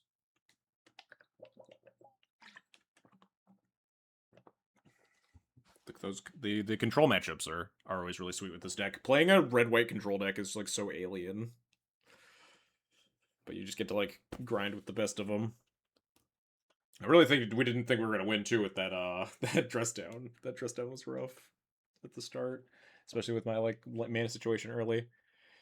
What does Orb Monolith do in this deck? It is stacked with these cards for a particular reason.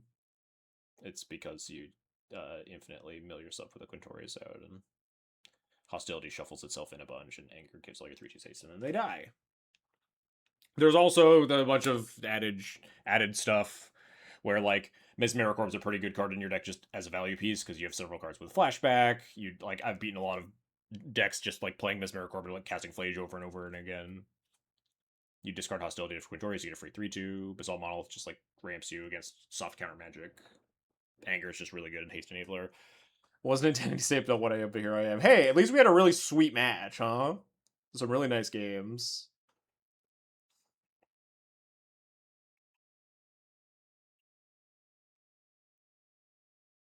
Much appreciated. You making ill-advised decisions.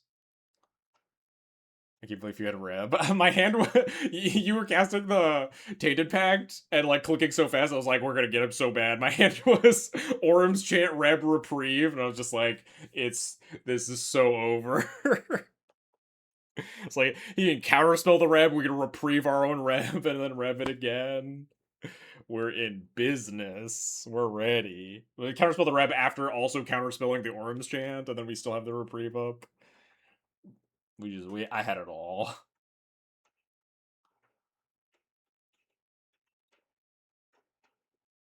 But anyway, the line was so greedy. Yeah, it was quite possible. It's like it's definitely a nice content line. It was like pretty face up when it's like cast Demonic Tutor and then Quintorius just resolves and then my removal spell resolves. It's like nothing bad's happening to me. I'm like, all right, we're gonna get Jace comboed. That's what happened to game 2 too, but I just had no counterplay to it. I was like, all of my really good cards are resolving, and that makes me feel very uncomfortable because I think I'm about to die. But in game one, it was all my very good cards are resolving, and also my hand is just stacked against Jace combo, so it's just gonna work out for me probably. But anyway, really good matches tonight. Just drew into the Tainted Pack game too. Yeah, I figured when I didn't die when you played the Jace, it was like, oh, the Tainted Pack's not there yet, and then Tainted Pack happened like the next turn or 2 turns after, I forget, but it happens. Card advantage cards draw you good cards sometimes. Feeling pretty good. Seven's Rec didn't really show up that much. We had like we'd cast it in that game too where we died, but I mean it was is a reason. I do think it's probably correct to play at least in these combo iterations. It's just like a free like combo enabler with Mesmeric Orb, where you just kind of mill yourself, and you can eventually mill Seven's Rec plus Basalt Monolith if that's just the direction that the game has taken. It's just another way to turn your cards into card advantage. And the deck does like flashback cards. I think this is like the next best one. So I might play this over the Wandering Emperor or over something else, not sure. But feeling pretty good. Our only loss was to Terra, and I think a lot of my Terra losses lately have just been kind of like keeping bad hands. I think we're supposed to just mulligan a little bit more aggressively in that matchup. I think that game 3 hand was probably just bad, but that's going to be it for me tonight. Had some really nice games. Feeling very good about my list. Very excited for CoolStuffCon on Sunday.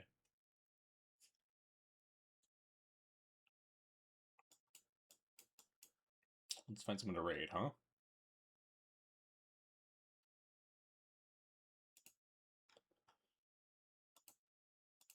Who is playing Magic the Gathering online? Alright, Odin. I don't know who you are, Odin 2015 MTG, but you are playing MTGO instead of MTG Arena. Playing some Modern, it looks like.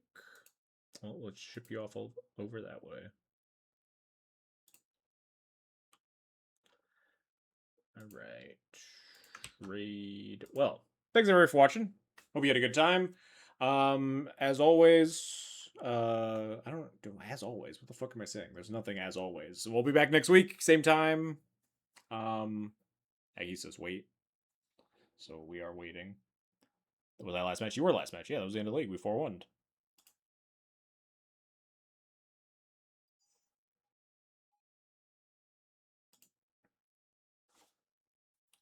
Now I lost my train of thought. We'll be back next week. I'll be back with a rundown on everything, how CoolStuffCon went. Hopefully it goes very well. I think my deck's very good, very excited. But I'll be back, tell everybody all about it. And for now, I'll ship you guys all off. And see you all next week with... I mean, we'll probably just play more Quintorius, let's be real. I'll definitely be, like, trying new things. We'll cut the combo again to try, like, Armageddon stuff. Keep testing new cards. But anyway, thanks for watching.